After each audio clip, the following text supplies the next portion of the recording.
All right. Well, it says we are live. I gotta figure out how to keep that glare off my eyes.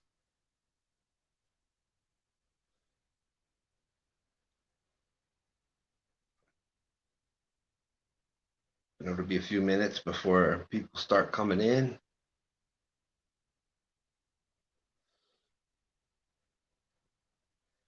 All right, a whole zero.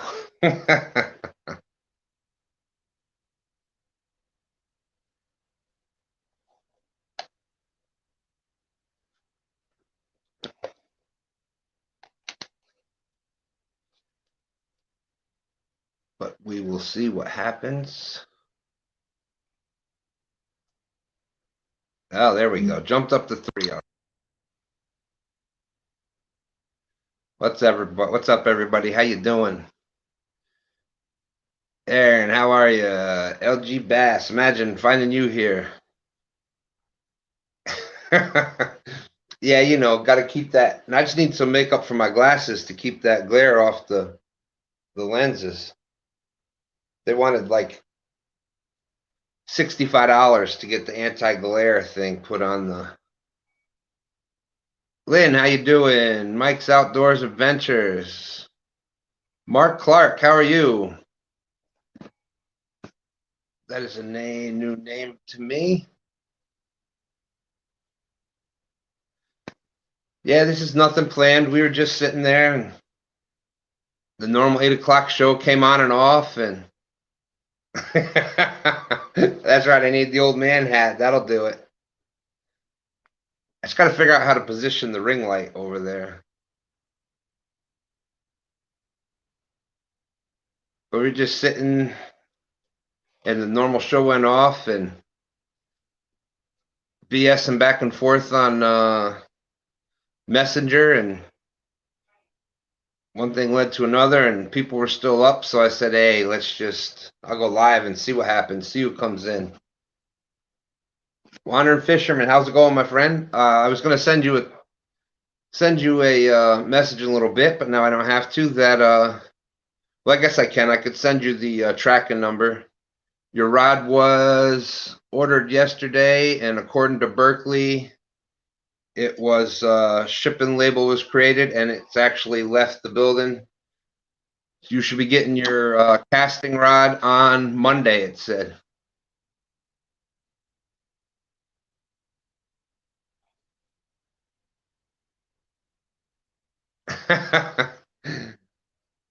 Yeah, it was like normally there's like live here and a live there, and people are fishing here and there.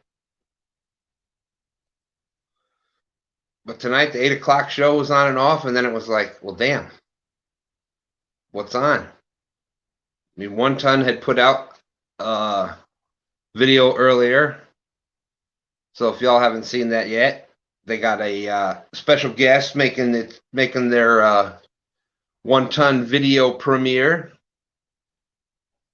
I don't know who that could be, and there's some fish caught in that video. So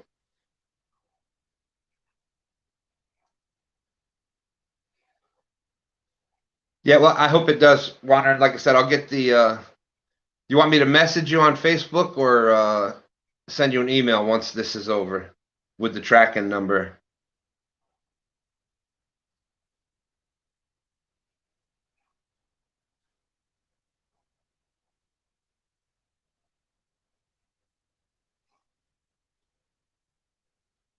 We had absolutely no snow there, Mike. I'm just outside of Richmond. I think further west and further north is where the snow started. I know back where I used to live in Catskill Mountains up in New York, they had a couple of feet.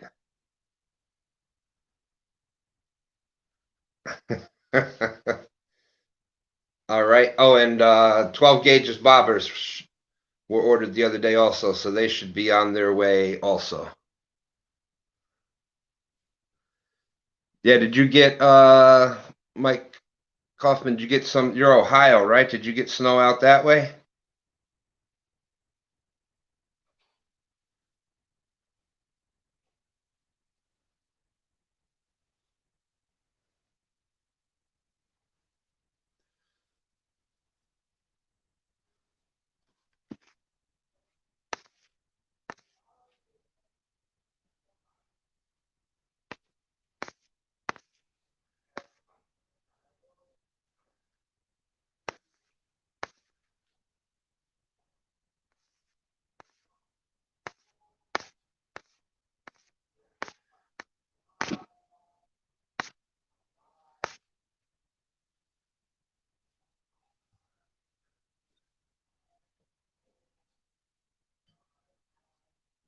Yeah, I heard it was the Northeast from about Washington D.C. on up had gotten some pretty good amounts of snow.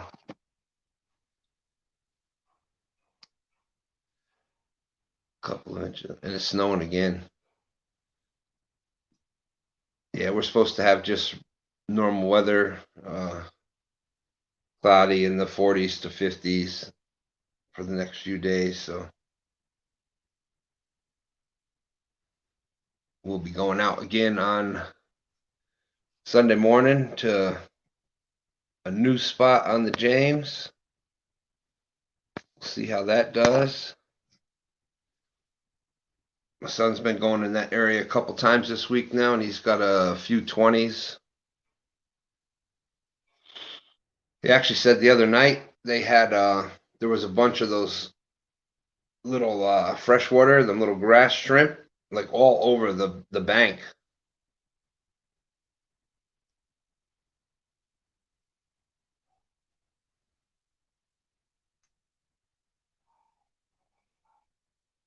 Well, damn, LG, I should go pick it up for you and drive it on down to you. Catfish regulators. Who fishes lake with chicken and catches cat? Well, you've all seen that I have done it with the lemon chicken in the rivers, in the James River. Definitely going to be. I got a fresh batch of that working right now, so we'll be putting some of that out there.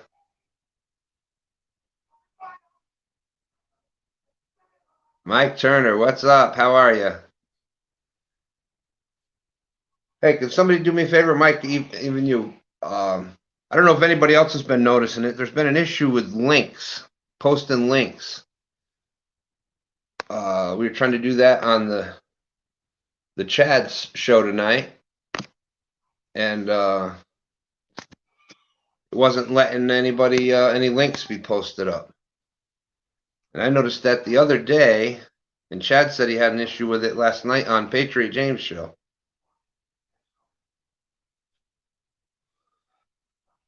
That's weird. That would be stupid as hell as if YouTube took that away.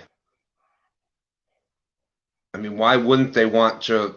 Why wouldn't they want people promoting other people to grow so that more views are watched and they would make more money? No, doesn't make sense to me.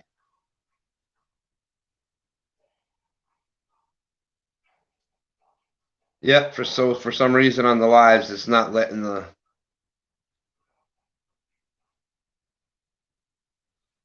Yeah, damn it, Mike Turner, I was doing the links there, and then you came in and just went past that. Now you done blown up the damn links.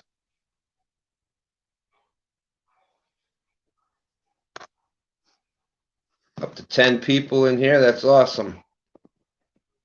Let me see here. Yes.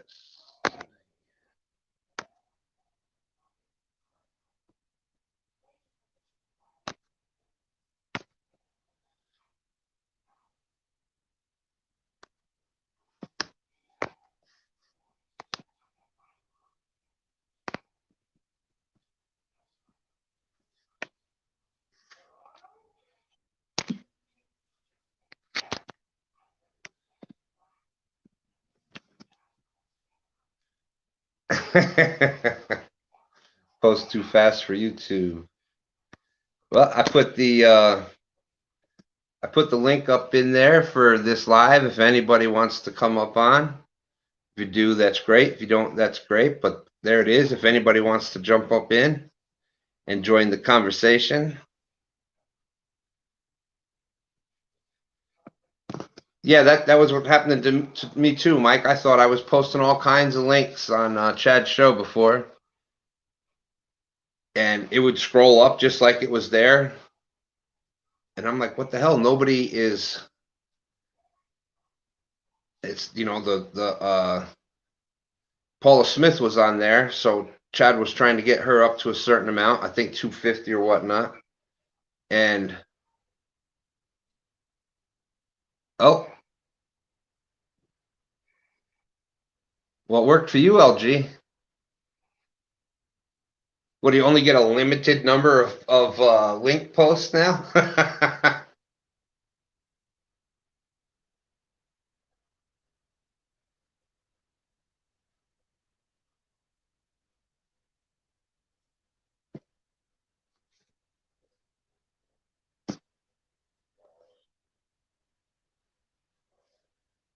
Yeah, and Mike Turner, I don't know if you remember, it was like last week sometime, I think. I'm trying to remember whose live it was on,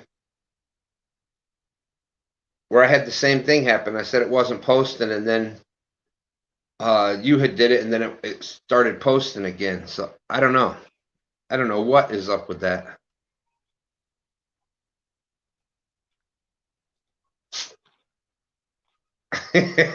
I know, that's what I'm saying.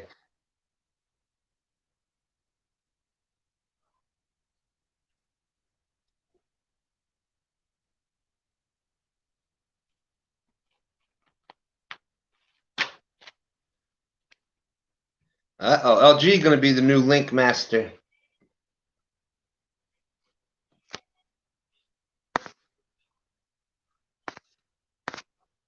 The link master, the love sharer.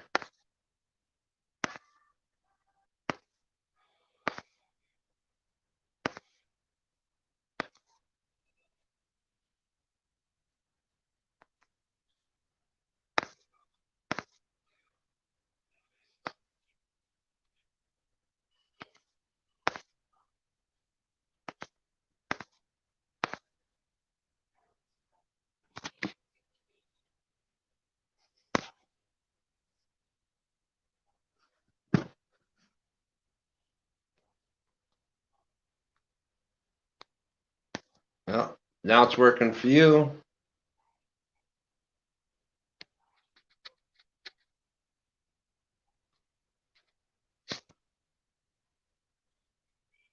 Yeah, last time I checked on mine, I was up to 249, one away from 250, so it's been great.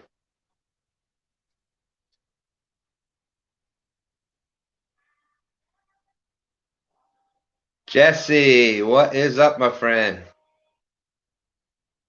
We just doing a little late night talking here. Hey, Sabrina, thank you for coming in. We just having a little chat. We were just sitting around, and we were back and forth on Messenger, and a couple people said they were bored, so I'm like, well, let me just I'll go throw up a live and see who comes in.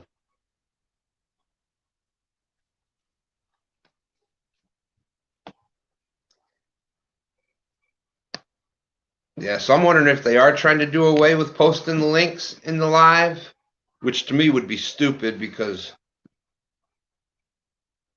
that definitely helps the channels grow, and the more the channels grow, the more YouTube's going to make. So I don't know why they would do that, but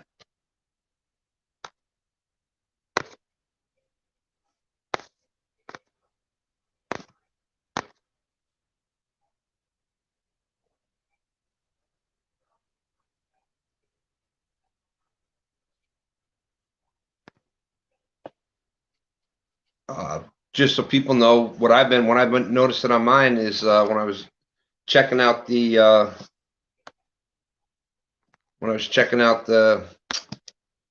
what is it, YouTube Buddy or whatever there, where it tells all your statistics. Most of my new viewers are coming from Facebook. So if you're trying to grow your channel and you're not part of Facebook, I would say that would be the next place to go.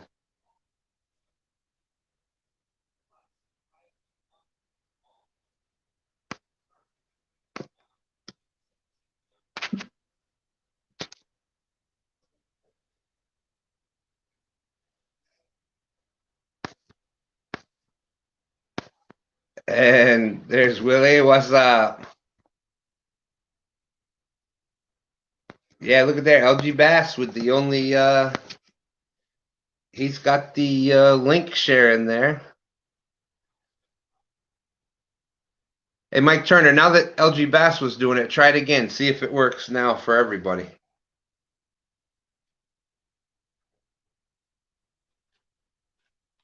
I put the StreamYard link up there if anybody else wants to jump up in. We're just doing a little hello, talk a little about fishing, a little bit about this. We were just doing a little back and forth on Messenger, and people were saying they were bored and there wasn't any other lives going tonight. Yeah, and that's another thing with the dang male and female symbols. What is that all about, too?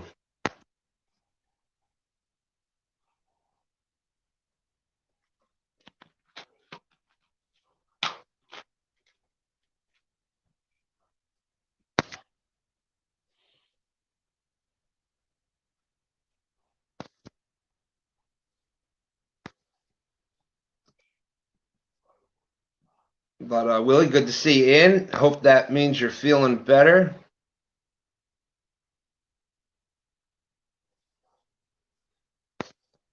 That is weird. Maybe they're just punishing us that we're sharing all the links. I don't know. That seems kind of weird.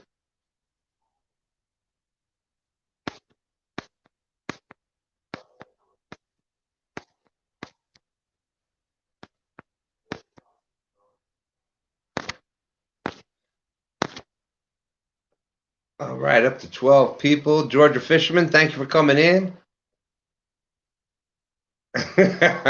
Okay, Sabrina, thank you, thank you. How are you feeling, by the way?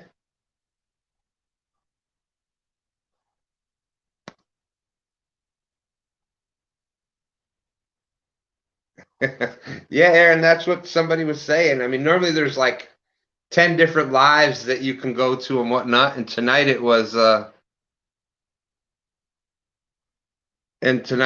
like nobody.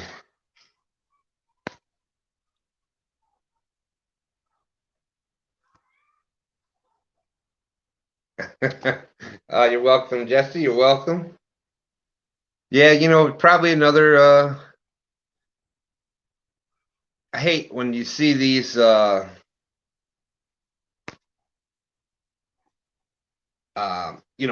and stuff come out, because the updates, all they seem to do is cause more problems for them to have to fix. So I don't know if they're purposely trying to screw with people posting links, or if it's well,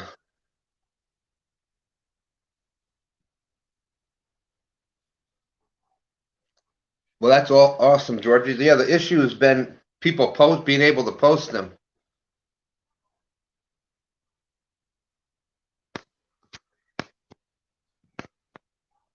Yeah, if you tried to post any links, Dobson, I'm not seeing any.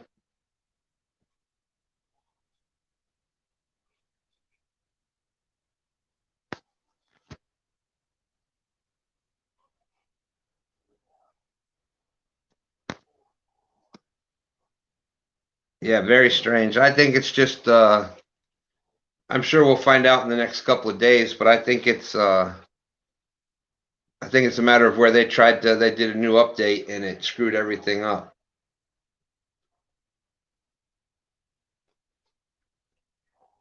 It makes no sense to me why you'd be able to post. Some people would be able to post some links, and other people not being able to post any links.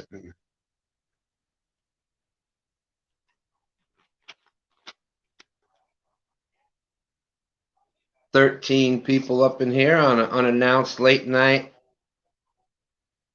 saying hello, kind of talking chat here.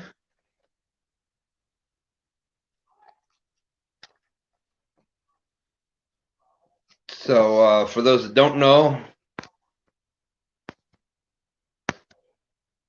One Ton had put out they posted a video a little while ago. Yes, that's real screwy, Mike. I guess we'll find out soon enough. Oh, that could be wandering. That could be. One Ton put out a video, and they've got a guest on there making their One Ton video premiere debut. So I'm not going to I'm not going to ruin the surprise on who that is.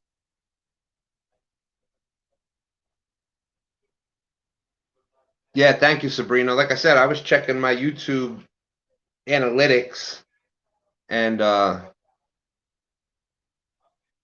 we're getting like new subs every day. Last I checked, that was 249, one away from 250. But that right there is where most of the new subs are coming from, is from Facebook.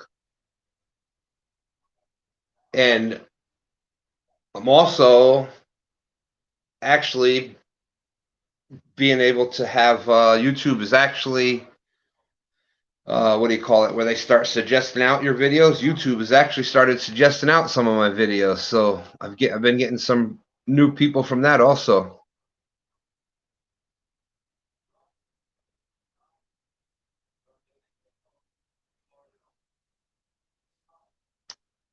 Yeah, I saw that too, Mike. That was starting to come up. It's got to be some kind of mistake, I hope. But then again, YouTube is YouTube, so.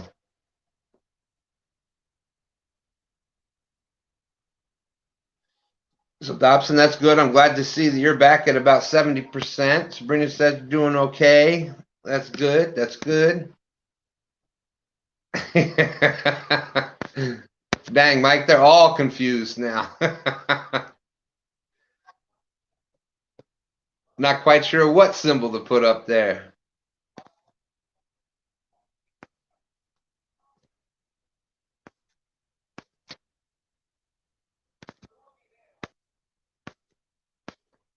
So anybody in here actually done any fishing this week at all?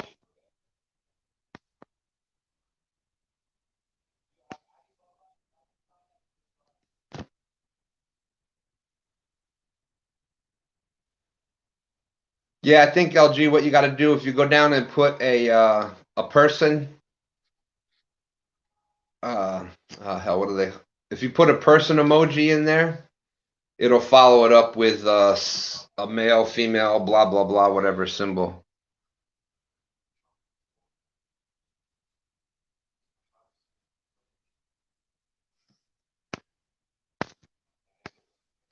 And did he get anything?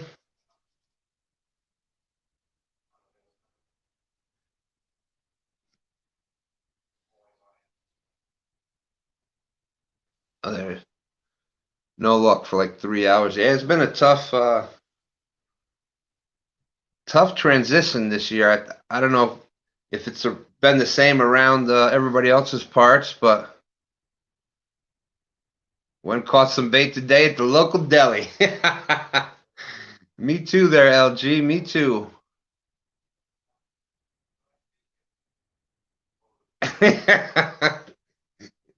Yeah, I guess so, Josh. They even want to start putting X's on damn driver's licenses now. I don't know.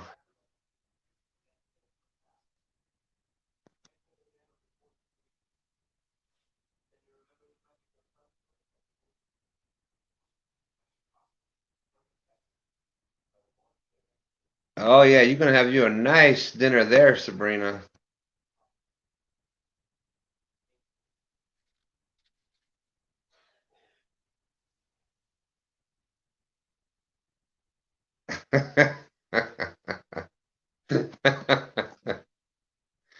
Yeah, you better be careful. You get a big one biting on that one, Willie. That's not a good thing.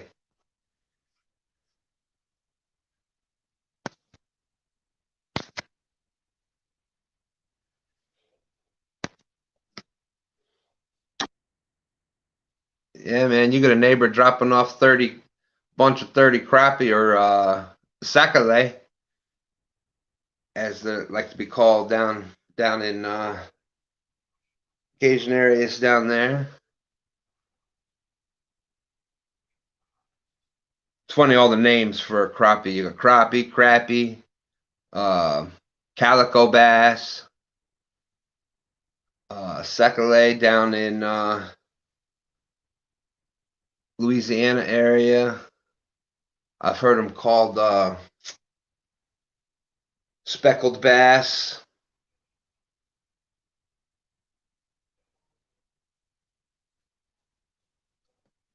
The 14 people. That's awesome.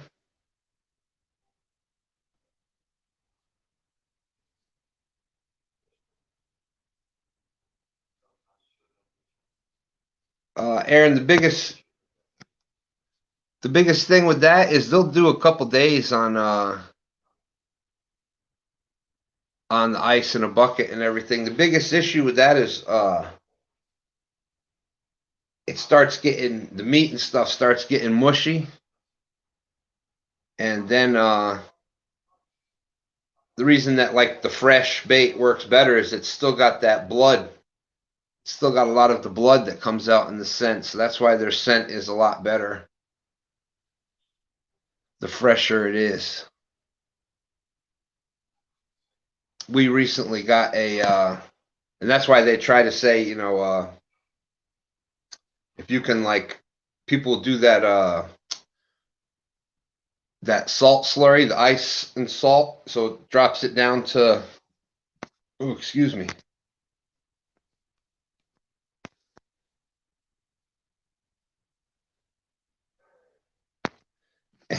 Yeah, people aren't going to give up their crappie spots or their secondary spots. They ain't going to tell you. I bet you he's dropped a few. I bet you he's dropped a few trees and whatnot out there, made himself a nice little hole.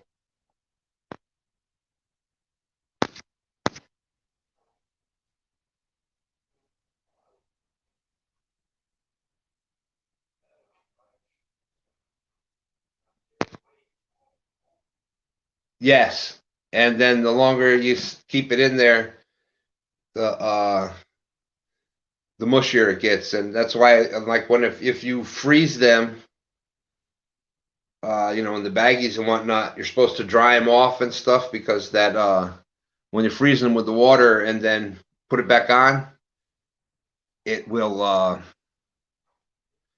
That's what makes them go mushy and everything, and then it's just they don't work that well at all. But if you dry them off, and we just recently found if y'all go past like Goodwill stores and whatnot, take a few minutes every now and then and go in and check them out. We got a brand new hell, what is the name of the brand name of the like vacuum sealers? I can't think of the name of it, but the actual brand name of it, the good one, we got one for $7, and it was the big model, and it's brand new. It works perfect.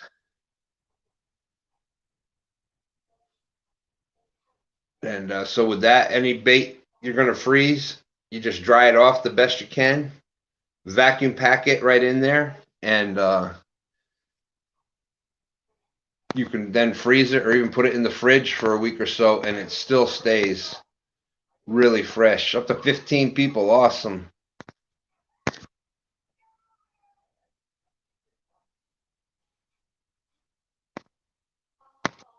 So Jesse, how's work been? I know you were having some time to go fishing. Now back to work and the cold weather, and notice it's not getting all that time to be able to go out there like you were. Everybody loves those outdoor.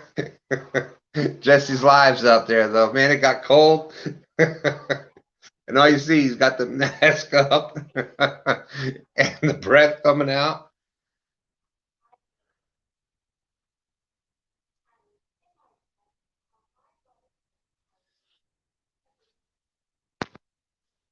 Yes, if you can find a cheap vacuum sealer, we've even got some of my son got a few deer this year, and we after we butchered that up, we do all the processing that stuff ourselves, and we vacuum pack that up. And what a difference!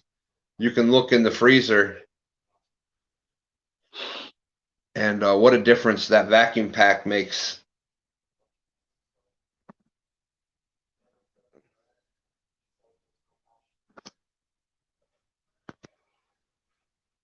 Yeah, Mike Turner, how do you think I felt? I was the one that was doing all the links before you kind of took over with that, and after a while, it was like, man.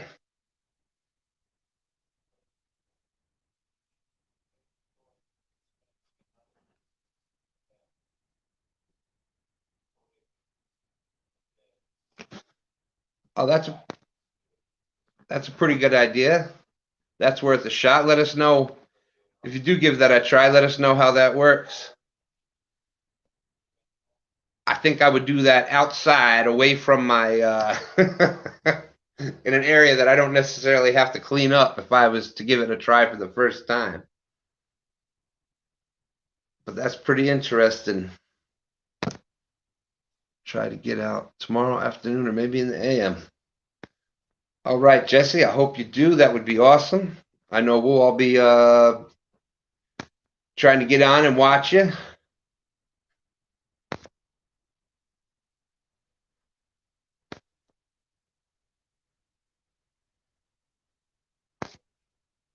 Yeah, it's crazy, Mike. It's like whoever the people were that were sharing the most links, they're like punishing us now for some reason. I'm not sure what that's all about.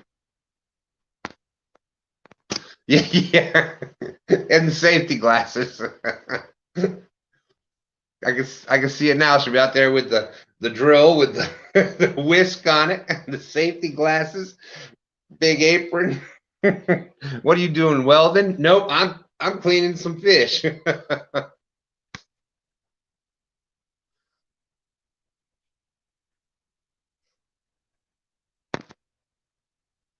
Oh, too funny.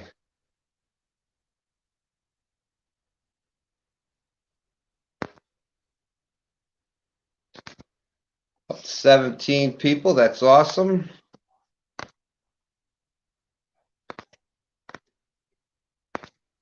Yeah, like I said, this was just a last minute. Just come on up and talk kind of thing. We were back and forth on Messenger a little bit, and everybody was kind of bored. So we're like, well, I'll put a live up, and we'll see what happens.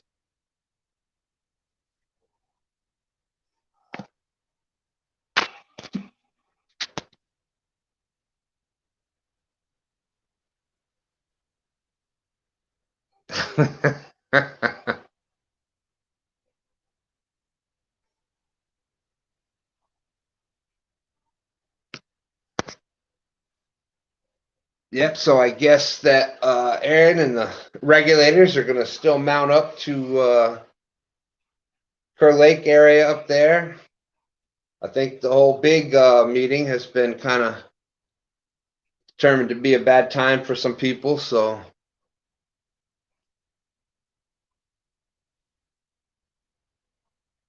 I know my son and I weren't going to be able to come on Saturday because he might end up having to be working. He caught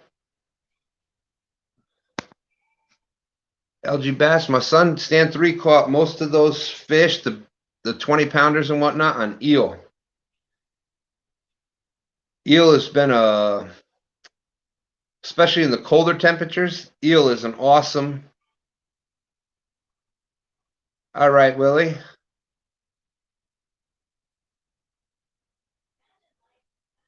Yeah, there you go, Georgia Fisherman. That does. That might be something you can put on a video there, Sabrina.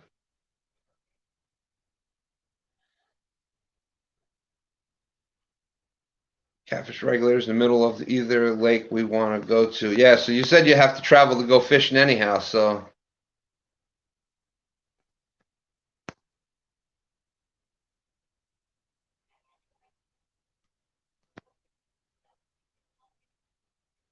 I was like, poop.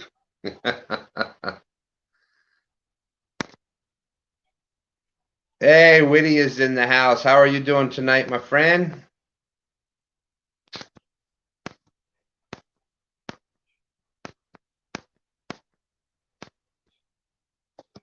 No, I don't want to pay for extra storage.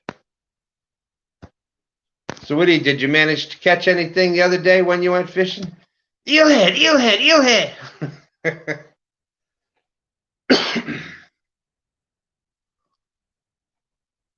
I do love the eelhead, though. In my opinion, the best of any bait like that is the head. That's always going to be the first part that I put on. I know some people swear by the gut section, but in my opinion, you get more scent. You get more scent, and any type of predator always is gonna. Any predator fish is always gonna notice the eyes also. JP Slayer Racing, what's up? Thank you for coming in. Appreciate that. Up to 17 people.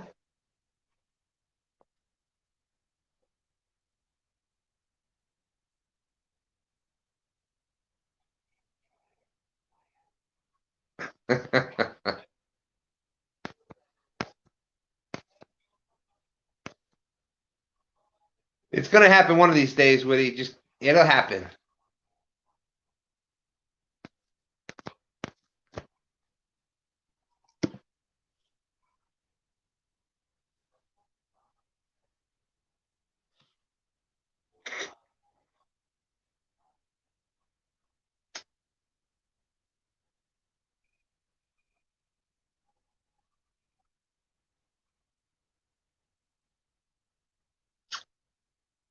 So Woody, I'm trying to remember what part of the country do you say you're from out there? That's a hell of a streak to go without a catfish.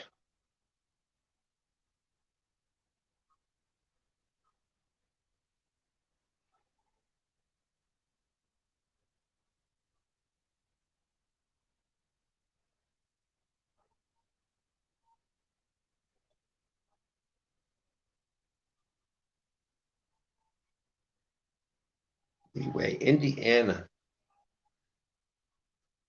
I believe that Indiana, I don't know what part of Indiana or how it actually works out there, but I know what a lot of other states do, and I think I've heard it there, is if you look in some of the cities, a lot of them have an urban fishing program where they will take city ponds and lakes, and they'll actually stock it with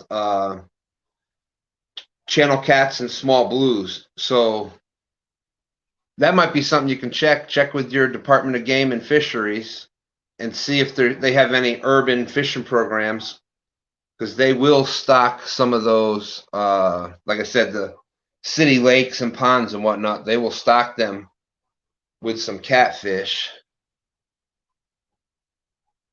Let's see, we got somebody waiting in chat. Let's bring them on in. What's up? What's up, Willie? How you been? Been back. It sounds like you're getting to be a little bit back to your old self. You're not looking too bad, and I know that I'd go on an applesauce and liquid diet for about 3 days. well, that'll clean just about anybody out. So right. I know it was either that or that $20 bottle of colon cleanse at Kroger's, and I couldn't afford that. So yeah, that diverticulitis. My mother has that, and she had that spell a couple of years ago, and ended up in the hospital. It was, I mean, oh yeah, that's why I put it on that post on my community tab the other day. This time last year, exactly 1 year ago, man, I was sitting here live every night, still trying to get monetized, and on New Year's Eve, man, I was sitting there. We were went live at like 5 or 6 in the afternoon. By 9 o'clock that night, I was in so much pain. Everybody in the chat was like, "You need to go to the hospital. You need to go to the hospital." And I finally went on New Year's Eve, and I ended up spending the next 4 days in ICU. Wow. I'm a stubborn hillbilly, man. It takes a lot to get me to go. Oh yeah, that's. You know what? That's a lot of us. A lot of us are in that same type of thing. Yeah, and then this time around, I knew what the pain was. I recognized it. So, and then I'm sitting here like, man, I really don't want to go to the doctor or the hospital with all this COVID stuff going on. They're going to try to give me a shot that I don't need, blah, blah, blah. I just didn't want to do it. So I just got the applesauce out and started eating all the soft foods I could, looked it up online, see what I should eat with diverticulitis. Mm-hmm. I've been eating and drinking a lot of stuff I wasn't supposed to because I didn't know. The doctor told me to avoid seeds, nuts, stuff like that. he didn't say nothing about I shouldn't even drink orange juice with pulp in it. Oh, yep. My entire life I've drank orange juice with pulp in it. Yeah, and You know? even like acidy things because the acid can Yeah, I have been the finding that out. He told acid me can I build shouldn't up eat all the hot there. stuff I normally eat either. Yeah, hot stuff because it'll build up inside the pockets, and it's crazy. My mother has a whole list of crap that you wouldn't think because yeah, the basic thing is seeds and nuts, and you think, all right, no big deal. I just won't eat and things like whole wheat, grain breads, Yeah. any of that stuff. None of that can all get you no bueno.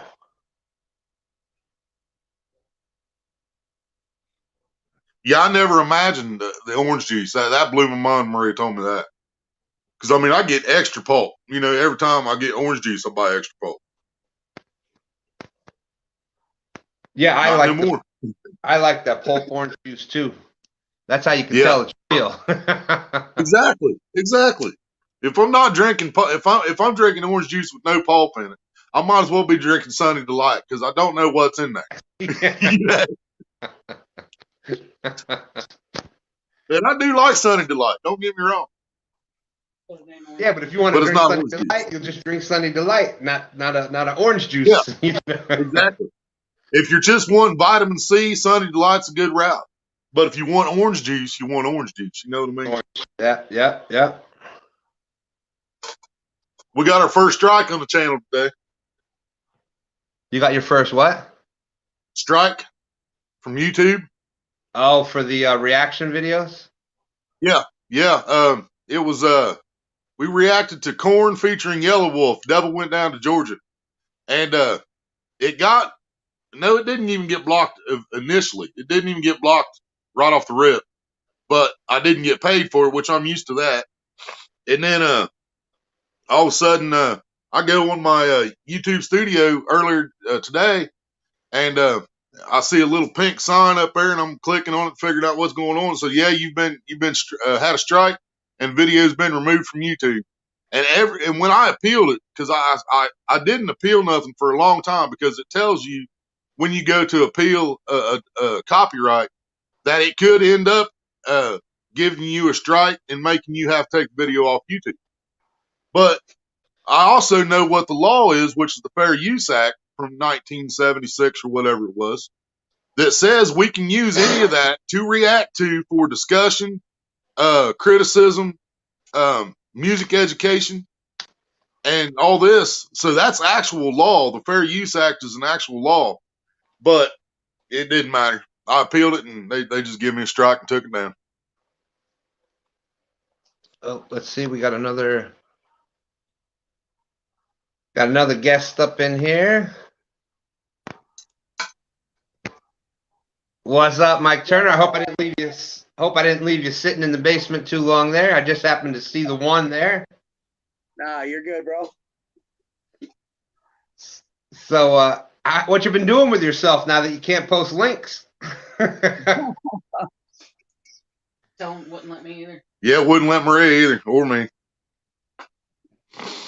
Yeah, I don't get what's going on with all that. But see, and I hope you guys, I hope you're right, Stan, what you were saying earlier. Maybe they just did an update and they haven't got it straightened out yet. But the reason I'm scared that's not the case. Grow channels got really, really big over the last couple of years. And what happened on the Grow channels, well, you all know this. We used to be able to, in the chat, you used to be able to just tap on somebody's thing and go to their channel from the chat. Yeah. Well, see, they stopped that because of Grow channels. So I'm thinking this is just another step. Which doesn't make. Oh, here's this might be Sabrina may have for the reaction, the strike on your reaction video. You can't play the clip too long without commenting on it. Well, yeah, I know that. I know that. We do the pauses and stuff. But see, here's the catch on that though. You can watch me and I pause at least 2 times per song, or at least I try to. Some of the older songs that are only 2 minutes long, I don't get a pause in. But I also know that song's 60 years old. You know what I mean? But a lot of guys like Mr. Video is another guy I watch, which I'm still mad at him, but I still watch him. He will pause 10 times during a 5-minute song. You know what I mean? But then there's another guy called Modern Renaissance Man. He plays the whole song from start to finish, never pauses once.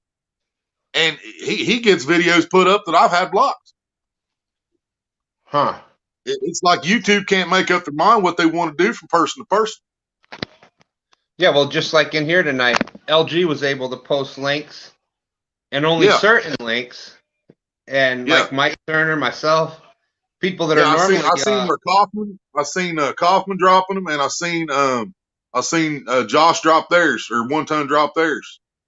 so now I'm But wondering. I dropped like 5 of them. Y'all didn't see none of mine. Maria Yeah, dropped a couple, and y'all didn't see them either. same thing happened tonight on Chad's. Ah, I'm up. There we go. There's. Thank you very much. Thank you very much, darling. That's my wife watching. You know.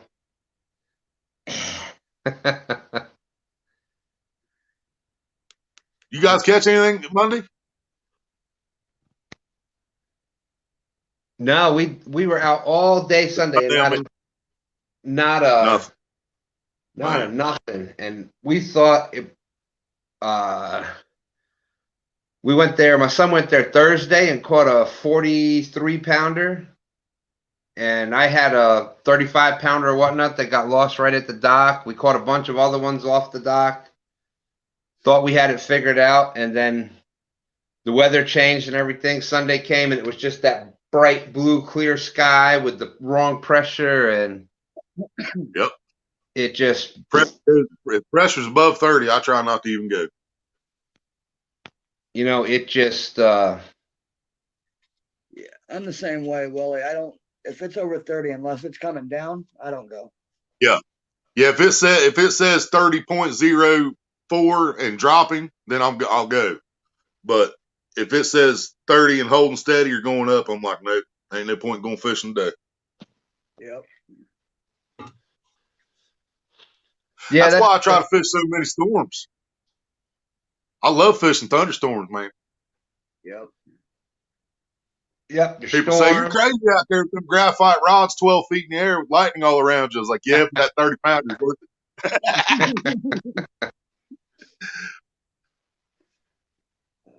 Yeah, you get the storms coming in, like right before when it starts switching over. Yep, right before and right after. Yep. Yeah. Some of my biggest and best fishing days are actually during the worst weather. Yeah. But that's when you're out there, and not many other people are out either, so it's a double bonus. Yeah, that's another thing. Thunderstorms and tornado weather is perfect. Yeah, thunderstorms, tornadoes. I've caught many fish with a tornado. You could see the tornado going across the field, a mile away and still reeling the fish. I got a story for you. About 1997, 6, 7, somewhere around there, me and my mom was fishing that lake where Maria caught her 34. And we were on the back wall, which is wide open. I mean, there's nothing to stop the wind at all. And it kicked up. We knew a storm was coming. And she turns the radio on the truck. They said a tornado already touched down in Jeffersonville. So we're like 7 miles from Jeffersonville. Not even that, really. And the lightning lit up, and we seen this thing back in the field behind us. You can tell it was a good ways away, but you can see it from the light. And I caught a 19-pound shovelhead right in the middle of that. We get it up there, get it weighed in. We get back. Didn't even throw the other pole out, left it laying on the bank. We're sitting in the truck. It lifted up the back of her 1980 Chevy Custom Deluxe full-size pickup truck, lifted the back up, and put a 55-gallon trash can underneath of it and dropped the truck back down on top of it. So she had to hold the clutch in, and I had to get out there and just keep running into the back of the truck, and finally got it off that trash can so we can make it. That's too They said, funny. "You guys are nuts out here fishing." I said, "I caught something, didn't I?" Yeah, there you go.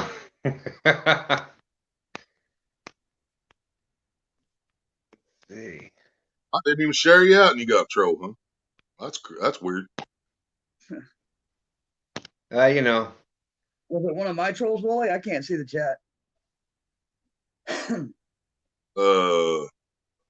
See what I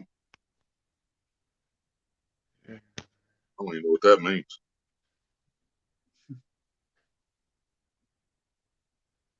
Yeah, I have no idea what he was even saying. Speaking gibberish. What? Speaking gibberish. Speaking gibberish? Oh, I can speak gibberish with the best of them.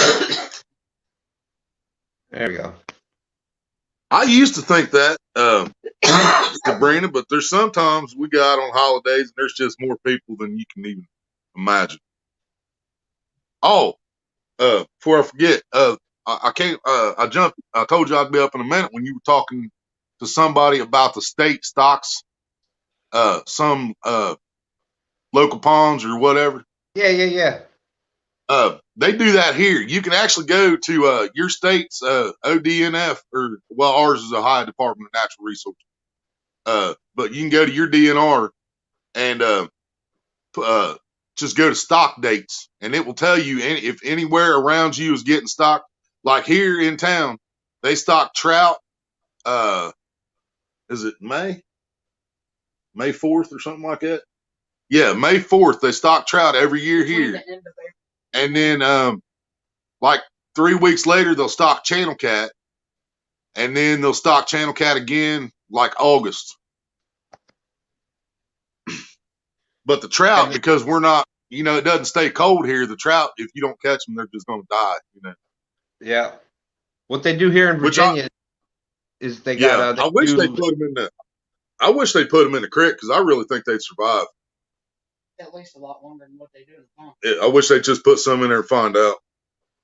Yeah, but you see, Iowa does it just the opposite. They actually stock and then let people know they did it. Huh? Oh, really? By the way, a month ago we put in. Yeah, but yeah. And see, that's the thing about the trout, because I didn't catch any trout in 2020 because when I was looking online, it said that the kids tournament was canceled because that's the first thing they do when they stock the trout. They'll stock the trout. They'll put caution tape up around both ponds for like 3 days, and then they'll hold the kids tournament, and they'll do giveaways, give away a rod, give away a bite, give away a tackle box, stuff like that for the most fish, biggest fish, and all that for the kids. And then after that kids tournament's over, then it's open for anybody and everybody to fish again. But they said the kids tournament was canceled, and it said something about postponed. The stock was postponed. So I waited, and I go like end of May, about third week of May, I go down there and I'm fishing, and I was live that day, caught a bunch of crappie, caught like 16 or 18 crappie that day. And a guy came by and said, "You caught any trout?" I was like, "Man," I said, "I didn't even think they put the trout in." "Oh yeah, they stocked the trout about 3 weeks ago. They were already gone. They had already been caught because the website straight lied to me." Well, that's what they do here. What they do around here in Virginia is they have a urban fishing program. So like in Richmond, there's like 2 or 3 city ponds or whatnot, and they'll half the year they stock it with catfish, and the other half the year. So from like I think it starts in May, they'll do catfish from May to November, and then they do trout from November to May. Huh? But it's the same thing. Yeah, They'll actually post it out though ahead of time, and the day that they're like stocking them, there'll be like 50 people there. Yeah, but those people don't realize the fish ain't going to bite as soon as they put them in there. You know what I mean? They have to adjust to their surroundings. They're going to swim around and see where they're at for a while before they ever start eating. And that's what happens with the trout. And I've told them that. I've told the ODNR, Ohio Department of Natural Resources, I told them to their face at the park. I said, all you guys are doing is depriving these kids, because if you would put these in here and block the whole place off for a solid week, for 7 days, and then have the kids tournament, they're going to catch so many fish. I mean, they're just going to go nuts. You know, anything hits the water after 7 days, those farm raised trout's going to hit. Yeah, because they're fed pellets. They're fed the fish pellets for the the whole part of their life in the Yep. hatchery. So they get into that. That's why if you go to where it's stock trout, if you use those Yep. Berkeley Power Nuggets and whatnot, you'll kill them with that because that's Oh yeah, I that's just what use corn. smell. Yeah. And I used to throw a handful of corn in as soon as I got there to pull them up because they go by that sound. Like you said, it's the pellets hitting the water.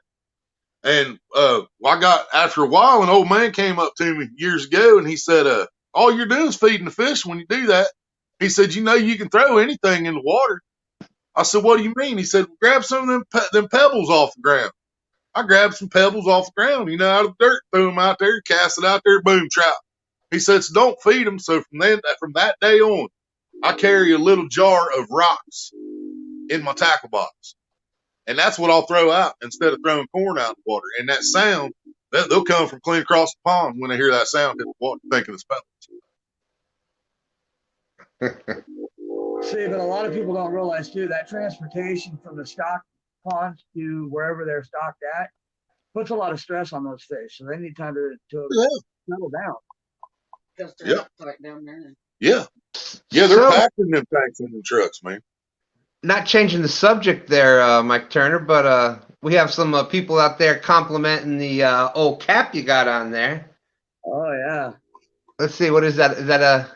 Oh yeah, those 1 ton work of art there, looking nice, looking nice. Yep. Still waiting on the gator though, Josh. I just watched his video right before I came over here. Yeah, it was. I'm not going to spoil the surprise on who the special guest star is. He said it before he caught a fish, but yeah, it was still you still had to wait a minute to figure out who it was. But yes, there's proof that he does catch more than bass. Yeah, I left that in the comment. I watched that video. I called him cats in the comment instead of the other. And yes, everybody does give him the same jokes all the time, but maybe you should just change it to fish. There you go, LG fish. That might be the solution there, Willie. Yep. Mason Franco, thanks for coming in. And that's one of the reasons I didn't call mine catfishing, because I know I'm going to fish for everything. You know what I mean?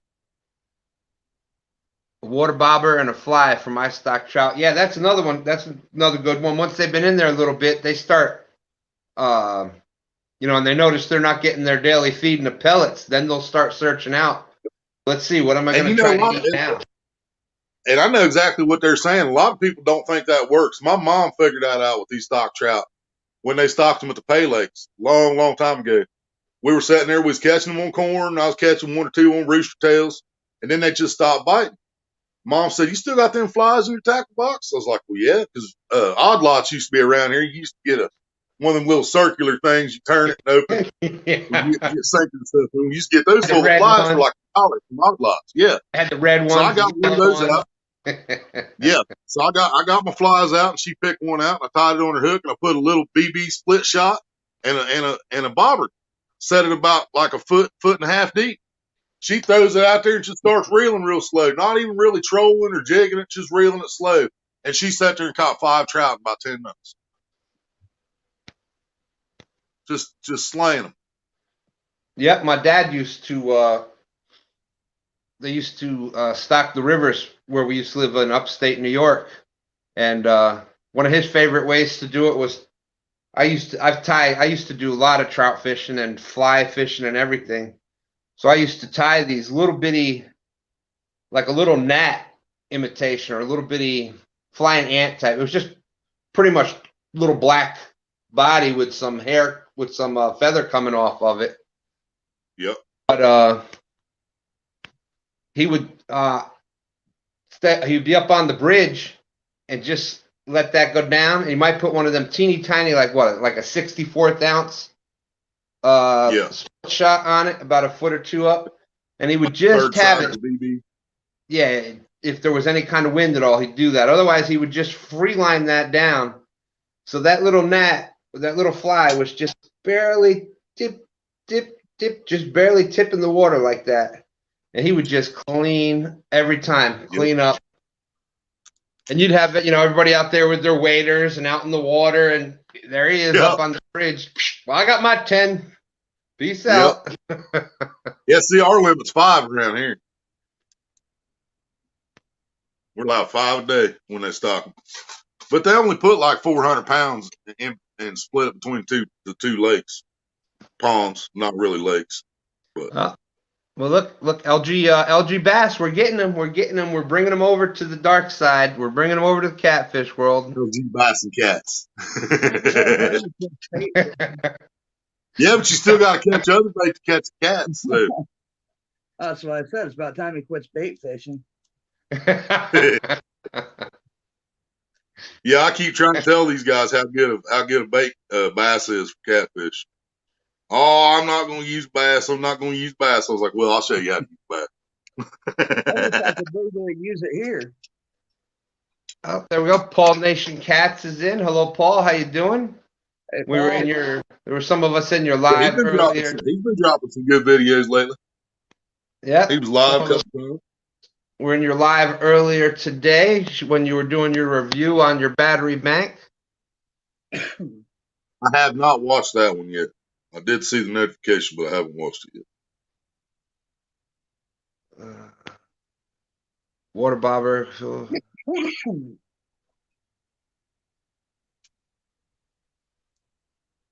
Not catching anything. Yeah, that works really well with nymphs and the streamer. I had a lot of luck with woolly bugger, especially in rivers where there's where you got helgamites and stuff in it. Using that water bobber and the woolly bugger with that. The trout just think it's a helgamite, and they will just swallow that thing up.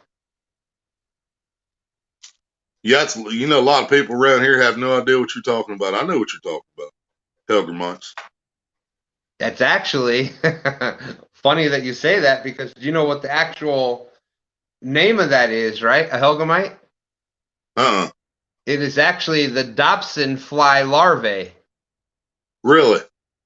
Yeah, so how funny is that? The name of theirs. So you got your own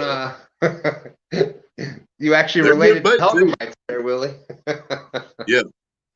Because there's 2 catfish baits that the old timers swore by, man, back in the day, and that was helgamites and water dogs. Water dogs and crayfish, another one. Yeah. Pinch the claw off, hook that through the tail, and you never know what. You watch Richard Jean? Oh yeah, of course. Who doesn't? Have you ever watched him fish with the crawdads? Uh-huh. He uses a rubber band. He puts a rubber band around the body and the hook under the rubber band. Uh-huh. Oh, just slays them, man. Slays them. Yeah, that is definitely a good idea. Yeah, I love that dude. Look at there, Paul Nation. You just got another sub right here on our live little chat here tonight. Awesome.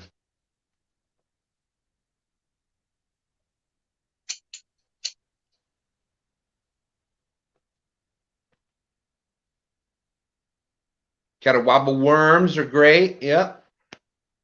What? Catawba? Yeah, yep. Catawba worm. Catabis. I love them things, man. I'll tell you what, I didn't see one in 2020.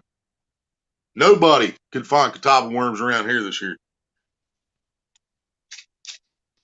And normally all we needed when I was younger, man, is a Catawba tree off the road where it wasn't mowed around, it wasn't disturbed, and it'd be loaded, but not this year. There's LG bass. I haven't kept a bass in 45 years. Yeah, that happened a lot in the Northeast. That was like and I'm sure it happened a lot across the country. Bass all of a sudden became a maybe going back 10, 20 years ago. That was like it was almost like eating cow in India. Like the largemouth bass became like this holy figure that Yeah. as soon as you got it, oh my gosh, weigh it, get it back in the water, take a picture. All of them have to be catch and release. It was like all of a sudden, I taboo. haven't thrown a bass. I haven't thrown a bass back that weighed less than 2 pounds since about 1992. Yeah, here in Virginia, that's they've got pretty liberal bass regulations. Like you can keep, I think it's up to 5 a day, any size. I think they changed it now where can only be one of a certain, above this or below that. Yeah. But yeah, and then there's no. It's like from January to December, you can keep them. In New York, you couldn't keep a largemouth bass. It was like the third Saturday in June to like November, or no, was it November? No, actually, I think it was in because you were able to ice fish for bass. So it's like the third Saturday in June till like March or something like that. And then for the mating season, spawning, there was you couldn't keep them at all in New York. And there was size limits. You couldn't keep them under 15 inches and et cetera, et cetera. Yeah, and that's how it is here. Like if we go to the state parks, we can't keep a bass under 15 inches. But if I'm fishing in the creek here in town, I can keep a bass if it's 2 inches. There's no size limit, and I can keep as many as I want. But if we're at the state parks, it has to be 15 inches, and I think we're allowed to keep 3 a day or something like that. But that's completely backwards in my mind, because wouldn't you want the 15-inch bass to stay in there to breed? When if you take a 4-inch bass, you're not taking a breeder out. You know what I mean? Mm-hmm. So that's always blown my mind.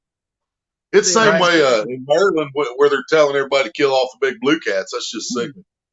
Yeah. See, that's the way it is here with bass too. It's a 15-inch minimum with certain lakes being 18 inches and other lakes being a maximum of 21. So you really have to pay attention. Can't take one bigger than 21. Right. Which that makes sense to me there. That would make sense because that's a big breeder fish. But it's a lot to remember if you're gonna go fishing for bass. Oh yeah, I know. You ain't lying. You got to remember where you're at and what the regulations is for that specific spot. I mean, we have different regulations on catfish from lake to river. Oh yeah, same here. Hey Mason, have a good night. Thank you very much for coming in. Appreciate you stopping by. And let's see what else we got going on here. 18 people in here.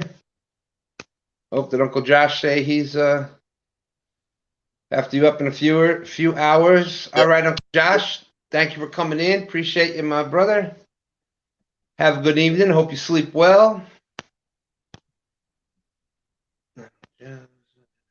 We just got up about 2 hours ago. Yeah. Seriously. But yeah, I'm a big if they would make. All right, Jesse, I'm glad you're out there, my brother. You working tonight, Jesse? But I wish that they would make it the regulations where you didn't need a law degree to follow them. Right. It's almost like they the most confusing one around here, man, is turtles. The rules they put on turtles is ridiculous. We have certain seasons that have to be certain sizes. You got to catch them a certain way. It's nuts.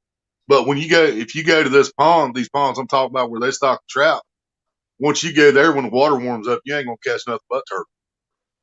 Yeah. But it's almost like they make the regulations so that they want you to mess up so that they can get revenue in. I mean, that's exactly what it is. You try to read the regulations, and it's different regulations for different waters, even for different stretches on the same river. So you mean if I step a foot this way, I can keep that bass, but if I step a foot this way, nope, that's an illegal bass. It's the same way on the Ohio. The Ohio River is the same exact way. Certain areas you can keep certain size, different areas you can keep different size. And the way they word it is from a direct line from coordinates blah blah blah point A, a direct line following the actual coordinate to point B. It's like, well, Ohio, the way they do it here is they say if you're within 3,000 feet of this dam, you can't keep this fish at all. But if you're more than 3,000 feet, there's no regulations. It's just crazy stuff like that. Yeah. I mean, who's got a 3,000 foot measuring tape to make sure you're 3,000 feet from the dam? You know what I mean?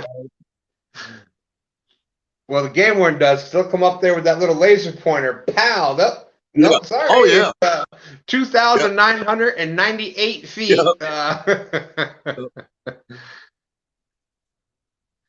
I got a ticket one time.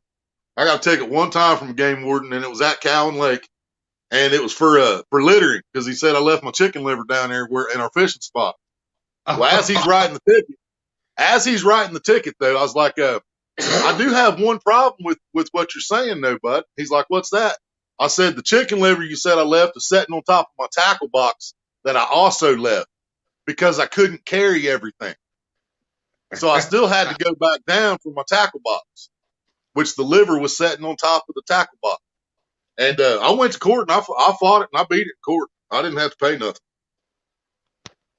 Because there was like 4 or 5 of us fishing and every one of them went to court with me and said, hey, it was sitting on top of his tackle box because we couldn't carry everything up the hill at once. And I didn't have to pay nothing. But our game warden around here is an idiot. I mean, he's just a total idiot. I got to say, the ones that I've met here in Virginia have all been really decent people. They're actually, they're actually out there. And again, this is just ones that I've ran into here in the Richmond area. Yep. They are there for the purpose of what they're supposed to be there. None of them have been there. None of them have busted bananas. They check your license. You got your license. Hey, glad you're out here. They'll have a conversation with you. Decent. Even the other day, last week, there was in Virginia, because we're a coastal state, we have the DNR, the natural. It's called here. It's Department of Game and Inland Fisheries. Oh, and yeah. We also have, because we're a marine state, we have the Virginia Marine Resource Commission. So they handle anything saltwater or tidal waters. So right now, the big think about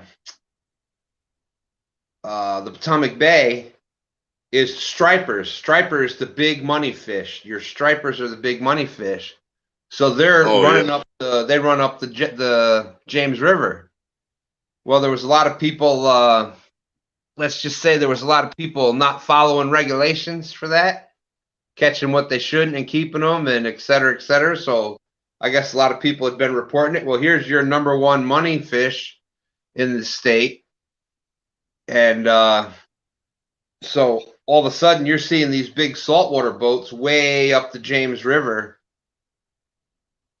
and that's what they're there for. But the dude was really, he pulled over the dock. Yeah, you know what I'm here for, just checking you out. How's it going today? Blah, showed the license, and it was just, they've all been decent. In New York, they will, not only do they check your license. Hello, Mr. Chavez, how are you this evening? Not only will they check your license, you've got to have not only your license, but you've got to have a photo ID to prove that that's your name on the license. So then they may even ask you questions off of that. And then they check through your tackle box to make sure you don't have any, like illegal snagging hooks and things like that.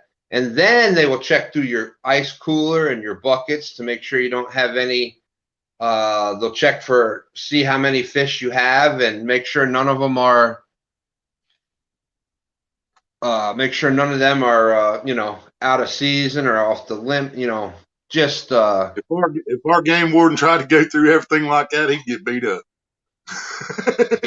And he but knows that was, in New York, that was Department of Environmental. It was the DEC that controlled the New York ones up there. So they Yep. had more authority than like the local police. I mean, they were like oh yeah, pretty much yeah. they could do Honestly, whatever. here they still do. They have more power than the cops do here too, when it comes to that. But yeah, I've never had them go through my cooler. I have had them come up and check my cigarettes because where we roll our own cigarettes, it's just it's just solid white from tip to tip. And they came and checked thinking I was smoking something else. And I went off on him that day. I'm like, dude, it's 4:00 in the afternoon. There's kids everywhere out here. It was like a Saturday. I'm like, I'm not going to be sitting here smoking that in broad daylight. And I knew the game warden was there. I walked to the pond, walking behind him down the trail, I'm like, I didn't just walk behind you, know you're here, and light up a doobie with you watching, But yeah, our game warden here is so dumb. He's the one that come by at the park one day and he asked if I was catching anything. I was like, yeah, I caught some nice crappie. Crappie? There ain't no crappie in here. You didn't catch no crappie in here. Like, why ain't there no? Why would you say there ain't no crappie in here? He's like, because we didn't stock any crappie in here. I instantly just got this. Yeah. What? And before I could even start on him, this 10-year-old boy was standing there that just asked me for a bobber. And he starts in on this game warden about, if a duck lands back there in the reservoir and gets a crappie egg on his foot, and then he flies down here to the pond and lands, then we got a crappie in the pond. And game warden, and then he's got the dumbfounded look on his face. What are you talking about?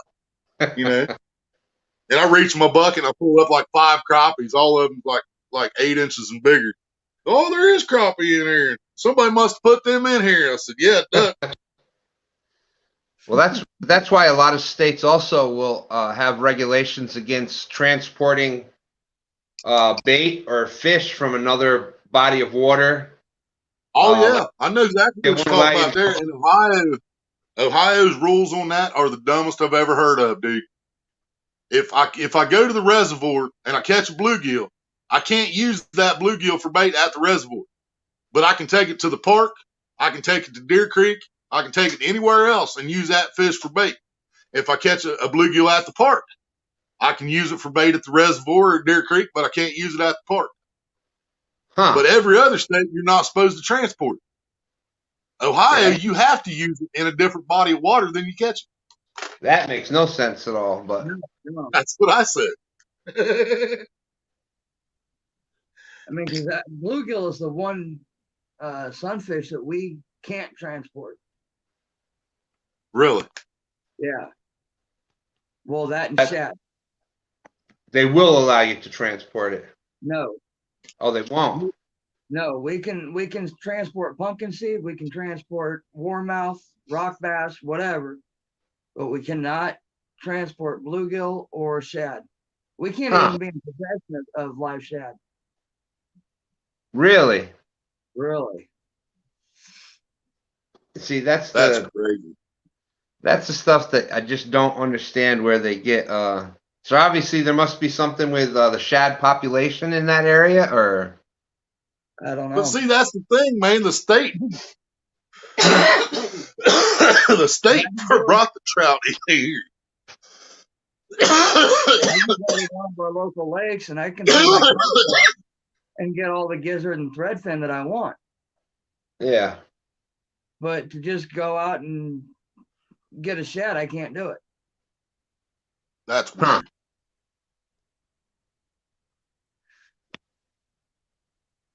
I know, like here in Virginia, like in the James River, you got gizzard shad, which you can get all year long with either throw net or the gill nets you're allowed to use. But then in the spring, when the shad run actually comes up, you get the hickory shad and American shad, and you also get river herring. The river herring are similar to like what other people call skipjack in the rest of the country. Right. Yep. But you're not allowed to keep them here or the American shad.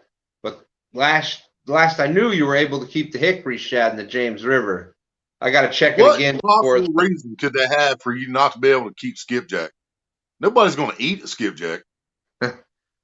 Apparently, because of the dams and stuff that they've put in the river, the numbers of, because they are like, you know, the other fish that come up, like the salmon and the striped bass and all that come up from saltwater. Yeah. They come up to breed, to mate and breed. So the numbers that were actually coming up apparently have dwindled, so that's why they put that regulations in there. But, you know. Yeah, and it's definitely different from place to place because, like the Ohio River, there's still skipjack in the Ohio River, but nothing like what they used to be. But I was watching Chat Cats. I wasn't watching Chat Cats. I was watching Catfish Dave the day he caught that 80-pound blue, and he was fishing in the same spot that Chat Cats fishes at, Yeah, and he was tearing the skipjack up that day, man. Yep. He loaded his boat with skipjack while he was waiting on that fish. Like every other cast, he was catching one, and but that's down in Tennessee though, Chickamauga Dam or however they say it. Chickamauga. Yeah, that was the video that he actually turned off when he was jack fishing because he was catching so many it was wasting his cart space. Yeah, he showed the bottom of his boat was just covered with skipjack though. Yep. But yeah, in the Ohio, man, you used to be able to do that in the Ohio River, but not anymore. All right, so Mike Chavez says that the commercial ships take too many. Yep, I know exactly what he's talking about. Because I talk about that all the time with the Ohio River, man. There is still fish in the Ohio River, but it is horrible compared to what it was 30 years ago. And I blame the pay lakes because they run these nets and the boats and just take. I mean, some lakes, and I've said this many times on YouTube. I'll say it again. Catfish Paradise down by Cincinnati, Ohio. They have 5 lakes. They will go out and get 10,000 pounds of fish, put it in one lake. They will juice that lake with copper sulfate, which makes the fish feel like they're starving. So they'll all hit. But what happens after that is they all die. So a week's time, they netted 10,000 pounds of fish out of the river and killed 10,000 pounds of fish in that lake. And they turn right around and get another 10,000 pounds of fish out of the river and put back in that same lake. And they do this on a constant basis. Whitty says 50 years old, never knew that. I was green. I asked the bait shop, these crappy minnows are crappy, right? I can dump them in the lake. Oh gosh. Somebody sat beside me thought a bass minnow was a bass. Yeah. Just saying. Yeah, and he said no, that only means that they're crappy sized for bait. Yeah. Yeah, and what'll happen, Whitty, if you dump them, depending on if it's like a pond, a closed body of water, or even a small lake, they can actually take over that body of water. I think that depends on how good the fish population is, though. A lot too. Yep. Because I mean, if you've got a pond and say there's 100 fish, and you dump 4 or 5 dozen minnows, then that's a real good possibility of that happening, where the minnows are just going to just get out of control. But I think if you've got a pond that's got 5,000 plus fish in it, and you dump that same 4 dozen minnows, they ain't got a prayer. You know what I mean? Well, see, and that's the way we are with goldfish. And the ones that were in my last live now, I fished with goldfish on the river. Yeah, I remember that. They don't want us to throw them in, but if you gets off your hook or whatever when you cast, you throw it off. Yeah, you're casting. Ding. Yeah, what can you do about it? Yep. And I was telling and I don't understand that, man. And the only reason that one doesn't make sense to me is I know goldfish do breed, obviously. They have to or we wouldn't have goldfish anymore. But like out there at the Pay Lake where Maria caught her 34, there's so many goldfish in that lake because they've used them for bait for, since it's been a Pay Lake, which is 40 years plus. Plus, at the end of each season, whatever's left in the tanks in the bait house, they dump in the lake. You know what I mean? But the only time you ever see a goldfish when you're walking around that lake, he's 5 pounds or bigger. Massive. Yeah. There's a fantail swimming around out there now that's about 12 pounds. It's a black fantail. Gorgeous fish. All right, Mike Chavez, I thank you for coming in. Hope you're enjoying your time off here. Really appreciate you stopping in tonight. Hello, Mo. How are you this evening? We just got up, Mo. What are you talking about?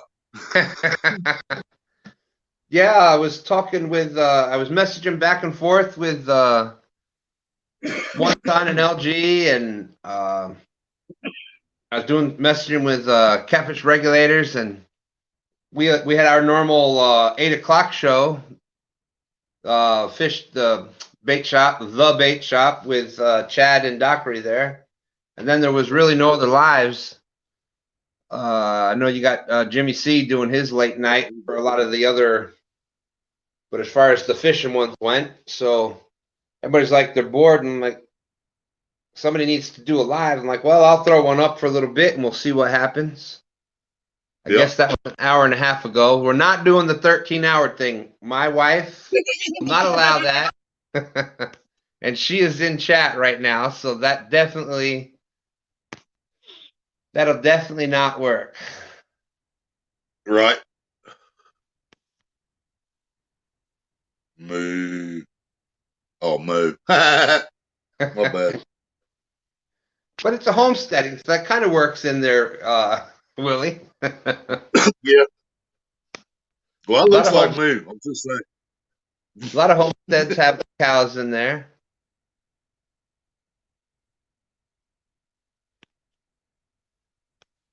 I'm on to you, big sexy.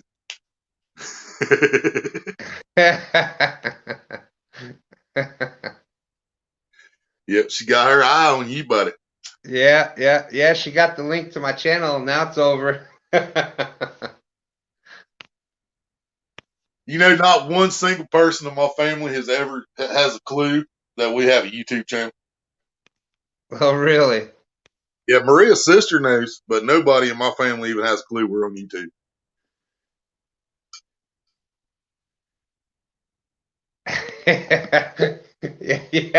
Yeah. Mike's Outdoors and Adventures. Isn't that what you said at the beginning of the 13-hour live stream? It's gonna be a quick. Yeah, and Mike Turner can verify that. I said that. Yeah. I said that right at the beginning. I said it at a half hour. I said it at an hour. I said it at 2 hours, 3, blah blah. I was still saying it like 12 hours in. All right, it's it. We're gonna go off. Yep. Hey, when it's rolling, it's rolling, man. I've been there. I was live for 21 hours straight once. Yeah, it's people are just coming in. You feel bad that like, well, even if you've been on for like 10 straight hours, all of a sudden people just came in. You're like, well, I can't clock out now. You just told everybody. It's like, all right, y'all, but we've been live for 10 hours and 20 minutes now. We're going to go ahead and call it a night. And thanks, everybody, for coming. And all of a sudden, 5 brand new names just pop up in chat all at once. Like, I guess we're going to sit here for a minute. Yeah, it's Yeah, in fact, I think if I remember right, you were only going to be on for like 15 minutes that night. Yeah, I was just like, because I had no idea. At that point, I had no. Isn't that when Ace was MIA? Yeah. And he said, I'm just going to go on real quick for about 15, 20 minutes. And, yeah, because I was getting messages and stuff. I was getting messages and stuff that were you guys on? And Willie, I think you were one of the ones that messaged me, and yeah, because we were all on Willie's live right before that, including you. I was live, and as soon as I went live at like 7 because I couldn't remember what actual time y'all usually went on, and I went live at 7. As soon as I went live, I told everybody, I said we're just gonna stay live until the bait shop comes up, and then we'll all head over there. And then like 4 hours later, we're still waiting. Like, where the hell's staying at?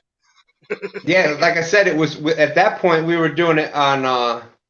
I hadn't even really been doing the lives on my channel yet. We were doing it on Ace's channel. Yeah, because he had got the unlimited StreamYard and whatnot. Yeah. And man, I don't like spending money on much, but I'll tell you what, that's $25 well spent. Oh yeah, if you're gonna do lives, the 20 hours go. I mean, boom. Plus, you can do your background and your banners and your watermarks, and you can do anything when it's unlimited. Well, I'm working on it. I'm trying to get the studio set up in here. So yeah. See, I'm hoping by next spring I'll have the extra time and things will slow down. I'll be able to do more lives on my days off. Yeah. Now, if YouTube will let me change the name on this channel, I think we're going to move all the fishing over to Maria's channel from now on. I think. Oh yeah. I've been discussing it for a while. So. But I tell you what, if you do just the 20 hours, that's what I would suggest for anybody that hasn't done this yet. Anybody that hasn't done the lives or anything yet, what I would suggest is try it out with the free, see how that goes. And if it's something that you like to do, that you enjoy it, believe me, you're going to go. Oh yeah, absolutely. Yeah, because if you're only going to do short streams, or if you're only going to go once a month or twice a month or something like that, then there's no reason to pay the $25. Exactly. But if you're already planning on going live for a few hours each Saturday night, and you're planning on some live fishing trips in between there, or anything like that, then it's absolutely worth $25. Yeah, 100%. Yeah, Mo knows. She knows what I'm about. See, and I myself, I would rather do the lives than do the videos. I feel like an idiot talking to the camera with nobody around. Dude, I did that forever. It seemed like, dude, because when I came on YouTube, I had no intentions of worrying about being monetized. I just wanted to come on here and do live fishing streams. That's all I wanted to do. Well, to be able to do that, I had to have 1,000 subs to be able to go live from my phone. So I went to Grow Channels, and I got my 1,000 subs. Well, then once I got the 1,000 subs, I was like, you know what? Why not? Let's do it. I'm halfway there. I got half of what I need to get monetized. Let's do it. So I went live every day for like 2.5 months or 3 months, every day, 12 hours, average 12 hours a day live. I go to bed, wake up, go live. Shut down, go to bed, wake up, go live. You know, and less than 3 months, I had 4,000 watch hours. Well, I mean, to show you how much I've been putting off this, I told Mike Kaufman and a couple others, I just got those Muddy River catfish rods. I got the new reels that I wanted to get for them. They're like, well, are you going to do Mike Turner, Mo. Yeah, Mo, that is the legend, the link share. That is the Mike Turner. 712 catfishing. 7112. Yeah.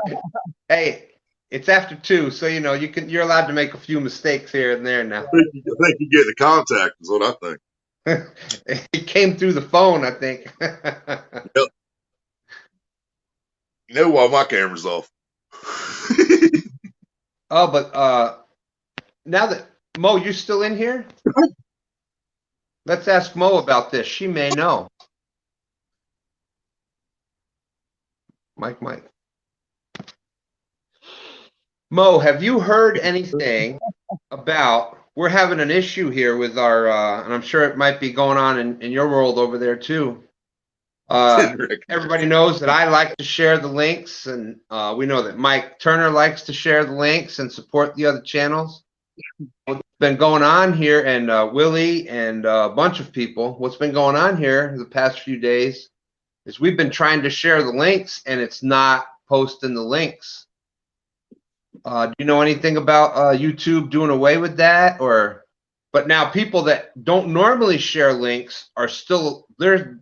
Like LG Bass, he'll do links now and then, but like Mike Turner and I will we'll do a bunch of lists through the whole links through the whole show. But LG Yeah, Bass, Maria's always done that too. yeah, Maria too. Yep. Like they wouldn't allow anytime we were trying to put links in, and the Chad, the same thing happened to the Chad.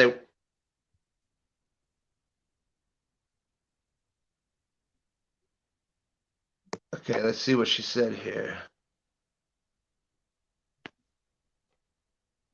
Mike said, I was actually able to share Mo homesteading link when she first came in. Yeah, yeah, he actually did. I showed that to Maria when it went by. Yeah, he shared Mo's link when it went through. For the link. See, I tried that, Mo, and it still didn't work. I tried putting an exclamation point in front of it. I tried doing it in parentheses. None of my Because normally, I would have one blocked every once in a while before, but that was only if I just dropped the link by itself, and then it would get blocked the first time. And then as long as I wrote something in front of it, you write the channel's name or whatever in front of it, I never had a problem until now. Yeah, so I did that several times tonight on, I think, 3 other lives besides this one and Chad's, and I couldn't get anything to work. And for myself, I'll always at least, if I haven't been on that person's YouTube before, I'll always at least say so-and-so's link and then put the link in.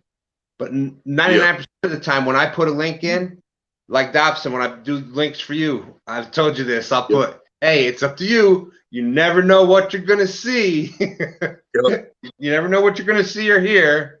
Dobson's Fishing and Fun, here's the link. Boom. Oh, there went my ring light.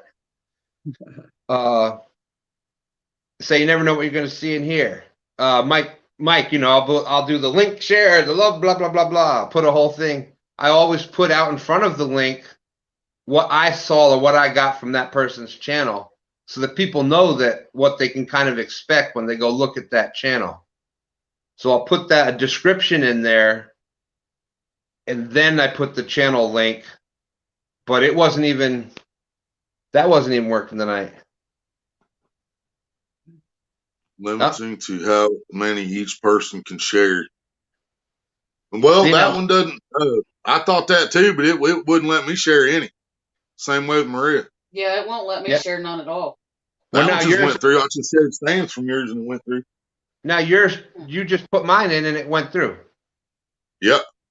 Weird. I guess we just share too much, Stan. Yeah, I guess so. YouTube don't like us anymore. Yeah, but I don't get it. That's what you would think that they would want you to do that.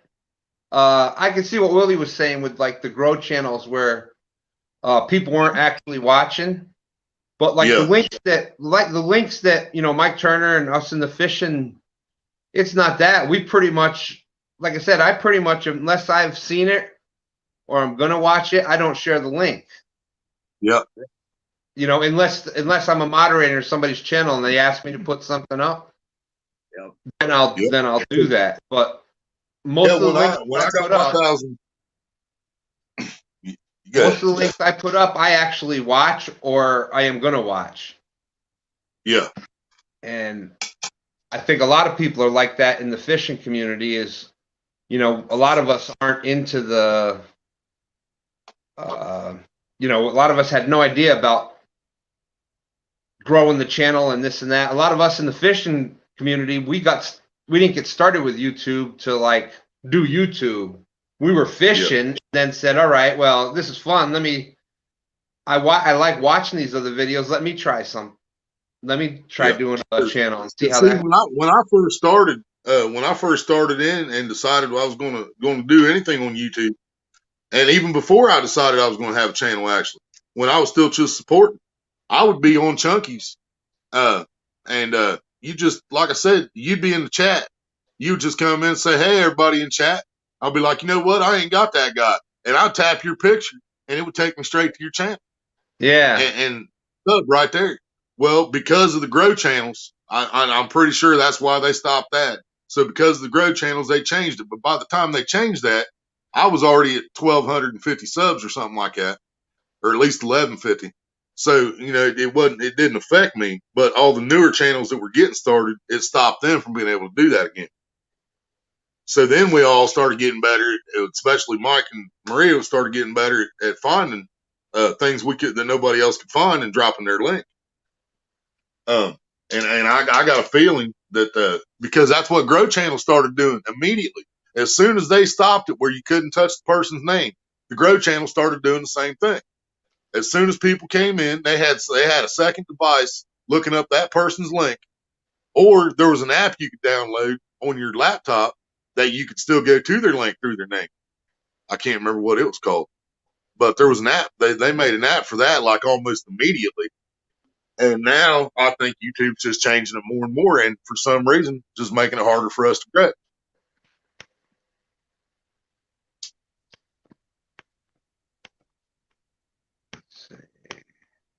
Because I mean, if they just want to get rid of grow channels, get rid of grow channels. You know what I mean? Yeah. Don't punish. Those of us that are absolute or anything. Take away from the other people that's not doing it. Yeah, I mean, we do grow. We do grow at each other's streams. There's no doubt about that. But that's not the sole purpose of our shows at all. You know what I mean? So, but Like there's so many of them that's their sole purpose is just to grow channels. So I mean, if they're going to punish them, then just get them off YouTube and leave the rest of us playing. But yeah, that was also noticed too, though, and Mo can contest to this. Not so much in the fishing community, but in other communities such as gaming, a couple of the outdoor channels, and whatever. They do a lot of self-promoting. Yeah. Yeah. I'm wondering if that doesn't have something to play in it too. They don't like the self-promotion as much as they do. Yes, because I know being a moderator, and I'm sure you've seen this, and Willie, you've seen this. I know being a moderator in a lot of other channels, if somebody comes in and says, hey guys, sub me, they don't even have to put their link in there. Check my channel out. Right. Yeah. Hold it for a moderator to either say hide or show. Right. Yeah. They can just say, I dropped a new video today, and it'll get held for review. Yeah. Yeah. Which, I can see, to me, that's kind of annoying. You're just coming in. It's one thing if, like on our little live right here, we know pretty much everybody. Somebody come in and say, hey, I just dropped my video. Well, we all know everybody.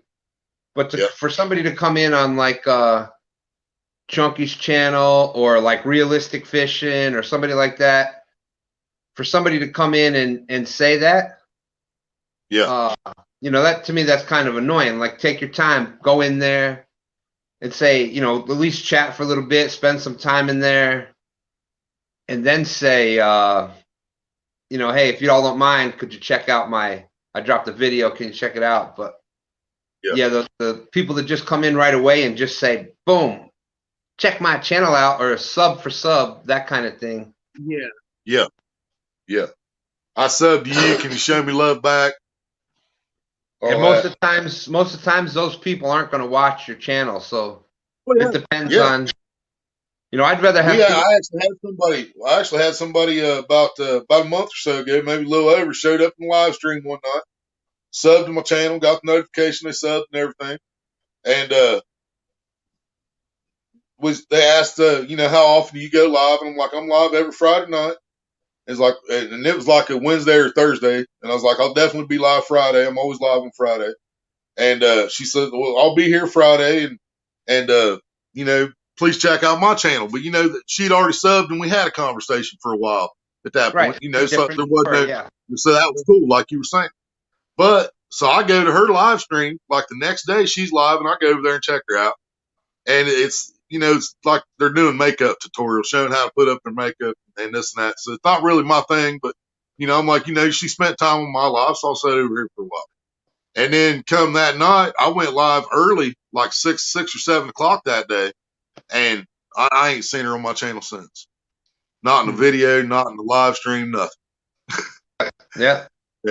Well, and the other thing I ran across actually tonight, I was in Kenny's live stream mastermind show, and he was gaming, and this kid come in. A lot of his subs are kids because they play along with him. Right. And when I got in there tonight, he decided, hey, you've been around. I've seen you. You've modded in other channels. I know I can trust you. I'm going to make you a mod. I said, hey, that's fine. That's your decision. Within about 10 minutes, this kid came in, 13 years old. Hey, can I have a wrench? Oh, that's annoying. I hate that too. Yeah, I was like, dude. And even Kenny told him, man, you just chill out, hang around for a while. We'll see how it goes. And before you came on tonight, he had already asked like 5 times. And I finally told him, I said, dude, you either chill out or you're going to be put in timeout. Now, see, I'll do that every now and then when I come in with my new channels and when I'm just messing with y'all. But I still don't even do it right off the rip. I come in, I say hi everybody. Somebody says hi to me, I'll say hi back to them. Hey, you guys catching anything? Have I missed anything? And I'll talk for a while, and then I'll be like, hey, why are some of the names blue? Because I've seen that so many times. I'll be like, why are some of the names blue? How do I get my name blue? But it's after I've been in there for a while, and then I don't ask multiple times either. But that's because I'm not an actual troll, Right.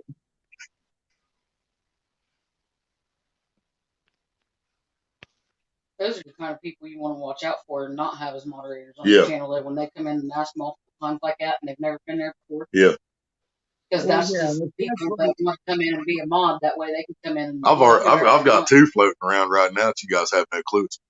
Yeah, and I like that what Mo has, one of the lives that she did was about the live stream etiquette. And that, to me, what a mod should do, when you have a mod, that mod should be there for a couple of purposes. They're there to help control your channel, control the chat a little bit. Sometimes if you're running, especially if you're fishing or doing other things, you can't see every comment that comes up. So a mod should be able to answer that question for the person that's doing the live. Hey, did you catch any? How many fish have you caught? Or where are you fishing at? Well, most mods should know where that is. And if the host doesn't answer that right away, the mod should be able to jump in there and say, hey, so-and-so, welcome to the stream. They're fishing in the James River, or, things like that. Number 2, the mod should be able to take care of the trolls that come in.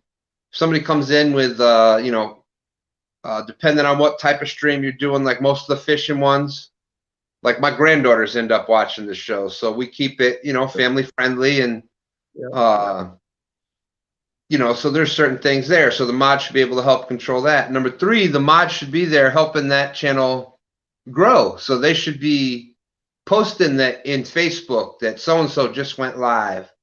Posting other links so that friends of that channel grow, because if somebody subs to that channel that's into fishing that I'm sub to, well, now that's going to get more everybody just kind of, that's how the bigger you get, you start exponentially growing.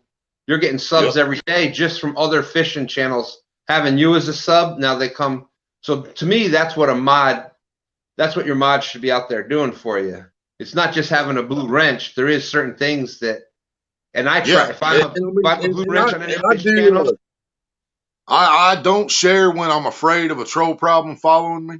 But as long as I don't think that, or if I got a good feeling, or if they got plenty of mods, I'll still share them. Like I haven't shared you tonight, which I can do that right now because I just turned the laptop. No big deal. Tonight was just some people said they were bored. There was no other lives on. I'm like, let's go talk for a little bit. I haven't posted anything in over a week, I think.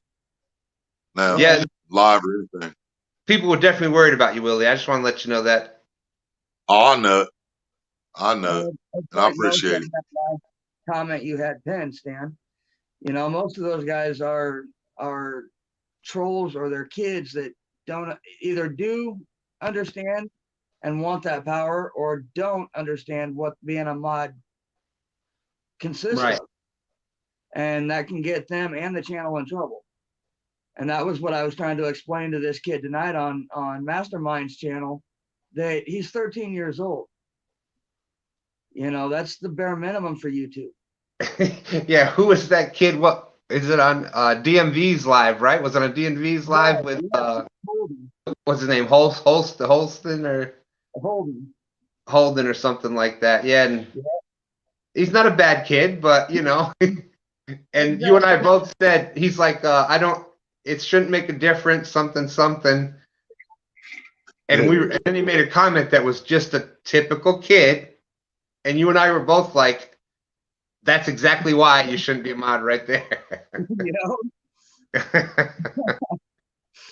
Not that he's a bad kid or anything. It's just that, you know, it's an adult fishing show. Hey, if you're and even though they are made for, you know, kid friend or family friendly type situations, you know, the younger kids shouldn't be moderators because they don't have that adult mind frame.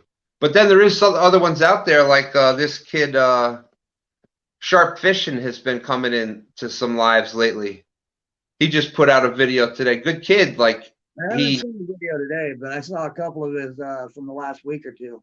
Live streams, and he showed his you know, some the reels and rods and tackle that he had and stuff, and seemed like a pretty decent kid. So, you know, so there's some out there that do have kind of the adult mind frame that they'd be able to, but see, but there's another newer one too that's a kid. I think he goes by Joe Fishing. Yeah. And I checked out his channel, and he came in a little cocky in the first live I seen him in. But I thought, you know, I'll give him a chance. You know, I checked out his channel, and he still seems a little off. You know, I still kind of watch him when I see him. Yeah, because he started with the hello, hillbilly, how are you? He started with the I subbed you, you subbed me kind of thing. Yeah. Yeah, and then you got Elijah that's on his mother's account. Yep. I want to wring that little brat's neck. I'm not even lying. That kid gets on my last nerves. Yeah, I wouldn't mind Mr. Beast coming into my live either and buying us a boat. Right. I posted a new video today or yesterday too. Let's see what.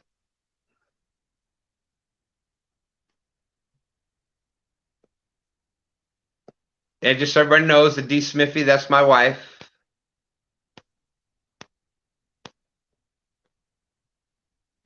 Just trying to see what she said. Well, and as far as that goes, it's not even so much them saying anything offensive. It's just if they don't get their way, then they start spamming chat. Yeah. And that's what irritates me.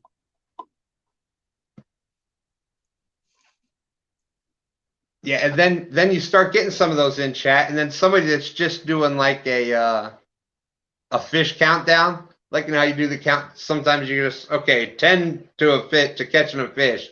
Somebody got there was some trolls in somebody's chat the one time. I think it might have even been Chunky's, and somebody else was doing the countdown. 10, 9. So and then a mod thought they were like trying to spam the chat.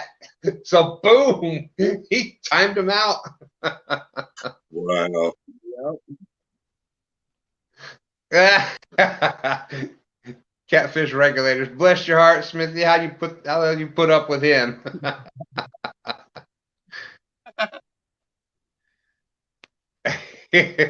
Yes, dear, a lot. Yeah.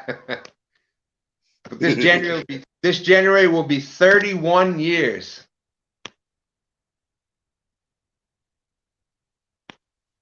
Married for 31 years. She has put up with you for a while. Well, it's 20 in August.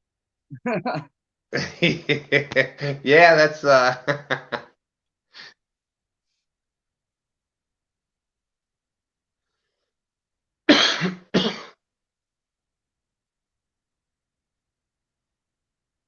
Mr. Thumbs Down. I don't see Somebody any call thumbs herself down. Mr. Thumbs Down. Oh, somebody call herself Mr. Thumbs Down? Jesse said, I'm still wondering who is Mr. Thumbs Down.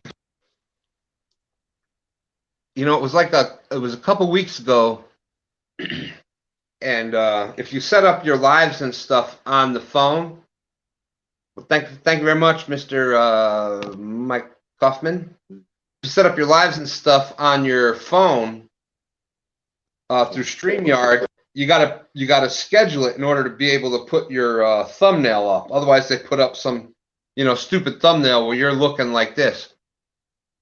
You know, they never get it. They never pick the right thumbnail. Yeah.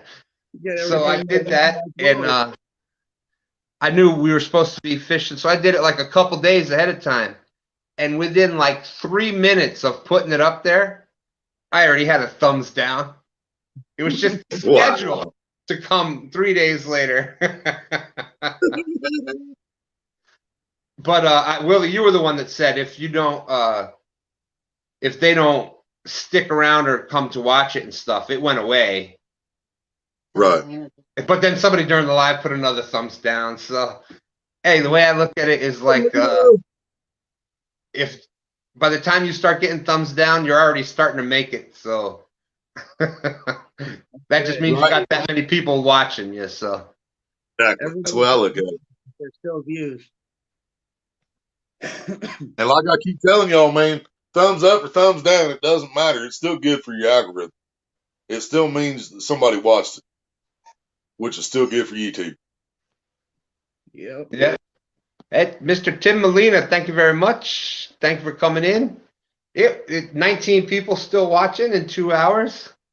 Tim, it was one of those things where we were just hanging out, and I was on Messenger with LG Bass and One Ton and Aaron from Catfish Regulators on another message, and everybody was like, I'm kind of bored. Somebody should do a live. And well, here we are. It was, it's either feast or famine, it seems like, right? It's like either there's like 10 lives going at one time or there's none. And it's funny, you come on and it's like there's always people that want to just kind of hang out and talk. It's crazy. It's awesome.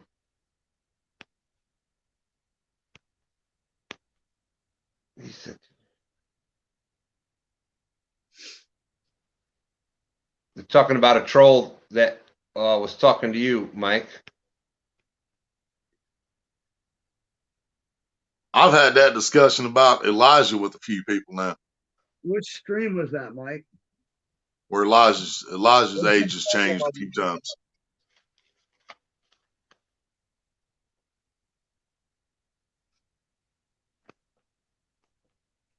I've had a few streams that have been like that. I've had to call out trolls. Although I think most of them are on Willie's page. Guarantee it.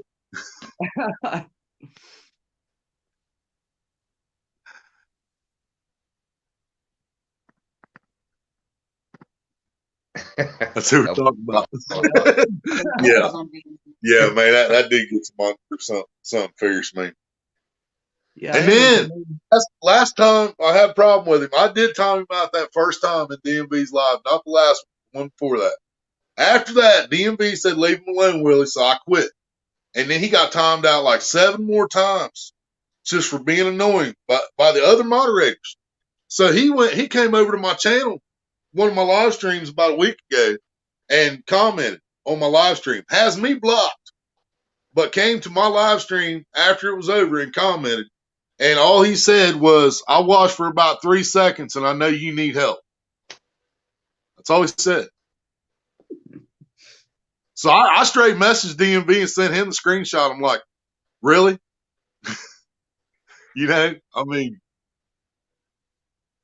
how am I'm not being a bully when this person says they blocked me, but they purposely come and find one of my videos, comment on just to say something stupid. Let's see. So we got Jesse in here, 18 people. Steven, how you doing tonight? Steven, you at work tonight listening to us? And Paul Nation Cats, yeah, that's an awesome logo you got there. Don't say the name 3 times, Willie. It will appear.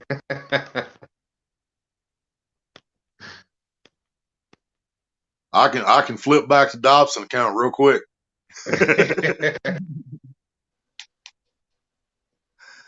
Here we go. Yeah, I think he's probably like 10 years old, to be honest. I'm thinking like 10 or 11. But Oh, he that's right. said we've heard 13, 14, and 15.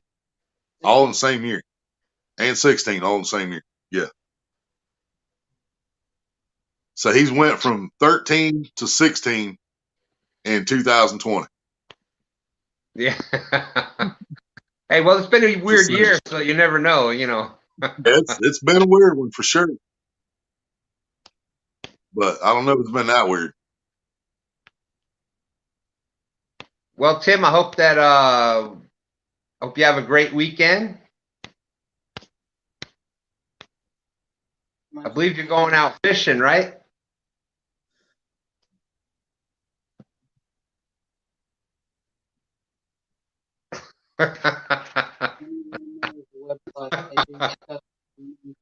Willie, there's a comment for you.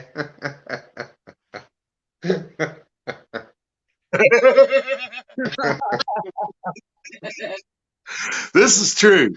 This is true. But you don't come in streams like you're not in here right now saying, well, I blocked Dobson so I can't see his comments. And then come over and say that on my thing. You know what I'm saying? I agree with you 100%. I know I need help. But yeah, but there's a big difference between you telling me that, which I know, because you actually come and spend time on my channel. You don't have me blocked, so you can't see what I'm saying because you don't like me, and then purposely come and seek out one of my videos to say that. You know. All right. Well, good night, Mo. I hope you're able to sleep this time. I don't. We're not going to be on here for too much longer. It's not going to be the 13 hours. I promise. I promise. There's one for the family friendlies. There's Mike. That one's for you. How's your withdrawal coming? But it is. I'm not in chat right now, so I'm okay. Isn't it totally different? How many times have you done this, Mike, on a channel that you're not a moderator on, and you forget, and you're trying to you're trying to put links still? You know, I get more of that on like the outdoor channels where hunting and stuff with J&J, a couple others. They get mods that don't, I guess, understand or know how to do it. So right. I get my fix by actually assisting them. Yeah. All right. Good night, Mo. Thank you for coming in. And yeah, now we're up to 20. JP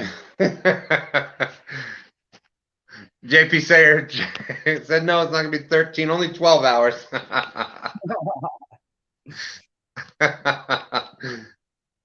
I got about another 7 hours before I gotta get back for work, so Got plenty of time. exactly. I just got up, so I'm good to go. Right? I got plenty of fitness, plenty of pop, plenty of whatever. I'm good. I'm only on my third account. Hey, I haven't even broke out my second account. See? I get in enough trouble with just one account. I don't need anymore.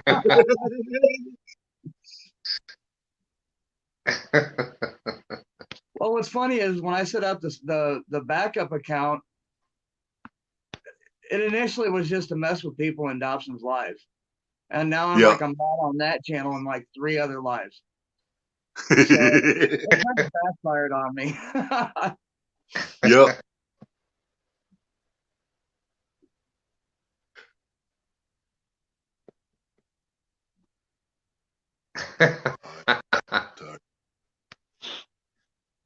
Yeah, after the 13-hour one, I can't remember what it was. I think I did like I think it was 9 hours or something like that. And I told my wife, I'm like, it wasn't that bad this time. I didn't do the 13 hours. I think it was like 9.5 hours or something like that. Yeah, it's not that bad when you cut out 4 hours.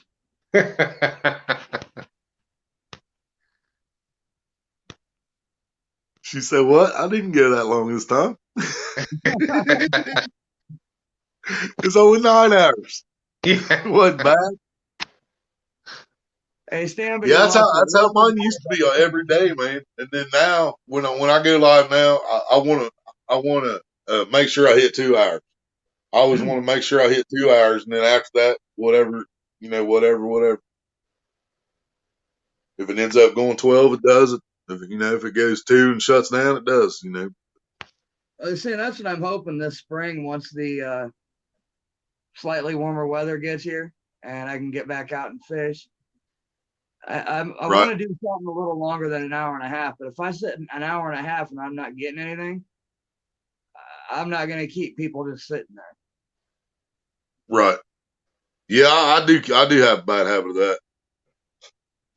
I need to take a chainsaw and a sickle blade, Kaiser blade, bunch of stuff back here along that creek this coming spring and clear me out some more spots. Well, what's funny though is, Mike, it's the same thing as like on the lives here at night. Like now we're at 18. We dropped down, I think, to like 14. Then it went back up to 20. Now we're at like 18. The same thing happens like on the live. You're out fishing, and at least for me, it's like, okay, we're not used to getting skunked, so it's like, all right, if I stay, I know I'm gonna catch a fish. I'm gonna put fish out there. That's how I used to feel. Yeah.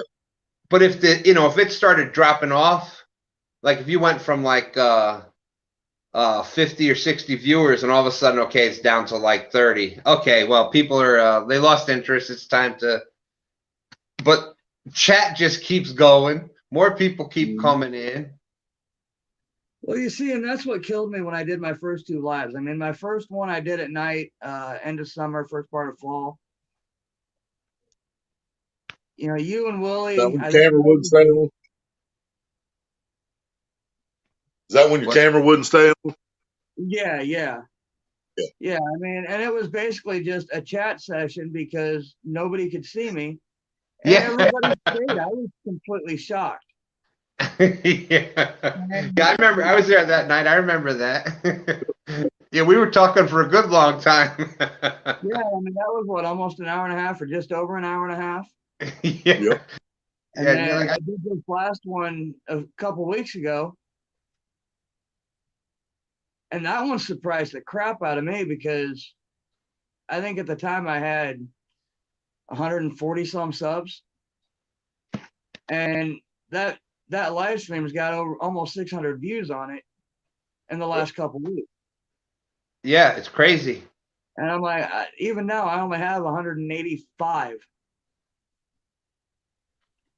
So I don't have 600 views on any of my live streams, and that's including the one that went 21 hours. I didn't get 600. Well, I mean, that's what I'm saying. That's what's crazy about all this. And now I've got some of the catfish community that's waiting on me to do this unboxing for these. And for these. And I feel like an idiot just sitting here talking to my phone with nobody there. So yeah, you gotta try to like you gotta try to like picture that there's somebody talking to you or you're talking to somebody. I know, like, I'm much better with the lives too. And my problem with the videos is the editing and stuff. But yeah, when you're doing an unboxing, you got to try to make it like maybe put a picture of somebody up behind your phone so you actually looking at people, so you feel like talking to the people. But I know exactly what you're saying. If you're just doing a video, it's like, at least live. At least there's people out there that are talking. They're typing back to you.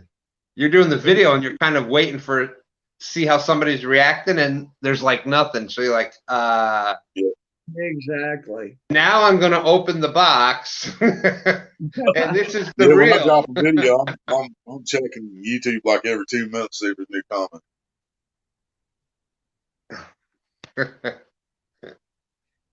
That's why I'm actually kind of debating. Do I just want to do like one ton did and do a live unboxing? Because then maybe I feel a little bit more at ease.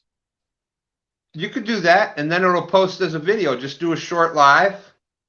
But here's another one. Here's another idea, man. Is you could always set it up for a premiere too, and you can still do it. You'd still do it. You'd record it like a video, but while it was premiering, you would have your live chat during the premiere, where you've already done your unboxing, you've already done the video, so you just spend the whole time talking to the people in the chat. A lot of people do that too. Yeah, DMV just had a premiere a couple days ago. Hey, did y'all see that? Did you see that one that my wife put in there? Y'all have noticed my poor spelling. I just want to say, whomever invented spell correct burns in hello.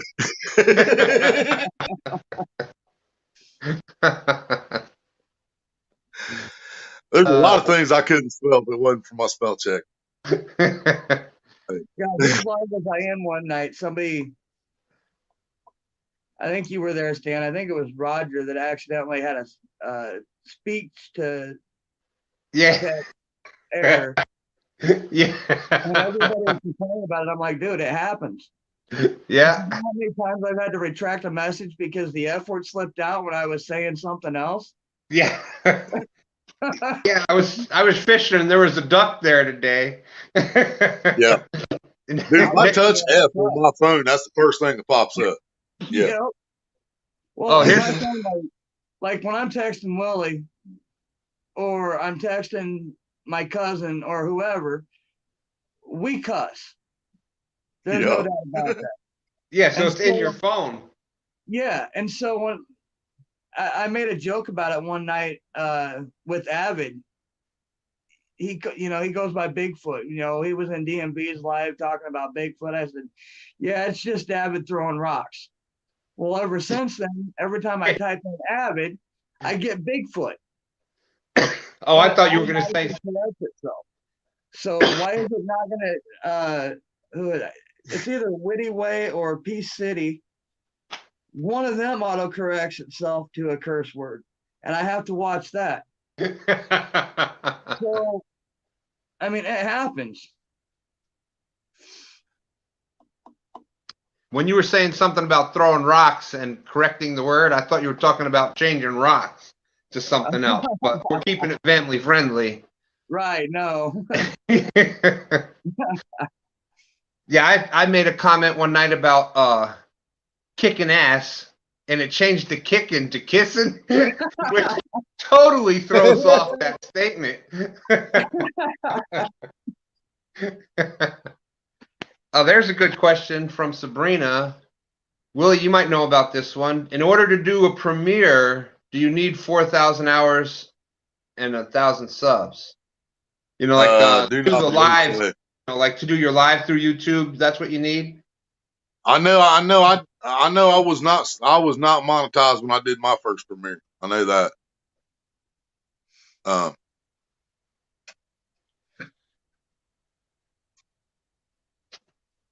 see.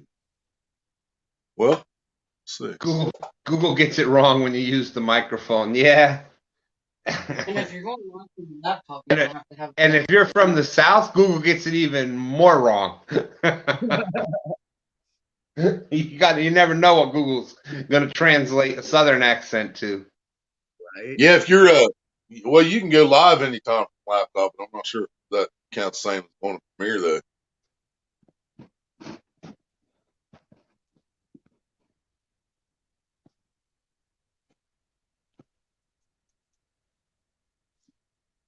Yeah, I'm not sure about that because I think all the premieres I've seen. I'm experimenting with one of my one of my oddball ones right now and see what Mike, it does. back to that unboxing, I think that would be because it's gonna be the same video basically either way, whether you do just a video on the unboxing or a live, you're gonna say the same things. If you're more comfortable with the live, I would schedule a live at, whatever time. Usually like a good time tends to be like 7 o'clock, or before like the normal 8 o'clock fishing shows come on. Right. Or to do it. You got to remember, I'm Central Time, so when you say 7, that's when they come on. I just uploaded my I just uploaded my Dobson logo or my Dobson intro on one of my odd channels with no subs, no nothing, and it's giving me the option to set it as premiere. So apparently there's no limitations on that because I have no content, I have no subscribers, and it was still gonna let me do it. That would butcher Creel. Okay, so you're that's right. You're the hour behind. See, Eastern Time, we don't even think about the other time zones. Right. Like it's weird how, like football's on at certain time, things like that. It's funny how you don't think about it until you're in some of the other time zones. So that would be 6 o'clock, y'all's time. So then it would be probably either that or wait till like 9 o'clock for us. That'd be 8 o'clock for y'all on like a Monday night or Tuesday night. DMV is usually live fishing. So probably like Wednesday night would be good.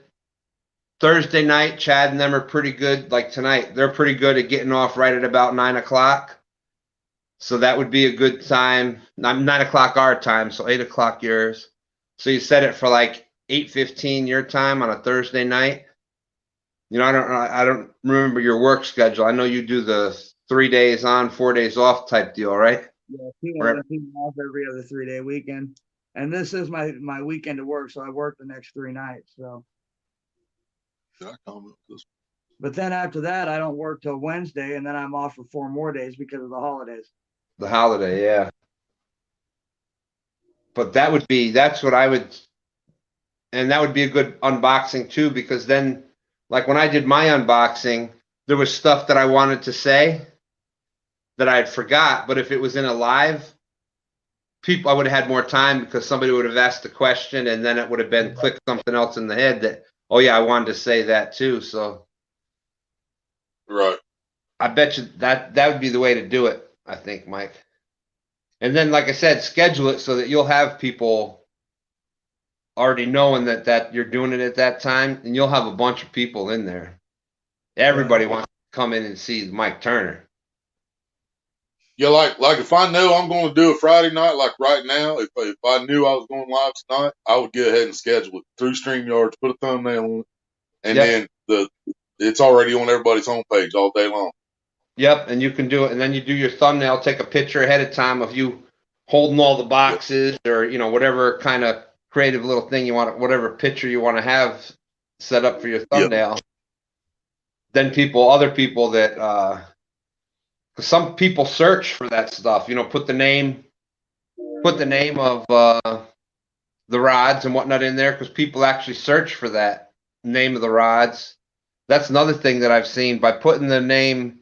If you're fishing like we fish the James River, I've been trying to add that into my titles and whatnot, and also in the hashtag, because I've also gotten views and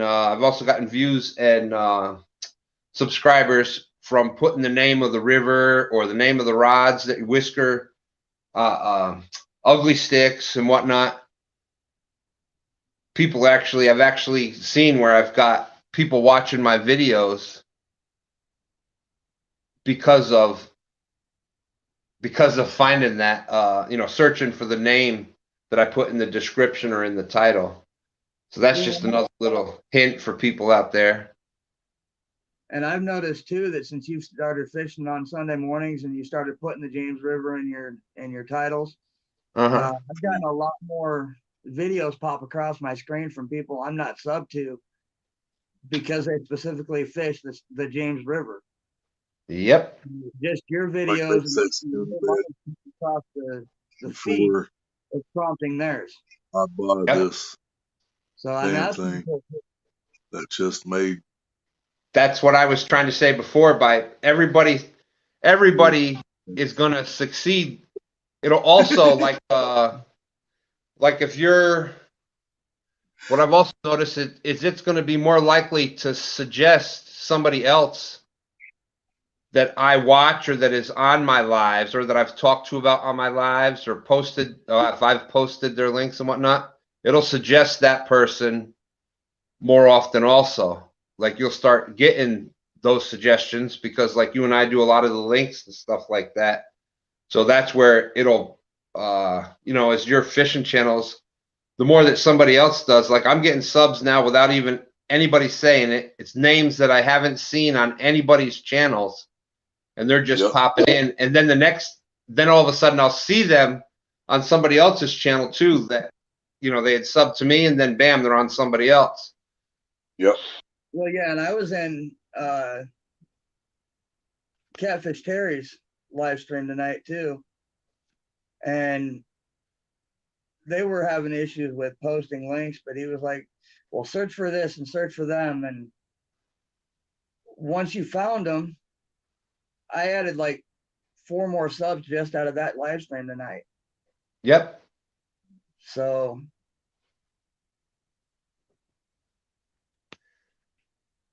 Hey.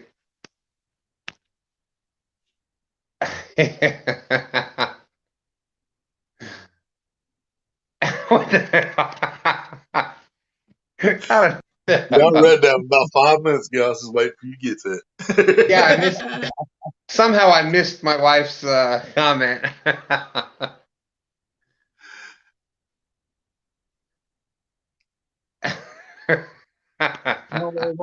Big Sexy, come to bed before I buy this darn thing that just made delicious rare steaks. Night night.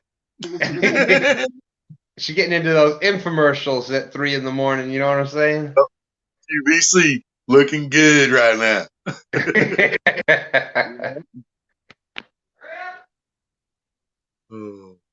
Hey, I will be right back. She said, I'll be right back. Not like the last time, Mike. It's not gonna, I'm not gonna leave you and Willie up there for like an hour and a half while I thought that my stream was over. Well, if you leave me and him alone too long, it will no longer be family friendly. Just saying. Yeah. I realize that. Well, we're what happened, good right? Because you're here. When it was that 13-hour live, I was on so long that my phone died. It just died. So, and I was new at doing the lives. So look at that. He stays in trouble. Come on, look at his face. You think that I ever get in trouble?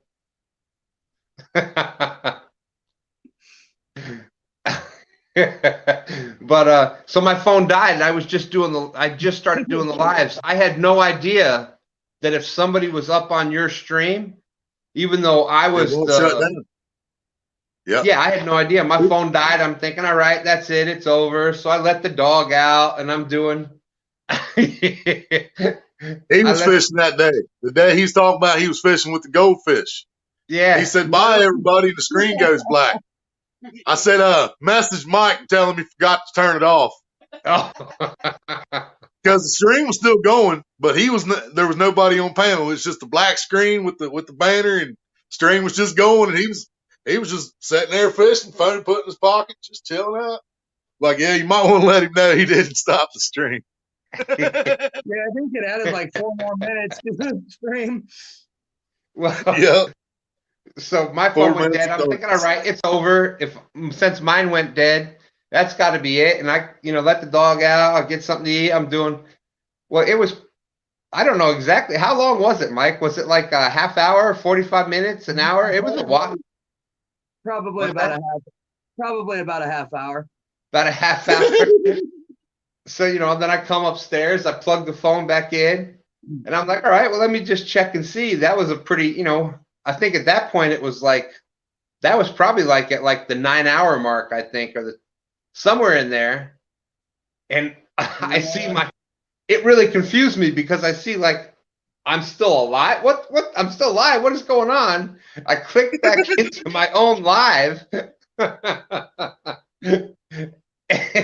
And I'm like, hey, what are y'all still doing here? Well, it would have been like another minute or two later. I might have had Rebecca up there singing because I was trying not to say anything.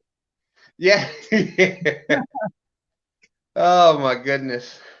Yeah, see, so actually, you don't even have to have somebody still on the panel. I thought you had to have somebody on the panel for it to keep going, but Mike didn't even have nobody on the panel, and he just hit leave. He just hit leave, stuck the phone in his pocket, and he was still live. Yeah, because you got to leave, and then what's the next one that comes up? You got to hit end stream or end whatever. When it came up and it said end, there's an X in the corner like your top computers. I think I hit that X instead of end stream. Oh. So. Yeah, so you just close that out instead of ending it. Yep. It's like, no, I don't want to end yet. I just want to put them on a black screen, stick them in my pocket. Well, hey, in case something happened, you never know. Yeah. He's like Stan, he's like, yeah, 9-hour mark, phone died. They can have it. I ain't worried about it. Well, the funny part was when I came back, I had more people viewing than when I left. So yeah. Now that is I don't know. That's that makes a man think right there. I will definitely be right back. And that was the topper that night, is because Rebecca doesn't use her camera. I know. So I was the only one they could see, but she was the only one talking.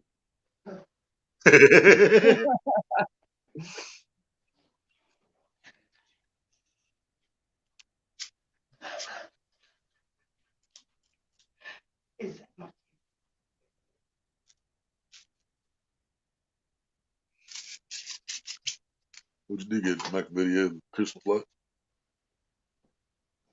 There's some badass decorations. Did you see the one right up here? Hey, I just walked up the front of the sidewalk. I was freezing by the time I got out there. Hi, the wife. What? I hadn't seen his little setup here. How you doing, Dobbs? I'm here. Adorable. What? Here. She said, what? Oh, he said, okay, love to all. I was actually trying to read what the heck I said. You can say it. I did twice. Do again. Do again. I think you're so adorable. Me? Or you? You. Oh, thank you, darling. How you doing? Oh, you know what? He keeps telling me that the camera goes like, right, I'm going this way. Yes, he ain't talking to me, Mike. I guarantee you that. Wait, right there.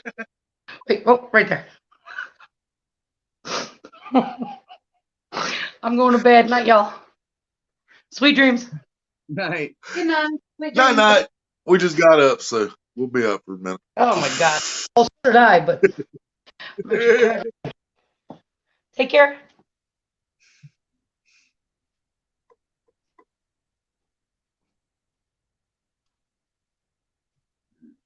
Regulators. Stan, you changed. Yeah. So, wow, Stan, you changed.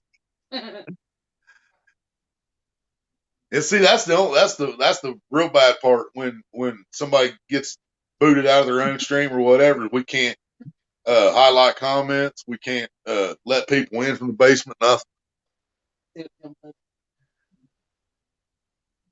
Takes some getting used to. Oh. You know, Steven, it's not so much seeing yourself on camera that takes you. It's actually the listening to your own voice. Oh. Tim said, "Oh no, the later it gets, the better Stan looks." That is scary.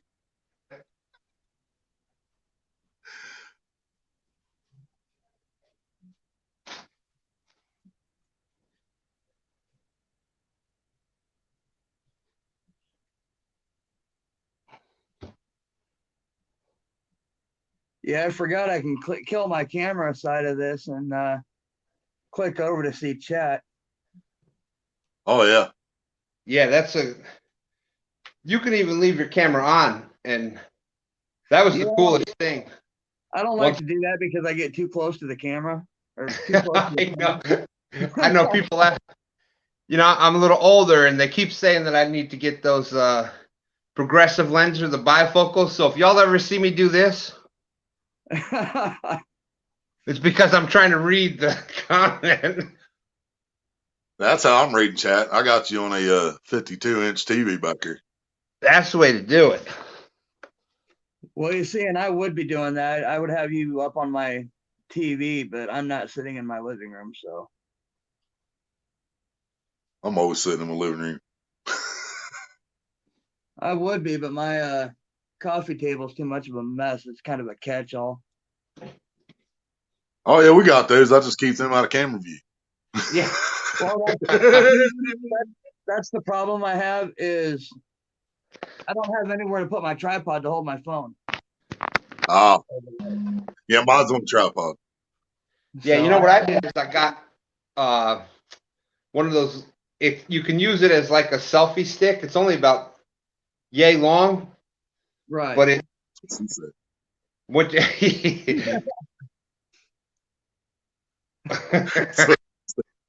but I put it up on a I put it up on a box, and then I got just that little phone holder that, like, if you flip around, you can use it like a selfie stick, but it works to like set it up on a box or something like that. So keeps it up above the coffee table.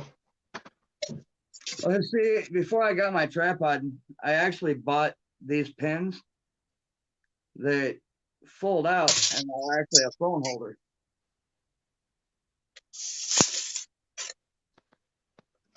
Huh.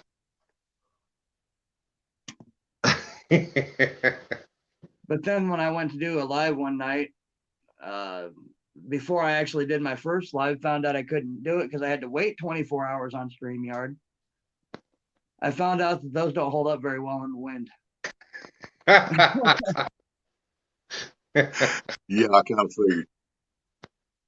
Well, this tripod I got, this thing is so lightweight because it's all aluminum.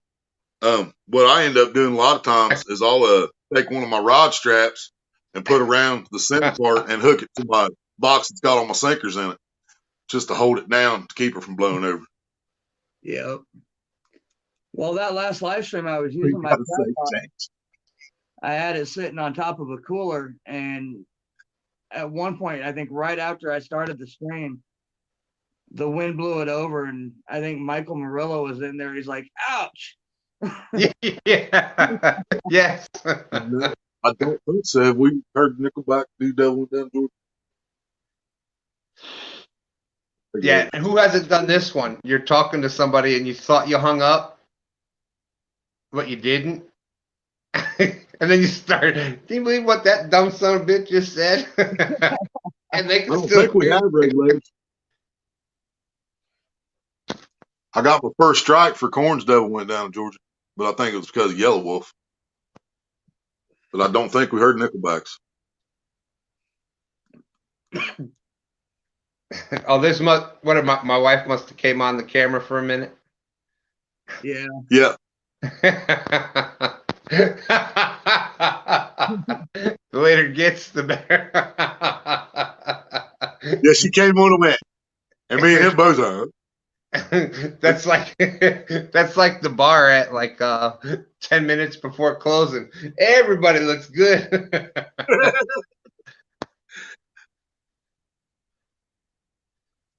Take some getting used to see yourself on camera. Yeah, unless you look this damn good, but then yeah. And that's what I told him. For me, it wasn't so much getting used to seeing myself on camera. It was watching the replay and listening to my own voice. Yeah. Yeah, the voice was definitely. I always thought I had a deeper voice than what it sounds like coming back to me, but right.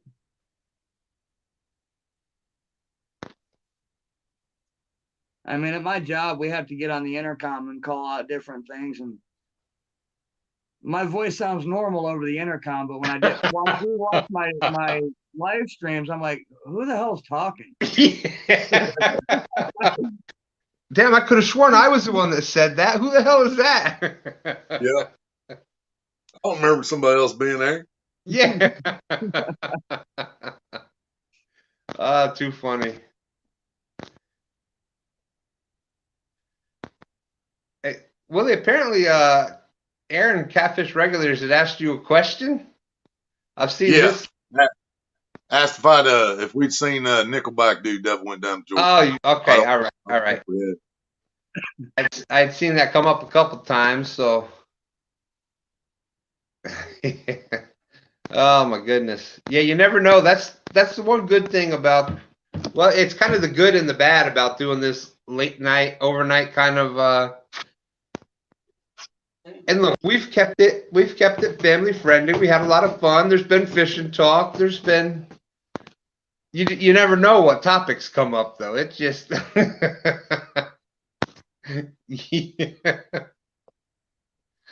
I just noticed my pic is up on my YouTube circle thingy.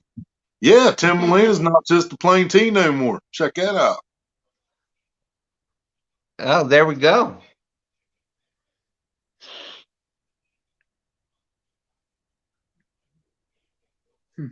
Well, Mr. Tim Molina, you always have an open invite to any of my lives. You ever wanna come up and talk to any of us? I do the Saturday night with Norm. We'll always be glad to have you. I do my lives on Sunday mornings fishing with my son, and I'm probably going to keep doing these every once in a while where if nobody else is on. I guess I just like going on and hear myself talk, but these are definitely fun. There's not too many people. There's people that are up that want to talk and have fun and just hang out with your friends, and that's kind of what this is. So I would definitely, this is something that I wanted to do. I would do that one chip. Nothing. Y'all heard that one chip challenge thing? Yep. Hey, things like $21. Yeah, it's crazy. I wouldn't want to pay for it. That's crazy Right. having that much money for a damn potato chip. But hot. I was born in Baton Rouge, Louisiana. I grew up with. I mean, I think that they put hot sauce in my baby bottle. You know? My aunt made this. Where they used to live, they kind of lived out in the bayous. Where to get to their houses, like you drove down a one-lane road, and you parked your car there, and they had the pirogues there, which are like these, like a canoe boat type thing, and you had to actually take that out to the houses. And she used to make this hot sauce. Well, thank you very much. Thank you very much, Aaron.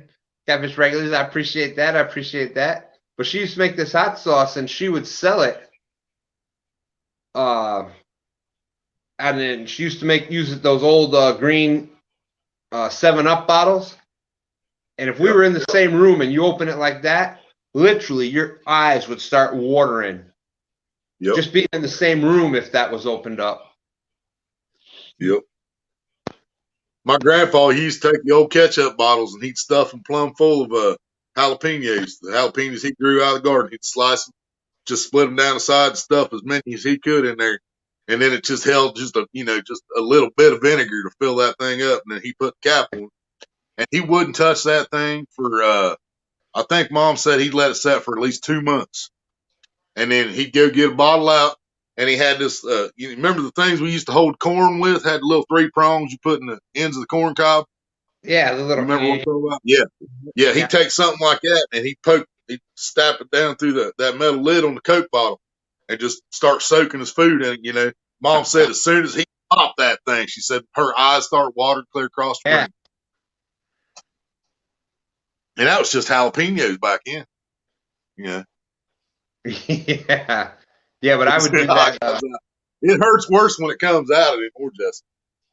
A lot more, actually. I went to Buffalo Wild Wings, and I didn't know about any of that type of stuff. And I was like, I ordered the wings, and she said, "Well, what ones do you want?" There's like 53 damn flavors. I'm like, "Well, just bring me out the hottest ones that you have." And she kind of looked. She brought them out, and she's kind of, "Oh, this is gonna be funny," And I'm just like, "Oh," I ate the whole thing. And she's like, "We don't do it here, but you should go to the other Buffalo Wild Wings. They have a challenge where if you can eat all those, you get your name up on the thing, and you win this and that." I never went to the other one, but yeah, I love. In my opinion, if you're trying to eat something spicy, if it's not making you sweat, if you don't have sweat running off, it ain't hot enough. Right. Yep. We got a restaurant here like that. It's called Quaker Steak and Lube. It's like seriously, it's like a bike shop / restaurant / bar all in one. And they've got what they call atomic wings. It's a challenge. If you can eat the entire plate or whatever full of wings, they put your name on this little plaque, put it on the wall, give you a free shirt.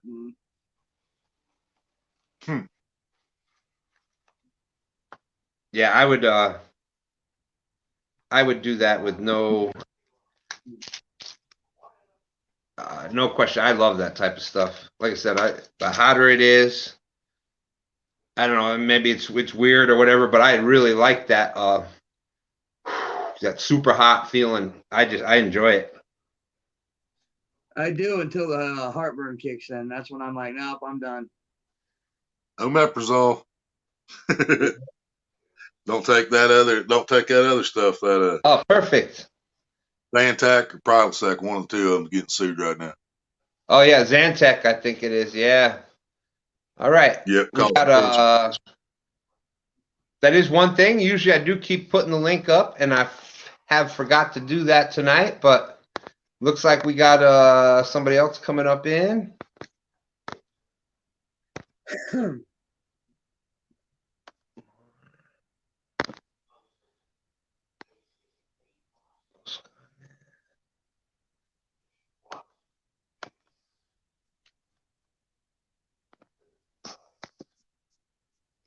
Oh, come on.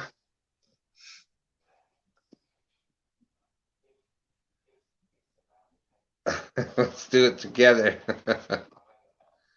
Okay, post comment. Come on, phone, work with me here. Damn big ass fingers and slow phone don't work together.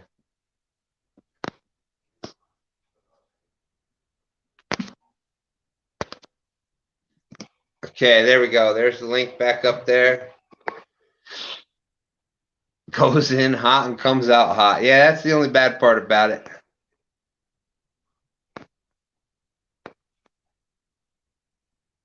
Paul Nation Cats, did I start something?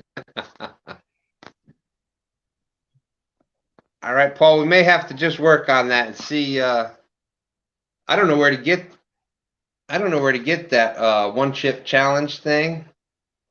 But here's our everybody knows Steven coming up in at the stream. How you doing, Stan? Hey, Steven, good to see you again, my friend. How are you? I'm all right. Yeah. Y'all talk about the hot sauce. It reminded me of a story. A friend of mine had a customer who was Filipino, and the guy had made him some hot sauce and put it in a baby food jar. So one night he gets it out. I'm going to try it out, and said, took a spoon, dipped in, put a little on his food, stirred it up, mixed it around, and put the top back on. He said it was pretty hot stuff. Well, later that night, when he and his wife went to bed, they started fooling around. Now, he had done showered at that point, and she caught on fire. Yeah,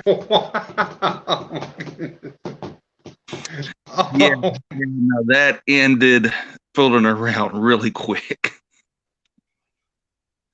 Oh my goodness. Yeah, she said she told him, said, "Don't you ever do that to me again." Well, I guess that goes back to Outdoor Adventures comment, if I can find it back here. I guess that story goes right back to there. Yeah. Yeah, I could only imagine, you know, I use the dried cayenne every now and then Mm-hmm. and cook them up. Well, you've got them on your stinking fingers now, and no matter how much you wash your hand, Oh it's not yeah. your finger. 5 hours later, you rub your eye and you feel it burning. So what I've started doing is put them inside of a napkin, crushing them up inside of a napkin, then dump All the right. napkin or whatever, and that keeps Yeah, it my off. jalapenos. When I grow my jalapenos in the garden, a lot of times I'll slice them up, and fry them up with onions and mushrooms and stuff. And yeah, it's the same way with those. After I've chopped them up, man, I could wash my hands 5 times, and still gonna burn my eye. Exactly. We grew something this summer. I don't know what type of peppers they were. My father had picked them up, and they were pretty hot, but they had no flavor to them whatsoever. Huh. I mean, it was heat with no flavor. How much? They look like a cayenne, but longer. And I'm gonna try to get this propped up so I won't have to hold it. Anyway, they look like a cayenne, but they were not cayenne. Yeah, I like the hot, as hot as it can be, but I like to have that flavor with it too. Right. Well, as far as an eating pepper goes, I like a hot banana. Yeah, The hot banana peppers to me have good flavor, good texture, good heat. As far as, you know, like, you want to sit down and eat a pepper with your meal.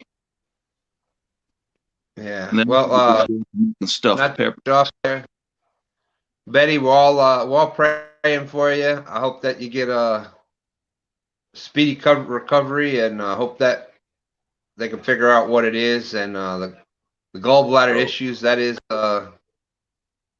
we were just talking about Willie having some issues with the diverticulitis, and it's all in that same all those stomach issues. That is just no bueno, and we're definitely praying for you. Rhea had her I'm sure her gallbladder taken out a couple years ago. no one really, and knowing you, Betty, we know that you're gonna just kick that in the ass, just like everything else. And but yeah, we're all praying for you, and knowing you're gonna be right back out here with us really soon. And besides that, you can't the crappie aren't gonna know what to do without you and your mama out there chasing them down. So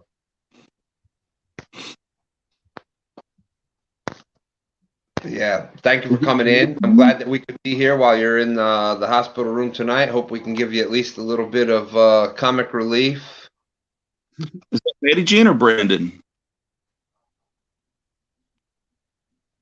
Let's see. All right. Got another person that some know and some may not. We'll bring them up on the stream. Hello, Hey, Paul. y'all. How's it going, y'all? Why's that? And Betty, Tim Molina says, sorry to hear that. The surgery is pretty routine if that's any comfort. I mean, any surgery, it's issues, but Yeah, like I I'll said, be. praying for you, and hopefully we're, let you forget about it. So we're gonna stop talking about it for now. Praying for you. Thank you very much for coming in. So Paul, how are you doing this evening? Pretty good. At least I think so. As good as I can get, always being drunk. And I know a lot of us saw your live earlier today where you were doing the review on the battery bank that you had gotten. Yeah. Hold on, I'll be right back. I'll go get it.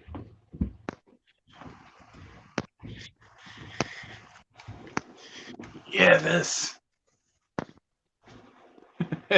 There you go. I was looking at something like that myself so that I can get some, especially when I'm doing the daytime live streams. Oh yeah. The reason why I got it mostly is because of my phone doesn't like keeping in charge. I'm trying to get away from the car battery as much as possible. So Yeah, that's a Phone are that's a you lot using? easier. That little battery bank is a lot easier to carry out than a car battery. That's for sure. oh yeah, like I said in my live, I have a car battery in a cooler, like just sitting in the cooler connected to a 12-volt outlet that I just plugged my charging cable up to. So What type of phone are you using?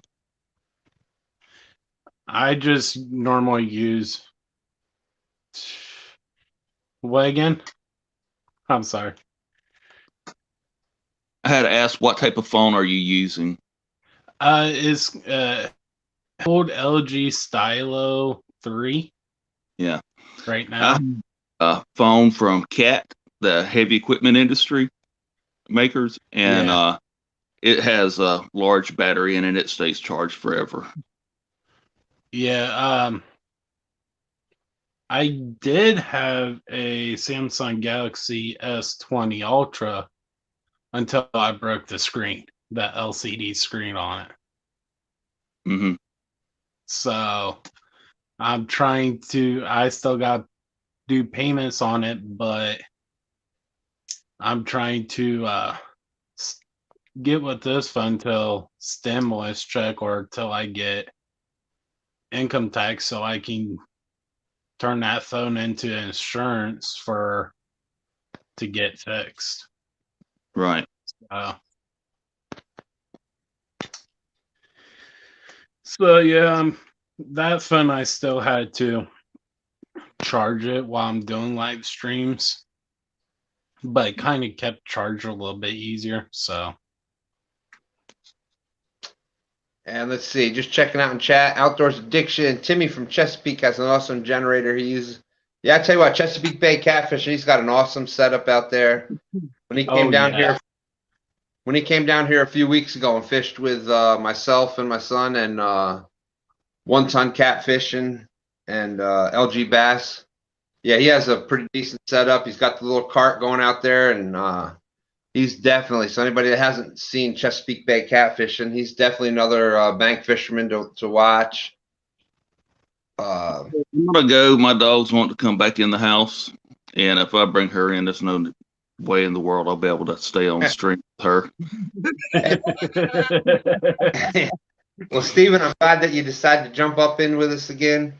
I may have to do this. I may have to go back to doing a once a week kind of during the middle of the week get together nighttime talk thing because Yeah. we've had 20 people all night for the past 3 hours now.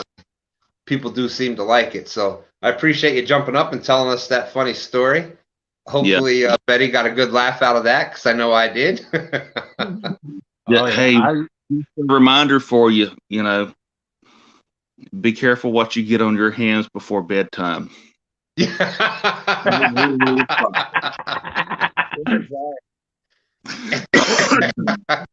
Yeah, stay away from hot peppers and soup. Okay. The flames went higher.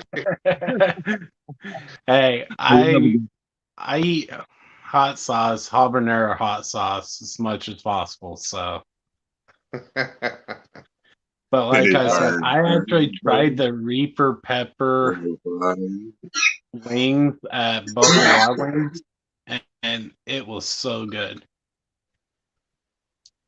Tim Molina, we never sleep, Stan. Yeah, I know. We are there's this night owl faction out here that just there is somebody on 24/7 that will talk about fishing or just chat with other fishing people. And it's every topic from fishing to hot sauce to food to how other lives went to everything in between. And Tim, I know we all are hoping that you catch another monster this weekend. know a lot of us are jealous. You get to go out with Mr. Chris Flores, the Vampire Squad. That would be a good one. Maybe we got to come up with a name like that. I want to catch your fish.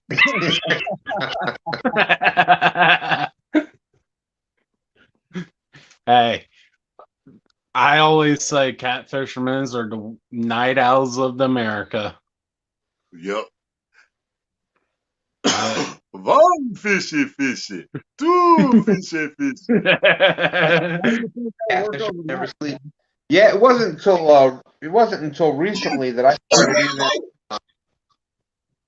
I started even fishing during the day for catfish. It's always been a nighttime thing for me. And it wasn't so pretty much like I might go in the middle of the night, like 3 or 4 in the morning, and then fish through that early morning thing up till 8 or 9 in the morning, or later on in the evening, like after dinner, and fish that dusk kind of thing. But to actually like go out at 7 or 8 in the morning and fish primarily daytime hours for catfish, that's a whole new thing. And it wasn't until the couples challenge from Chad that we really started doing that. And they are out there feeding. Yeah, they are. That all depends on what. When I was younger, I used to fish during day with my dad when I lived in Ohio, and we caught catfish, pretty good sized catfish, left and right at the Dillon Dam. I think in Newark. No, in Dillon Dam in Dillon, Ohio. Something like that. And we caught catfish left and right. Walleye, cat. Yeah, I know even up in New York, you'll catch, as long as you get in the right spot, you can catch catfish through the ice even. Yeah. I've been hearing more during, I've been talking to the bait shop I've been going to. He said actually during the winter time here, they like to go up to the lock and dam, like maybe 5 miles away from me. So because the water has less oxygen, and where the lock and dam is, there's a whole bunch of water that spills into the lower part of the Illinois River, and it just creates a whole bunch of oxygen. They've been catching walleye up there and other fish. So, Yeah, in the fall and the winter when your lakes and rivers are doing that, what do they call it? Turnover there. The oxygen is a big part of where your fish are going to be. Oxygen, water temperature, bait fish, the food. That's all. I never have fully understood that. I know when the water does it. I see the water turn each year, but I never understood what it was actually doing. It's because of I think it's the methane, I think it's the methane, but it creates like a thermocline. So there's like a line that's in the water where below that, there's no oxygen in that water at all. Yeah, no fish. You're fishing, and it's because of the all the leaves and the sticks and even the seaweed and stuff that get in there on the bottom and they start decaying. It creates a layer of methane. So then when the water the temperature starts to drop so much that it starts to kind of like turn it up, and it hits a certain level where that's where, because of the water temperatures, that's where that methane will stay. So below that level, there's no oxygen in the water. Huh. So that's until it turns over, and then once it turns over. Yeah, and around here on one of my local lakes, we know when that happens because in the shallower ends of the lake, that's when the lily pads start growing up and the cattails start growing up. So as soon as you start I can look at the water. I can look at the water at these lakes here, these ponds here, and it gets that scummy type look. The water just changes color. It turns kind of a green, which makes perfect sense now that he said methane, because that's actually what's going to cause that. So that methane turns the water green when it comes up, and then after a few days it'll clear up. Well, yeah, it puts an algae slick on the top of the water. Yeah, it's not. Yeah, that's what I meant by really like a turning the scum. water Yeah, green as much as it is breaking the loose algae from the bottom of the water and bringing it to the top. Right. All right, Mr. Tim Molina, we wish you the best of luck. Catch a monster for all of us. We hope you enjoy yourself and y'all have safe travels out there, okay? oh yeah, Tim, catch you later, brother. Hey Stan, that last post you had pinned up there, who was that from? I have Mike. no idea. It was from Mike. He was asking about beef liver. This one? Like, no. No, something about using beef liver. Yeah. There you go. I don't use beef liver because I love beef liver. Well, here's my take on that. Is I sit and I watch like DMV. He uses beef liver, chicken livers, gizzards, whatever, and he does pretty well out there where he fishes on the Potomac with it. Around here, anytime I've ever used liver, I'm getting eaters. So if you're going to get something that you want to put in your freezer or just something with the kids to play, have fun with, beef liver is a great choice. Now, see, I haven't caught a fish on beef liver in years, man. They won't touch it around. See, I mean, they just refuse to hit it. I'll put it on trot lines, catch turtles. Right. And what I do is when I want to go out and if I know I'm going out to get a few eaters for the freezer, yeah, that's when I break out the stink baits and the dip baits, because I put them on these hooks. I know the fish are going to swallow the hook whole. Yep. If I'm not getting them to eat, I'm not using stink baits and blood baits and whatever. I use chicken livers a lot because that's what me and my dad caught a lot of our fish when I was younger. So, and see, if you can find a spot that's not real heavily populated with channel cat, but it is heavily populated with blues and shovels, you will still catch the big fish on chicken liver. I've witnessed them many, many times. I mean, I've seen 50-pound flatheads caught on chicken liver. Yeah. But it has to be in an area where it's not overpopulated with channels there. Well, the way I look at any of these baits is that I think it's all about confidence. If you have the confidence to use it and it's going to work, different baits are going to work different in different areas. Yeah. I've used the lemon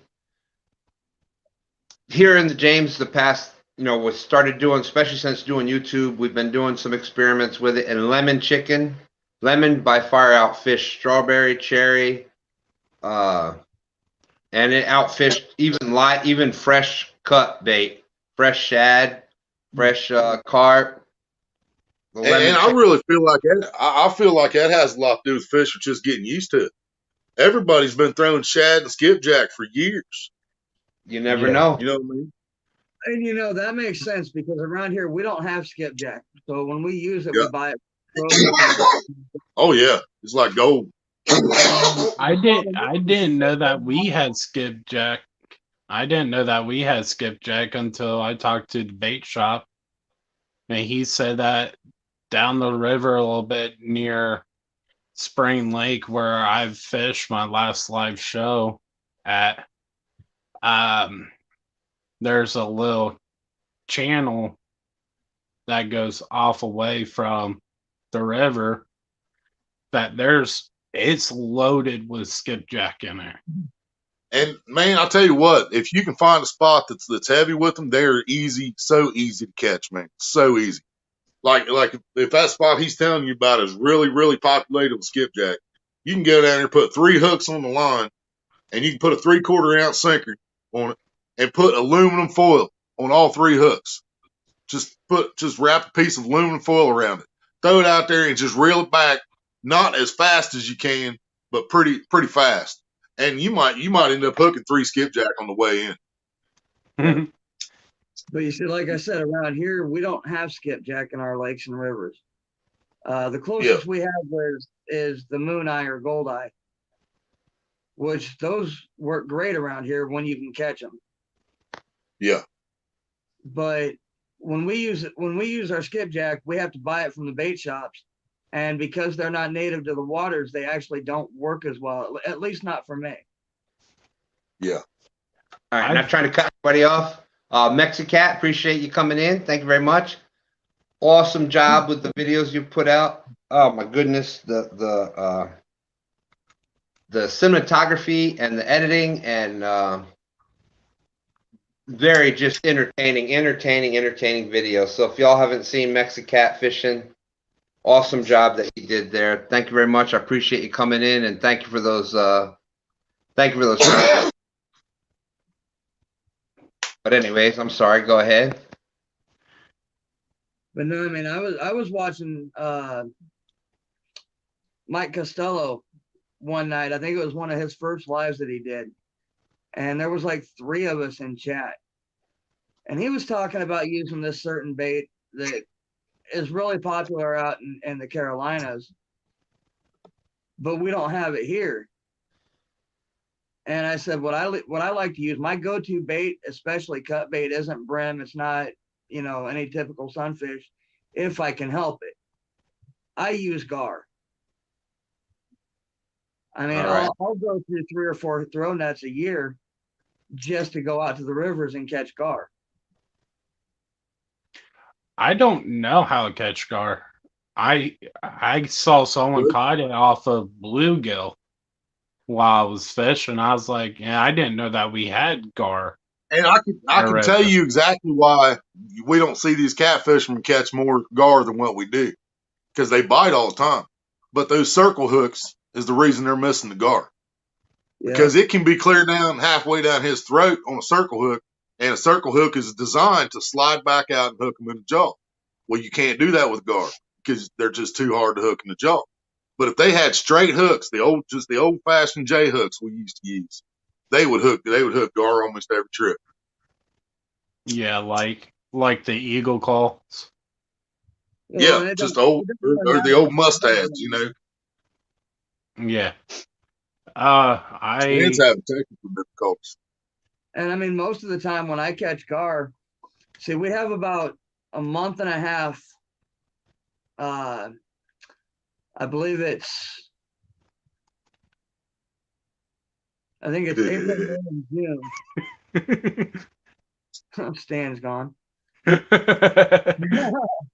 That's us 3 keeping it alive. I think it's See, he April, looks like that. You see it? I seen it with the lines going through space. No, I think it's April, May, and June that our shovel nose sturgeon run up our rivers. And I'll go out with just plain night crawler, J hooks, worm hooks, whatever. And that's when I catch most of my gar on hook and line. Yeah. Yeah. But once I get beyond that, I don't have a point in using straight hooks. So I have to use my cast net. Yeah.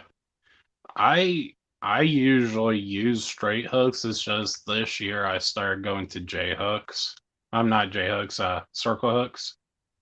Yeah. So it's because I want to try a different type of hook out and see if I would get better sets and more sets. But it's like this year it's just fishing's been horrible. Right. Oh yeah, it's been horrible for a lot of people this year. Yep. Actually, this fall and winter, late fall and winter has actually picked up for, I think, a lot of people compared to even the spring. Yeah, especially DMV. He's lighting it up. Right. Yeah. Oh, I saw his live that last live that he did. He was on there for like as far as I know, 9 hours, and Yeah. he Well, caught that's quite a almost every few. life. He caught The quite a time of few. his live before that, he caught almost 400 pounds of fish. Yeah, I just wish I lived near those guys. I used to Right? live. I used to live in Martinsburg, West Virginia, and so I could have went to Potomac River or Shenandoah River because Maryland, West Virginia, and Virginia, uh, where changes, there's a point of all three states that's like you can see each corner of the state right there. Yeah. And if I remember, it's in Harper's Ferry, West Virginia. It's a history town in West Virginia. It's all about Civil War and all that. But like they allow you to fish right there. And I wanted to fish there, but I was still in high school, didn't have my license yet. And then so I just mostly went down to the creek and there was trout. I was fly fishing. I taught myself how to fly fish for trout. Yeah. And I fell in love with it. So I I wish fly fished. I fly fished with the regular ZK 33 and light line. It wasn't actually fly reeling, but I've used it as a fly rod and caught bait. But we don't have wild trout around here, of course. You know, uh, I wish we we had got wild trout. we got trout here, but like the trout that we have, it's been farm raised and Yeah, that's let what we get. They go. stock them. Yeah, just Yeah, pure white meat instead of that yellow meat. Like catch wild trout. I've seen some guys with videos on YouTube actually where it's got a yellow tint to the meat. I've yeah, never seen anything like that. it does. The There's just so many fishermen around here for trout.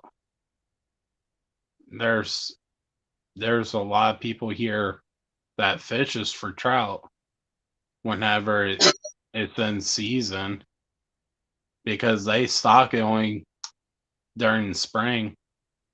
Like Yeah, that's what. this year, uh, DNR said that they released 4,000 pounds of trout in the Pekin Lagoon. Is park that I did a live show on. Hey, Paul, can you chat? Yeah. But no one caught any. Wow. And so everybody's like, they actually didn't stock it. And people got upset about it. I would too Oh, if I'd have I been pissed if had they to said it was buy a trout stand this 4,000 year. pounds. Nobody got one. Yeah. So, but it's Because see, they only give us like 400, 500 pounds total, and they split it up between two ponds here at the city park. And it don't take but 2.5 weeks, and they're fished out. They're gone. yeah. Well, that's like the spring lake of where I've been starting fish at. They actually stocked bowfin there. And I would like to, once they start growing and everything, actually fish for them because I never Yeah. fished for bowfin before. So I never caught bowfin. Hey, Willie, I think you're about to get in trouble. I see it. I don't know if Paul sees it or not. No. You got somebody Misty Wisty trying to get your attention saying hi, but Willie's got your attention. She's getting mad.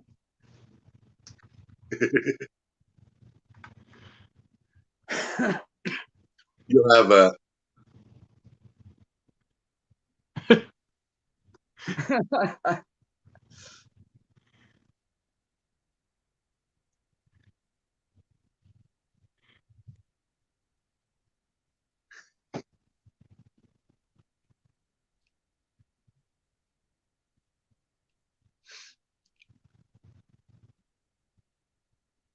Yeah, I don't know what Stan's phone was doing right before he disappeared. He had some lines going through.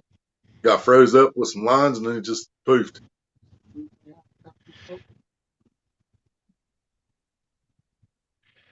Misty.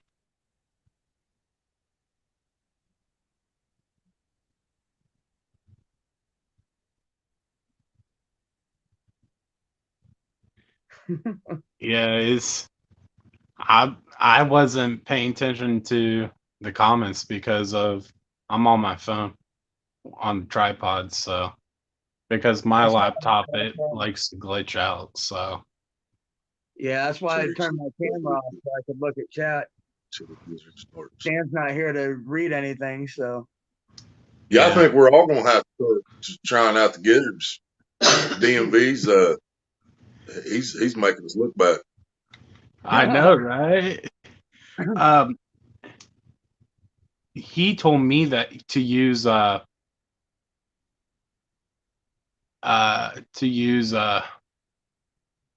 garlic in my chicken jello, the jello chicken. That's where I differ from a lot of people too. I prefer Kool-Aid over the Jello. Most of them use Jello. Well, I tried jello and it's not working at all. Yeah, and Kool-Aid, I think the Kool-Aid just gets into it better. I agree, but around here I've had better luck on just plain raw chicken than I have with that Kool-Aid. Yeah, that too. Yeah. And if I'm going to use garlic or salt or anything like that, I'm only going to do that on chicken liver to toughen it up. Yep. Help cure it up. Yeah, because you add a little bit of salt to a tub of chicken liver, it makes a world of difference. Helps it stay on your hook. Yep. Yeah. Is Misty still here?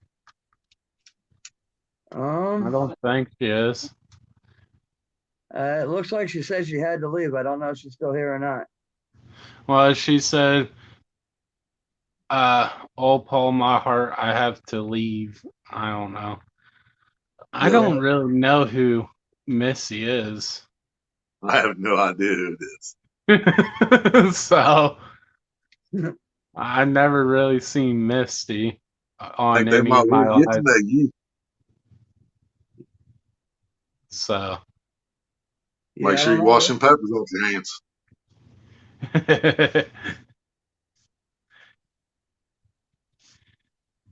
But no, I've actually been starting to use suckerfish also. First time I used suckerfish, I used it during the day before I even start doing live. Talking about horse suckers? Just suckerfish is known here. We call them red horse suckers or something like that around here. I think it's called. We got like gold scales. We got a red tint on their fins. White belly. More brown. They're brownish and white. You can catch them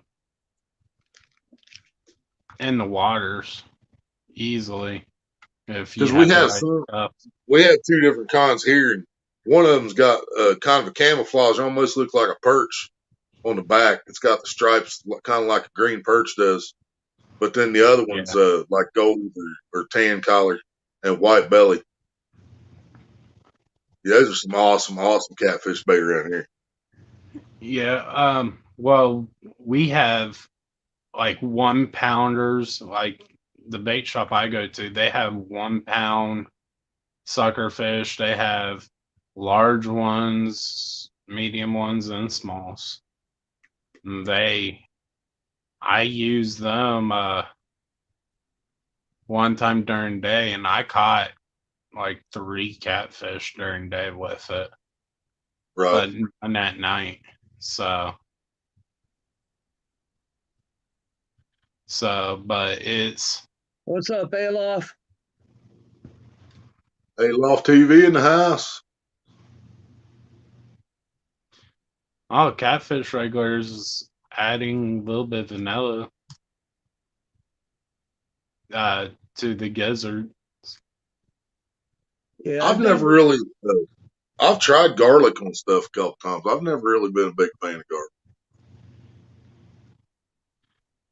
Yeah, I tried the vanilla on chicken one time. Didn't really do too well, but I only gave it the one shot. Yeah, the only thing I would use vanilla in is if I'm making a carp bake.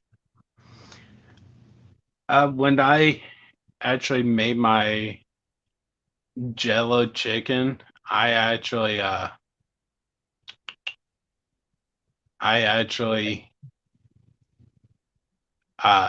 kept it out in my truck, like in the cooler of my truck. So I don't know how stinky they are, unfortunately. Well, the bad thing about chicken breast is it'll soften up over time, where chicken liver will get tougher if you set it out in the sun. But chicken breast will soften up as it goes by. Yeah. But no, yeah. It, I don't know if I want fish tomorrow or not. If I do, I don't know where I'm gonna go, because I might try use up that chicken, that jello chicken of mine, see if I can catch one. And if it is too soft to stay on the hook, the only thing I can recommend after that is pantyhose. Unless you got some string, might help. But I might use my egg knot, the egg knot I use for chicken liver. It's basically knot that I do on the hook. So I showed it on one of my lives. It's so all that I have to do is push the leader through, and it creates a circle. And you just put it around your bait, and it keeps the bait on the shank. huh? I actually got that knot from Luke from Catfish and Carp. Fish and carp, yeah. So, and I've never thrown off my chicken liver after I use that knot. It's basically the basic knot that you do on the shank. Yeah. And then instead of pulling your leader completely through to tighten it up, you let the little bit of the leader still dangle. Then you'll turn it and go around your hook point, then turn it again, go around. Keep on doing that like 7, 8 times. Then tighten it up to tighten up all the coils. And then you just got push down on your leader, and then it'll come out, and you can just wrap it up in your bait and keep your bait on the shank. So it's actually pretty. I actually found out that's actually pretty good knot to use. So I've been using it, especially if I use chicken liver. Oh yeah. So All right, Steve.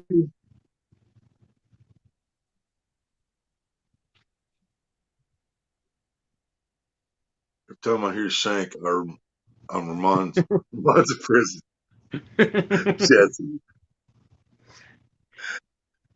Yes. Yes. I know I say it weird. That's what it's called. It's called the shank.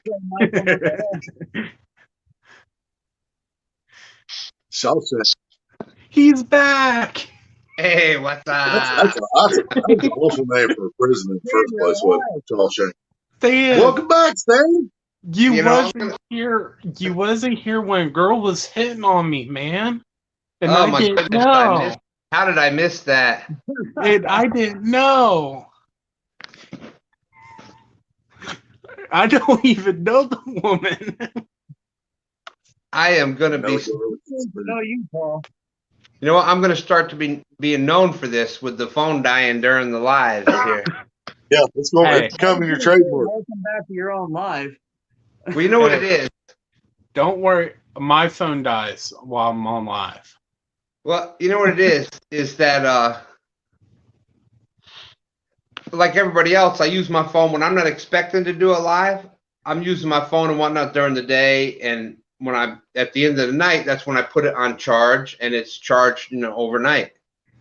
So when all this happened, like my phone was already down, my the one little bitty battery backup that I have was already down.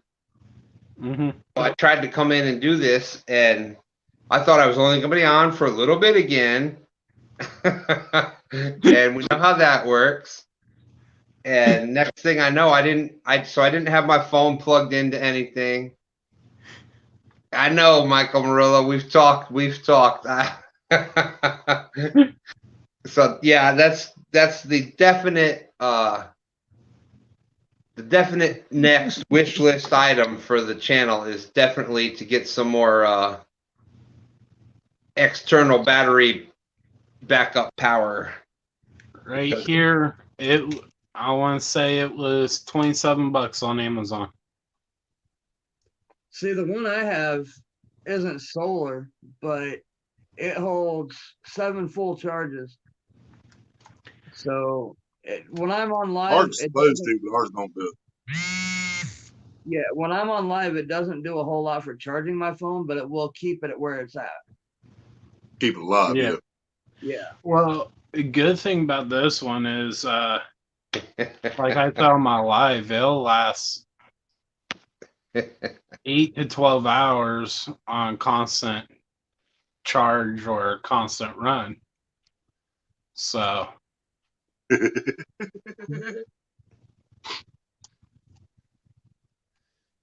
For those of you that don't know why that's funny, that is exactly what Michael Murillo does. So. Right.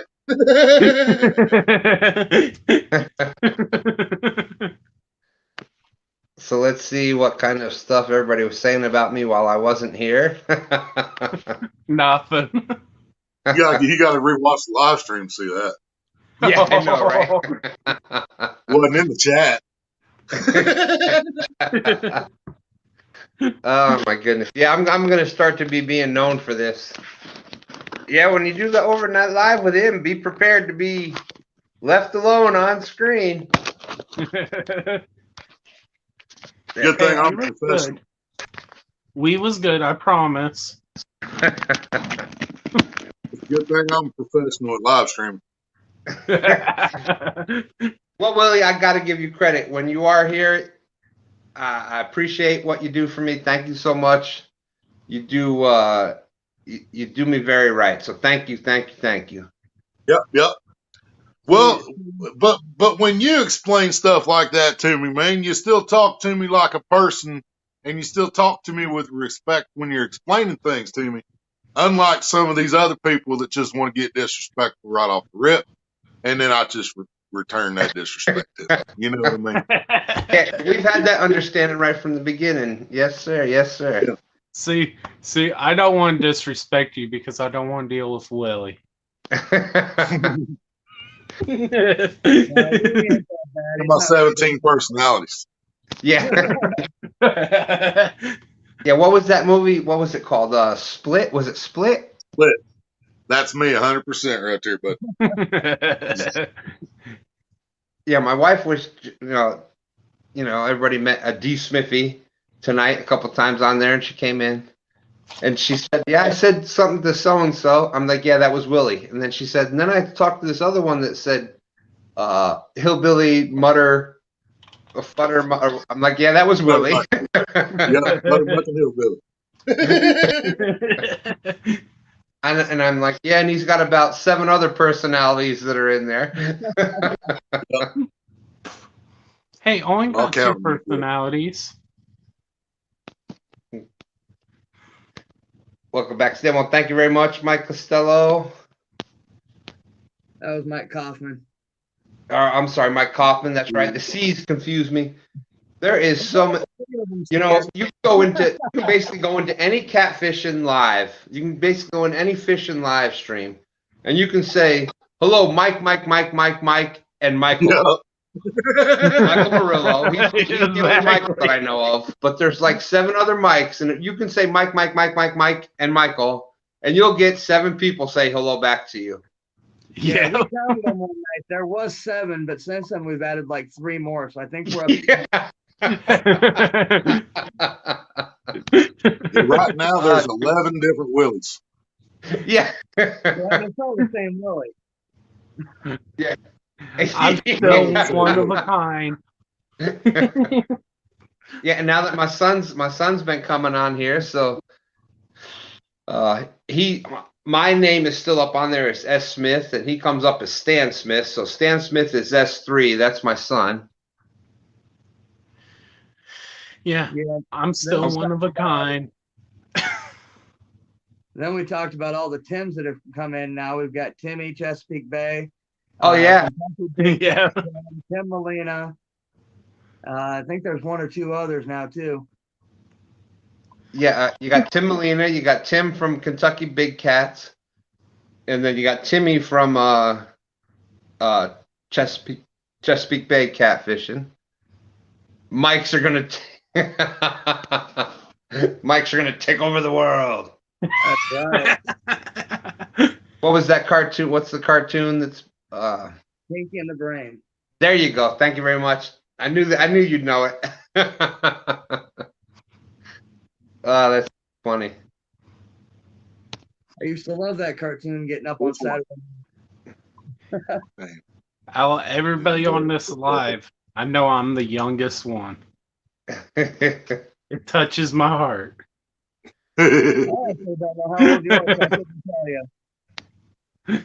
I know me And that and Willie means are pretty close. everybody in the comments section too. I know me and Willie are right there about the same age. I don't know about you. Well, I was born in the 60s. We'll just put it that way. Well, see, I'm 26 years old, so. Oh my Lord, I could damn near be your grandfather.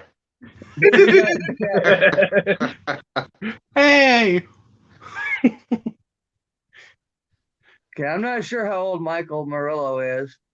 Jesse's about our age. I'm not sure about Aaron. All of me were born in 1979. There's got to be some sort of youngins on here, right?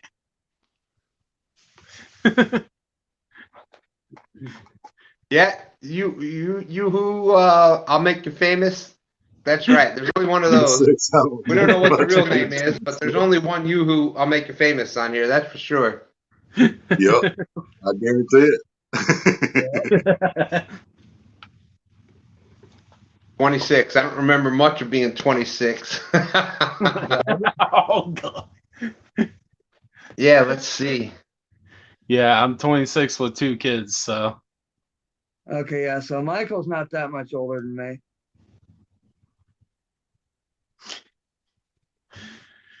Oh my Lord. Let's see, did Tim Molina leave? Dang, I might be the oldest one on the stream so far. Yeah, I know you got me beat. I'm definitely the oldest looking one. Yeah, I caught the last year of the 70s. I'm an old soul, though. Yeah, I think a lot of us are that. A lot of us are that. You know, you hit from like the late 20s to 30 up on. We can all kind of relate to different things, and then with the way that.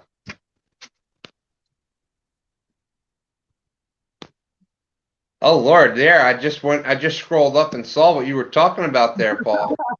There you go, Paul. I don't even know that woman either. Haven't seen her. Well, you might have to remember that name and go check it out. You know what I'm saying?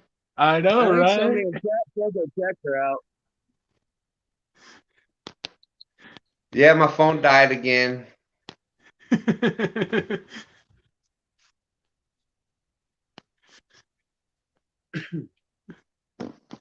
Yeah, I'm still trying to develop that talent that seems like DMV and Chunky, even though he says he's dyslexic, for all the people that he has in this stream, the way that he can follow the chat and hit almost everybody's comment and still fish and still talk at the same time. I try to start reading. You ever see me kind of just stop where I'm like this?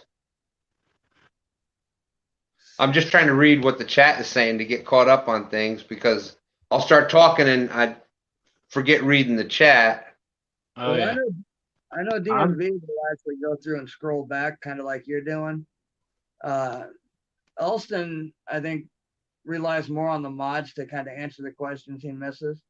Yeah. We have a lot of people in the chat don't pay attention to what the mods are trying to tell them. They do that in DMVs all the time.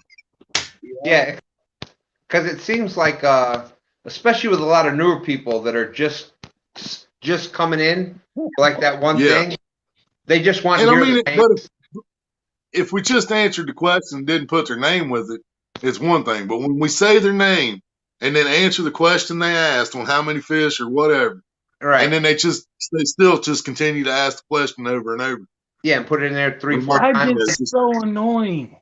They just want to hear Chunky say their name. Yeah, that's about it. Yeah, that annoys me. That annoys That the hell out gets so annoying. Can I get a shout out? Can I get a shout out? Dude, shut up. I have not had that yet. Oh, but like I said, I do TikTok. When I do TikTok lives, I get that a lot. Well, and that's the other thing that kills me too. And it happened in my last live. I don't know if you guys, I'm sure Willie saw it. And then it happened in one of Elston's last couple lives, where you had somebody come in and want to start talking about turn your fishing channel into a religion channel. No.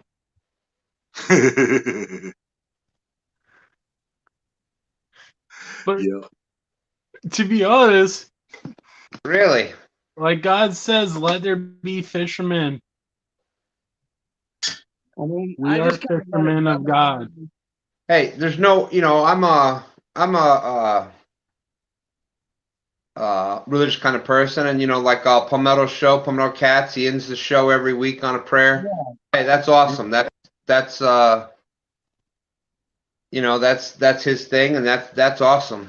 But for people to come in and start saying change your channel to this, well, no, this is what my channel is. This is who we are. Everybody's different. I'm gonna start. I want to learn how to speak German just for those people.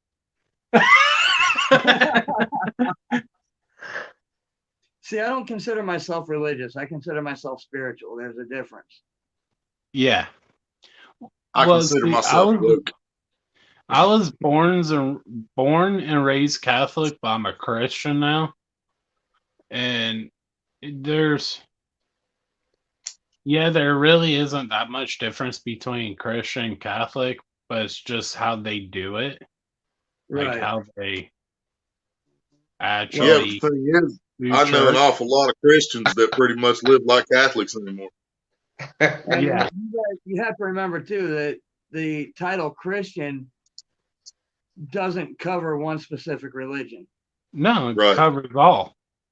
Yeah, but they're all supposed to be non-judgmental, and that's there's so many of them are nothing but judgmental anymore. Well, Christian is a belief in Christ. That's what Yeah. separates us from the from the Jewish religion, is they don't believe that the Messiah has came yet. So that's the big difference there, and that's. But you know, I without getting into, you know, those are the things you're never supposed to talk about on live or on a sales call. You never bring up religion or politics, and everybody's going to have a different opinion on it. But Oh yeah. I misread that comment there for a second from Catfish regulators. I'm like, what the hell are you talking about? Gay. Ben Gay. All right. Yeah, I'm older. I need the Ben Gay on the joint. Yeah, I get it now. Hey, Bengay is awesome. But then, yeah. Hey, and you know, if you want proof that there's a God, you look at fishing. Basically. It always has been my church. That's right. Because there's just something, you catch that big fish that you've been trying for, and you finally hook up with that big fish. Well, when you're fishing, you're having faith. Take me to church. You're having faith that you're going to be catching fish and big fish. So you're pretty much putting your faith in him to bring it to you. So, but no, I've been trying to customize my fishing pools here lately, but it's not working out that well. I know a guy that tattooed his fishing pole. He tattooed his fishing pole. Uh huh. Put flames right up the sides of it. I'm waiting for the punchline here. Would be awesome. We'll start with that too. Not the kind we fish with, Stan. I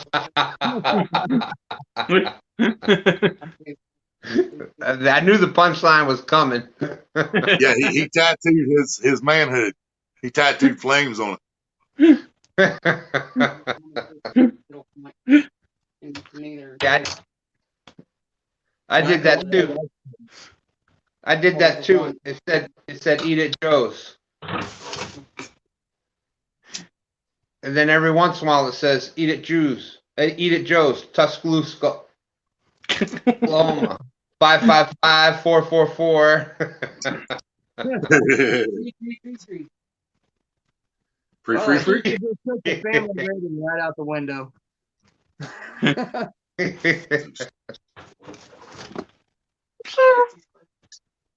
Mike Turner, could you please post my link? Could you post my link? Can I get a shout out?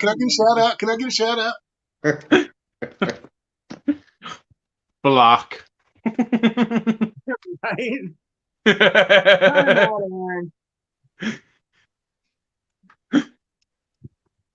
Nah, I'm not that mean.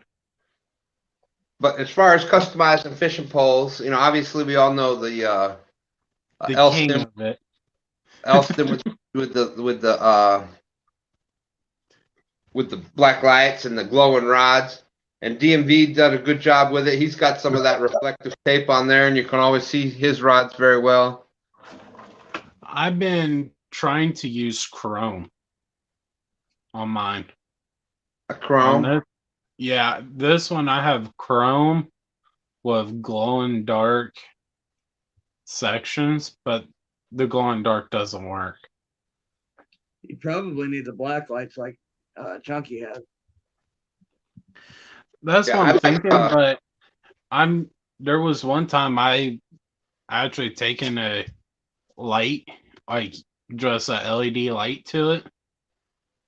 It's just not staying glow long enough. It says that it'll last for 4 hours when it's completely charged, but it doesn't last. if you're going to do that, the thing you need to do is there's this, what do they call it? Phosphorescent powder. Yep. And then Yeah. And you got to mix that into your epoxy, and then you put that on there, and that will glow. That's what will keep the glow for. It's kind of expensive, but that's what will work. This is neon lights. which is glow dark paint with fluorescent paint.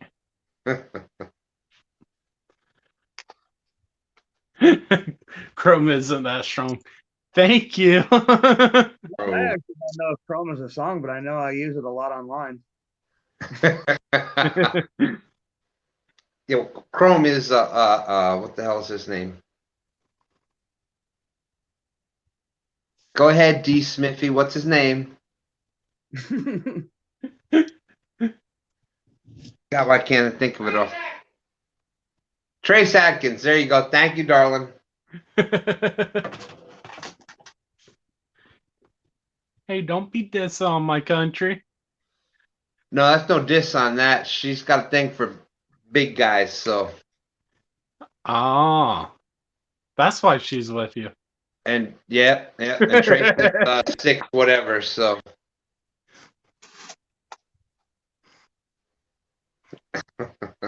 Some girls don't like boys like me. All but some girls do. Yep, there you go. Trace, Catfish Regulators knows it. Yeah, Crow. Yeah, Maria loves Trace Atkins. Her favorite color is chrome. There you go. You got it. Yep. Here we are, 4 hours in. This is just going to be a quick one. Just wanted to come in, say hello. We're going to do. Okay. Yep, 4 hours later, we're talking about that honky tonk, but donkey donk. Donkey donk. But we Hey, love you, Stan. He's got some good videos. Oh yeah, he does. He's got some good patriotic stuff too. Oh yeah. I like Toby Keith. A lot of his patriotic. Oh yeah. Like Yeah. American Soldier. Toby Keith is awesome too, and you know, for those of us that are young at heart with Red Solo Cup, I feel you up. Let's have a party. Last time I heard Put that, a I was boot in in it, your though. ass. It's the American way. Oh, don't get me started on that one, Billy. That'll. Up his lips. Hey, I didn't do this, darling. You did that. And Arlington, yeah, Regulars Arlington. That song. If you have any kind of respect for military, that one gets the tear going right there. Oh yeah, I do karaoke at a bar near me. I sing American Soldier a lot, and it gets to me while I'm singing it. So I do American Soldier, then I do like Johnny Cash, Ring of Fire. And the flames kept getting higher. Burn, burn, burn. Burns. Ring of fire. Ring of fire. Yeah, I like me some Johnny Cash too. Then I do like Folsom Prison by him and some other songs by other artists. So Yeah, The only one I've never attempted by Johnny Cash was I've Been Everywhere. I never attempted that karaoke because I knew I couldn't do it. That's like All right. the first country rap song. Here is the tip. For anybody that can't sing, that gets challenged to do karaoke, and you actually go up and do it, the tip for that, especially when you can't sing, is to pick a song with audience participation. You get the audience singing it with you. Nobody can hear you singing anyhow. My friend and I won a karaoke contest in a huge club, hundreds of people there, and I can dance better than I can sing, and that's not saying much. And we won. We won it. I mean, and there was like American Idol type people up there, you know, people that go to like these karaoke contests. to actually get known for singing. And we won it because we were joking around with the guy.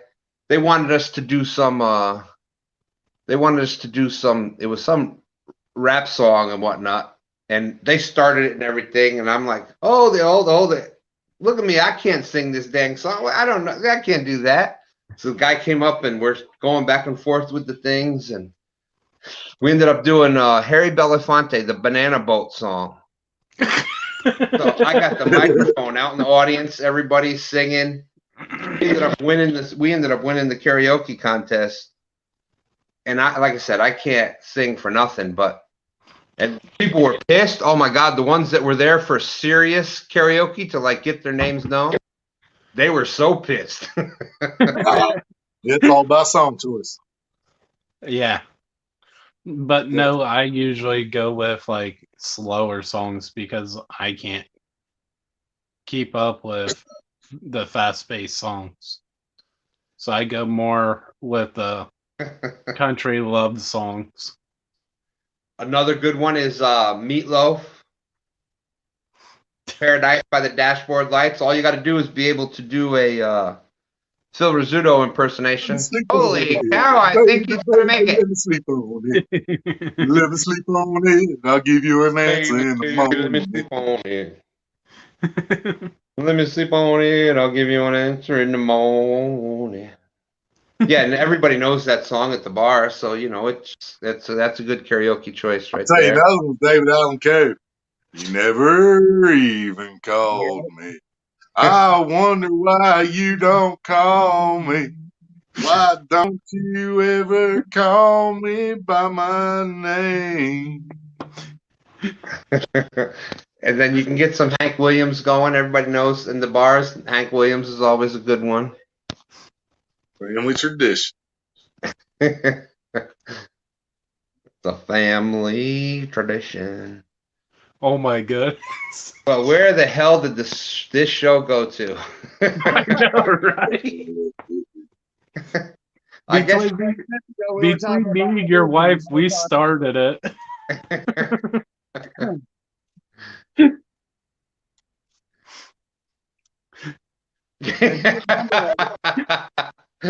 Jordan Fisher, right? Y'all keep up that singing, and Palmetto will be popping up in here. He'll be doing a Creole catfishing impersonation to Hank Williams or something.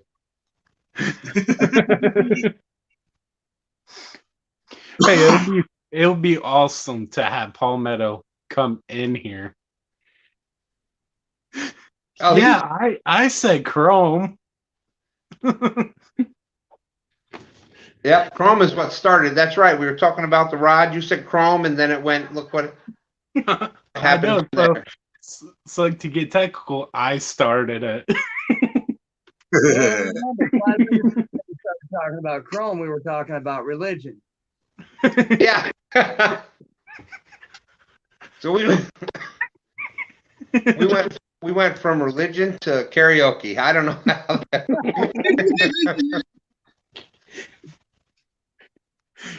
No one knows what we will be talking about. Oh, that's just a typical Stan Smith live. The overnight ones, anyhow.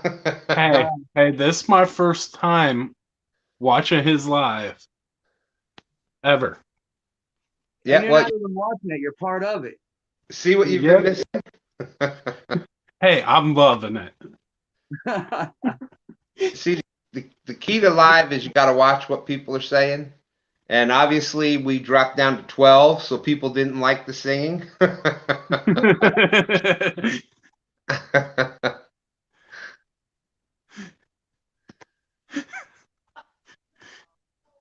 Someone say chrome. Her favorite color is chrome.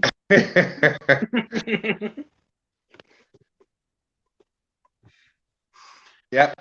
Almost 5 o'clock in the morning here. Who the heck is going to Wawa for the coffee? I'm drinking tea. It's almost 5 o'clock for you. It's almost 4 o'clock for me. Got 4:43 a.m. here. Yeah, I'm thinking if you give it another little over an hour, Palmetto will be in. He'll be Oh getting. yeah, that is exactly what happened last time. Right now. When we did the 13-hour one, Palmetto was in the beginning. He Yep. slept, and then when he woke up, he popped in again. The only thing tonight was I started a little bit later. It was almost midnight, I think, 11 something before we started tonight. But Well, that's He's just got to get his daily dose of Stan before he got to go work.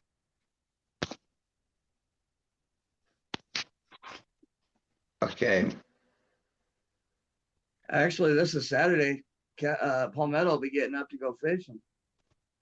Yeah, true. oh there we go.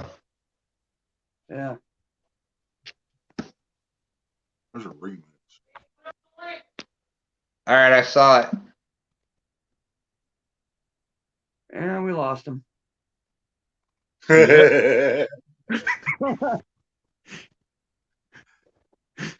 Here we go. At late night, Stan double disappeared, and Aaron wants to feature, come out.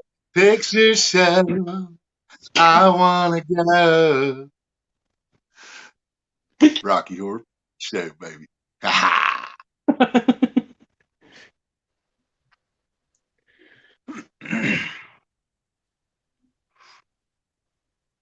Hey, Stan, did you see where Aaron said asked to put up the link? He was going to come up. All right, yeah, I'm trying to do that now.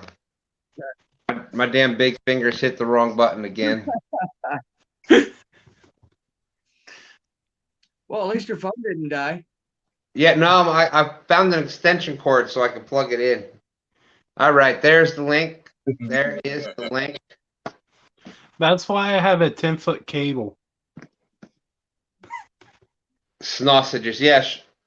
My wife has always called them my snausages.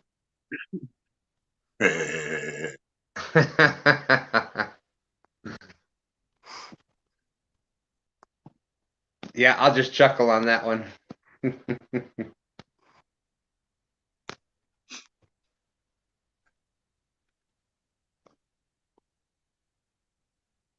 Uh-oh, we lost one.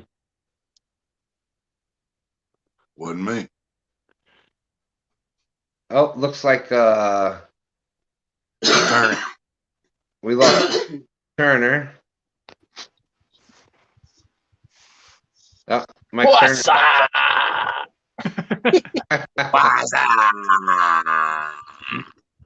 There we go. My bad. I hit the wrong button. That's what she said. Usually. All right. There we go. So Aaron, what's up? How are you, my friend? Oh, just leaving work, getting some gas, leaving my door ajar so my light won't turn off in here. All that good stuff. Same normal nightly stuff. Yeah, see, I'm glad you went live tonight. It's boring at work on third shift when there ain't nobody to talk to. Yeah, well, I've done third shift. My wife's done third shift. I know there's a bunch of other people out there. Outdoor Addiction, Jesse's a third shifter. So there's a lot of people out there that are in that same spot. Hey, where are you when it's during daylight? Who? You, Aaron. It ain't daylight here. I'm in a gas station with all the lights above me. I'm on East Coast. It's 4:46 in the morning for me. Can't you tell? He's in England. He's in over in England, the UK. Can't you tell by the accent? That's right. Good day, mate. How about Australia? I could do Australia. Hey, Stan, you see this? You ain't tried one yet, have you? No, the watermelon Red Bull. No, I'm gonna have to.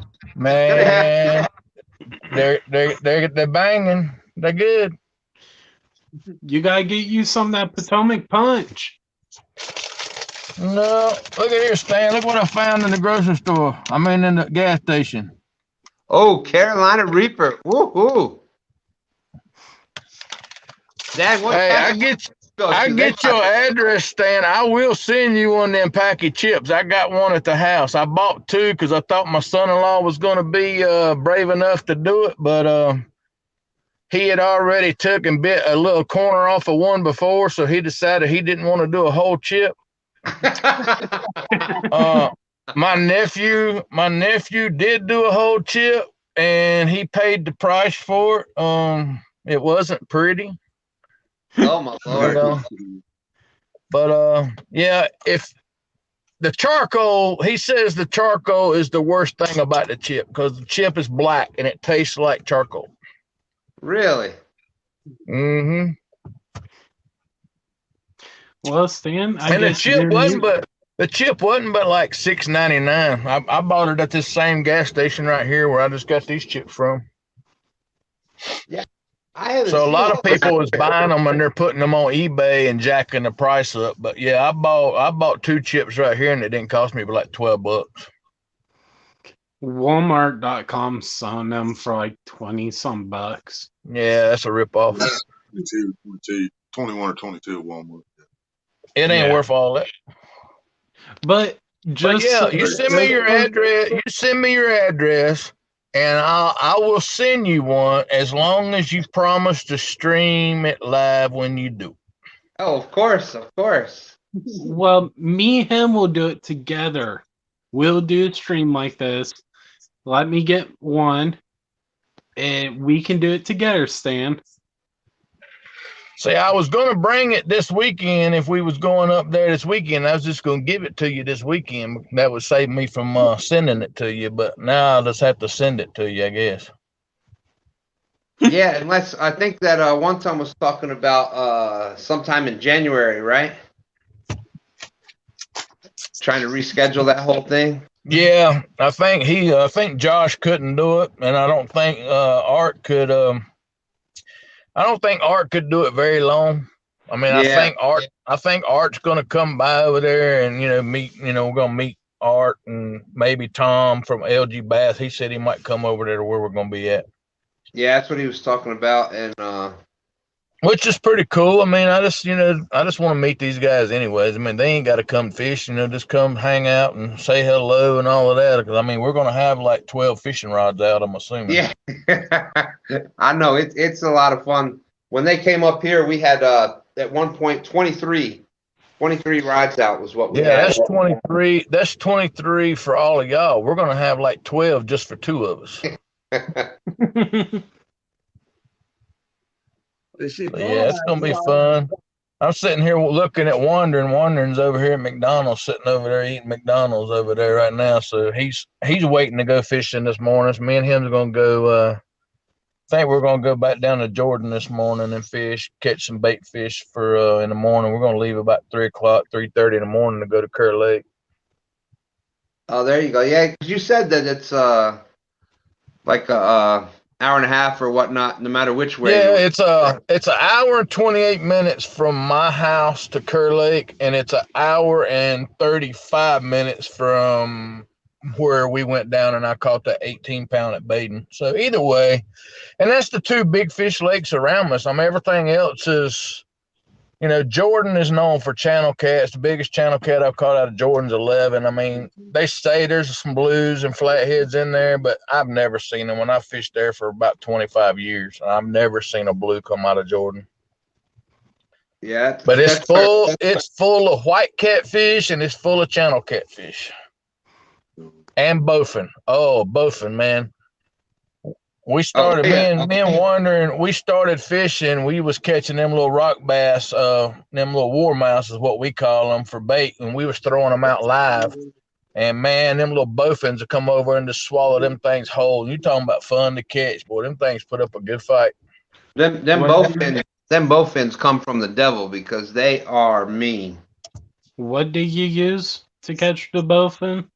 Warmouth live. Oh.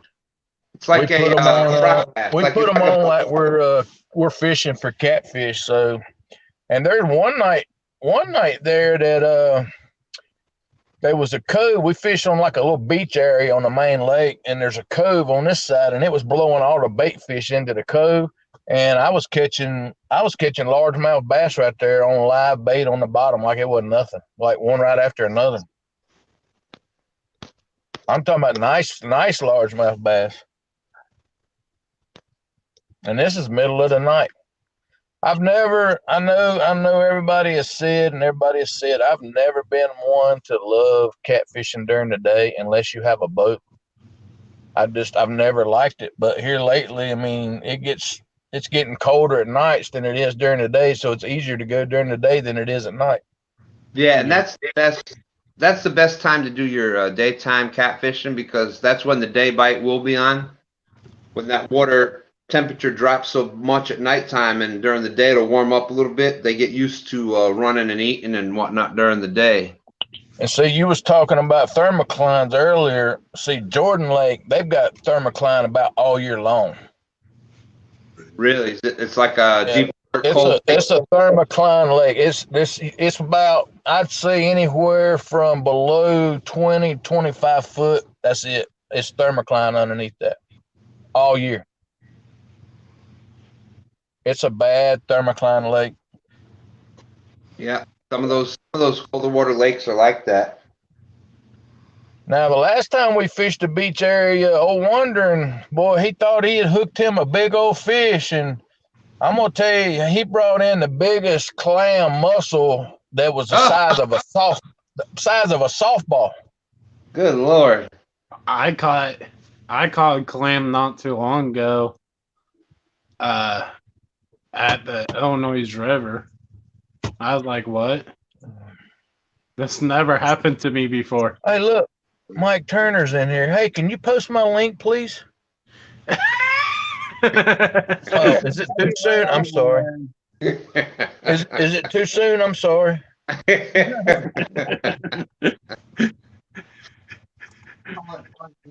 already done asked to post my link first.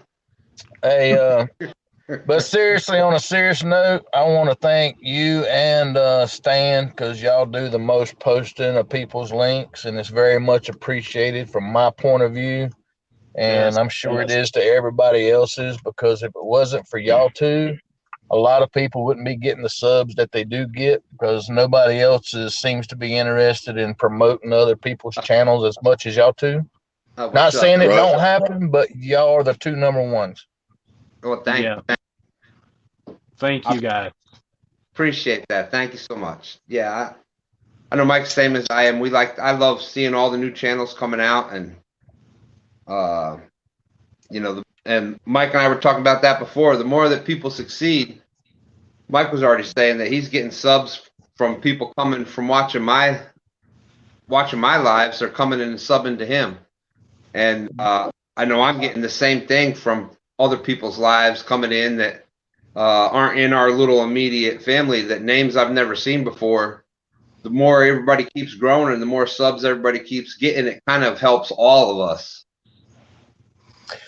It does. And like I said, y'all are two number ones that do it, and it's very much appreciated, even though I'm just starting out. But I mean, I'm not new to the streaming thing, because I used to stream through Mixer on Xbox, and I had like 500-600 people on there watching you play a video game all day long. I mean, that's basically all you did, talk to the people and everything. So it was just a lot easier, dealing with this and having to go through StreamYard and then having to get all this for YouTube. It's just a big hassle, man. I mean, that's what I was saying. Facebook, I mean, all you got to do is log into Facebook, tap that little thing that says go live, and boom, you're there. You ain't got to go through none of this 1,000 subscribers and all of this stuff. I mean, you could go right through Facebook, just that simple. Yep. If YouTube, and they can, but they won't never do it. They won't never make it that easy, because they see the money factor in it. See, but the thing I don't understand is if they made it easier for everybody to succeed, they'd have all those commercials on more people's channels. They'd be making more revenue. I don't know why they want to make it more difficult for people to get to that limit. Well, and that's what I was going to say. If you and I can get back on YouTube's good side, we'd be able to start posting links again. But Yeah. until we figure out what the hell we did wrong. I know. Yeah, I don't know, Aaron, if you've seen that or not lately. The past couple days, there's been issues with posting links, and some people can post them, and some people can't. Now, I think because Mike Turner and myself did it so much, they kind of like took away our posting privileges. Even if we have a blue wrench, like in the stream tonight, LG Bass was able to post links, and I think Mike Kaufman was doing it. Mike Outdoors Adventures. He was Well, you posting. know, for giggles, you ought to try taking somebody's wrench away, and then give them a wrench again and see if that fixes the problem. You know, that's not a bad idea. Yeah, make them a I new mean, model. it's worth a try. I mean, sometimes stuff can be that technical about it, and it's just something that simple can fix it. Yeah, but I don't know why YouTube wants to make it difficult for. But you see, here's the thing, Stan, is, and I can't speak for all the other mods that are now having issues, but mine actually started about a week and a half, almost 2 weeks ago. I went to share somebody's link and it was doing what it's doing now. I went to reshare it. It did it again. I reshared it a third time and it worked. Yeah. Well, see, I've been having trouble with posting the chat. Like, there's sometimes I'll post chats to all of y'all's things and it'll come up and it'll show that it's there. But if you look on y'all's screen, it never comes up. I have to end up reposting it like 3 times. Right. And the way I know is usually when I'm doing it, I'm sitting on my couch. I've got my TV in front of me. I'm usually typing on my phone while watching on the TV. So when I type in a link, I'll look at the side of the screen on the TV and see if it comes up. If it doesn't come up on the TV, I know it doesn't show up on your feeds. Yeah. Well, the one time it was just maybe it might have been about a week ago. I thought I was doing links and I had them up on there, and then it didn't work. And I said something to you. I'm pretty sure it was you that I said something to. You see who that is over? That's Wondering. He had to come see what I was doing, being nosy. And he didn't bring McDonald's for none of us? What the hell's the matter? No, he didn't bring McDonald's for nobody. Damn, sausage biscuit, only $1. You couldn't even get us a couple sausage biscuits? Hey, Stan said he'd like a sausage biscuit. It ain't but $1.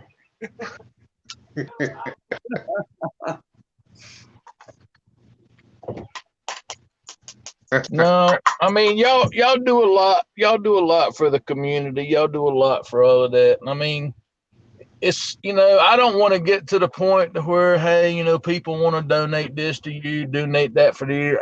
I don't want to ever get to that point. I had that same point on mixture, people wanting to donate money, and I'm just not the type of person. It's not that I'm too proud to do it, but I've got everything that I've got by working for it, and it makes me feel better getting stuff that I have, without people wanting to donate and stuff. It's like Wondering. I mean, me and Wondering, we've got probably 20 rods between us. We've got 2 carts. I've got a deep cycle battery.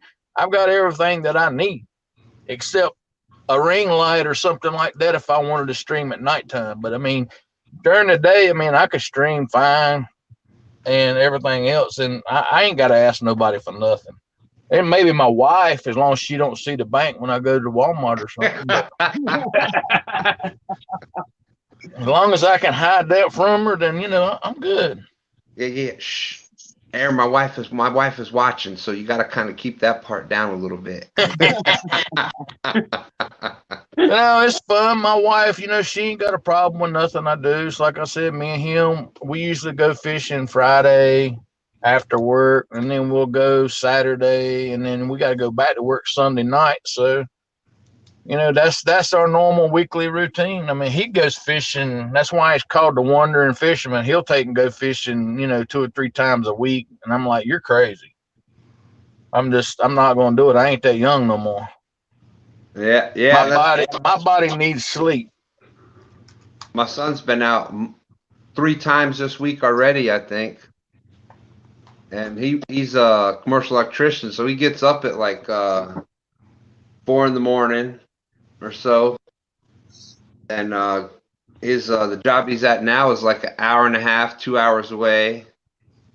Then does 10-hour shifts, and then the 2 hours back, and then he'll still jump in, go out fishing for a few hours, get back at like midnight, and then go sleep a few hours, and then back to work. And I think, like I said, I think he's been out 3 times already this week. Our biggest problem is the same you're having. We're getting skunked. That's what I'm saying. We're using what we're taking with us to Kerr Lake. If I don't catch not even a brim at Kerr Lake, I'm done until the spring. I won't fish no more until springtime.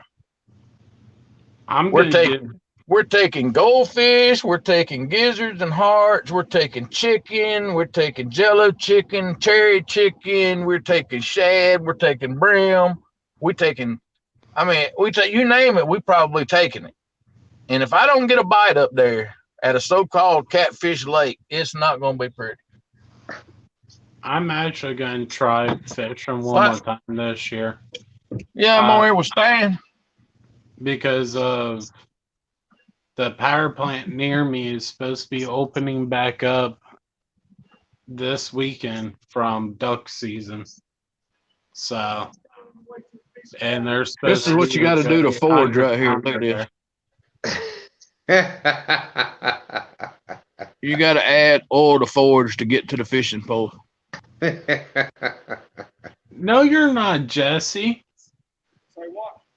I said this is what you got to do to forge to get to the fishing lake. Okay, let's get this right. You might be Mr. Skunk, but I'm King Skunk.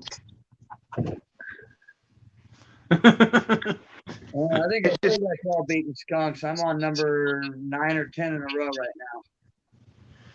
Oh, I've been skunked mostly all this year. Besides that, maybe twice. It's that time of year, and like last week, this past Sunday, we went out. My son went out a couple times before that. He went out on Thursday night and caught a 40-something pounder, and then we both went out for Friday to try to have the spot ready for Sunday. And I'm still here. It's just going to be dark. I'm driving to the house. I hear you. I hooked the 35-pounder, and we caught a bunch of other ones from that dock. It got to Sunday, and damn, everything just changed. And not a single bite that whole Sunday. Yeah. Yeah, I had everything going good for me there at one time. I had to sell my boat last week just to get an engine for my Sierra, which I'll get back next Monday. So that was $3,700. That was a hard pill to swallow. Yeah. But I'll get a boat. I'll get a boat again with a little bigger engine and hang out with it. Yeah, that's our boat. We had an old Bayliner, and we were fishing out of that. And that worked out great. But then the motor went on it, so now my son's boat. He's trying to rebuild the motor. He's got it tore apart. Hoping that he gets that going again. Somebody got a good deal. I sold my boat for $1,500. It was a 2002 Bass Tracker Pro Team 175 with a 40 horsepower Mercury that only had about 82 hours on the whole boat. Oh, I would have loved to buy that boat from you.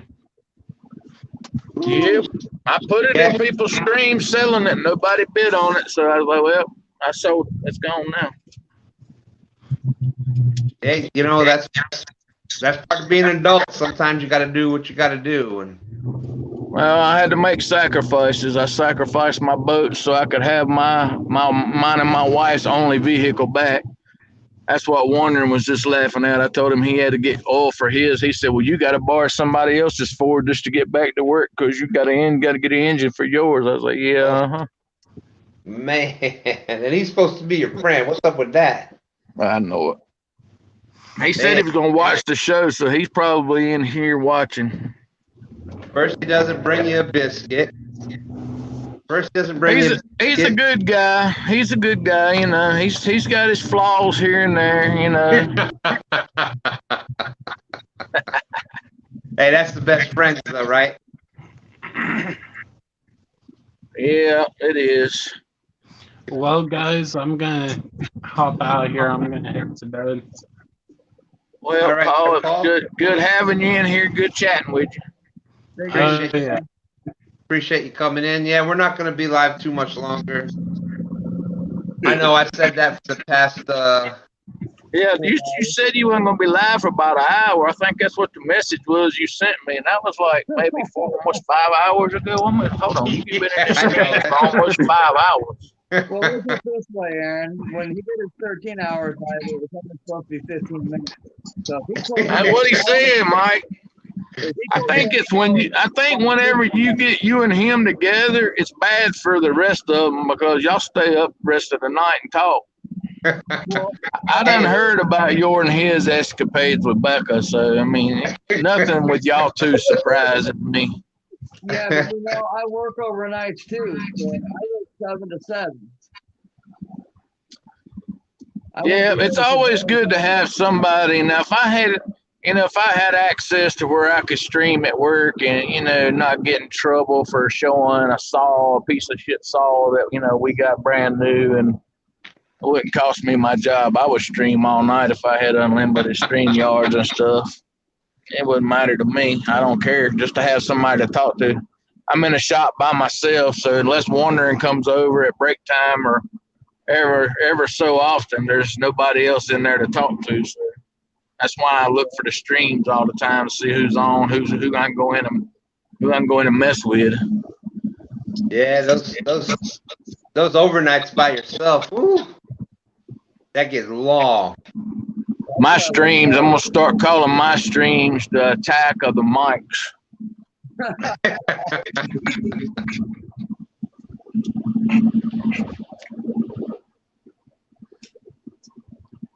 No, for real though, y'all take it to heart. You two are what it's about.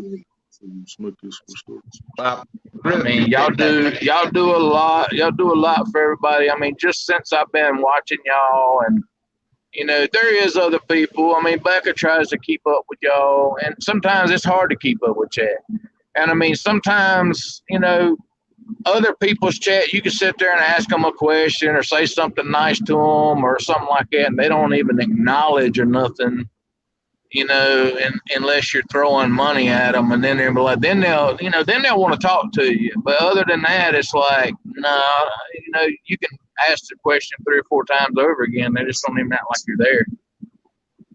But I mean, you and Mike, you mentioned y'all or asked y'all a question in anybody's stream. Y'all always come back and talk to people, and that's what makes the stream for me. It ain't about catching fish. I mean, catching fish is a bonus. It's about just being in there, the camaraderie, and talking to y'all.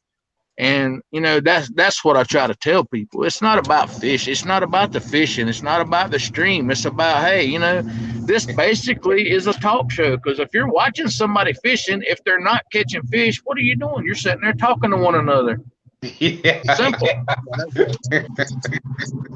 I mean, there's nothing else to do. It's not like we can help you reel the fish in. So I mean, even if you're catching fish, we're talking to you. Yeah, that's. It didn't beat you tell me, did it? I still ain't figured out how to reach through the screen and grab his phone yet. I tried. It was a week or so ago, and that night that DMV was catching all those fish, and he had to, take a little potty break there, and he wanted, if he got a bite, he wanted one of us to try to get the rod. Well, I tried to jump to the damn phone, and my big ass got stuck halfway through the phone. So, Yeah, well, you got to watch where you put the phone at, Stan. Yeah, I know. Unless you put it on vibrate, then you might not get it back for a while.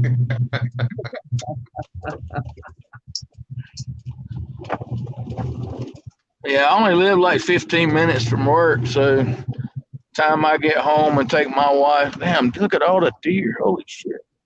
That's 15 deer standing there. That was one good thing about coming home, and that was one good thing about coming home, driving at night in the early mornings is got to find some nice spots to go hunt. Yeah, this back road right here, there's always deer on this road. There's a lot of deer through here. There's a lot of deer in North Carolina, period.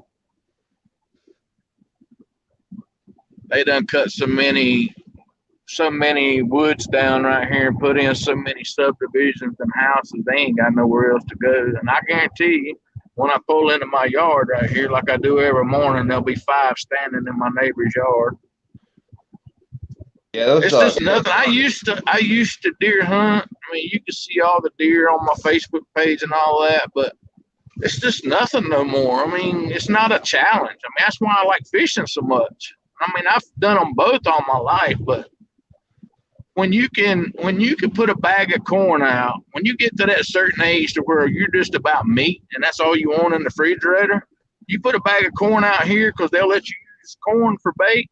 You can have every deer in 10 miles at your house. You could just walk out there and shoot them out your back door like it ain't nothing. I mean, I done got too old, fat, and lazy. I'm not going down into the woods walking a mile down there just to kill something I can kill in my backyard. That ain't happening no more. Yeah, it's funny how you get a little older and things kind of change, right? I mean, we used to be able to run dogs here up near Virginia, up in Caswell County, up near Danville.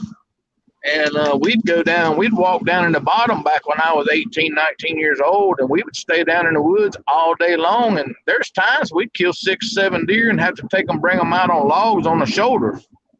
That wasn't no fun. I couldn't do it now if I wanted to. Yeah, me too.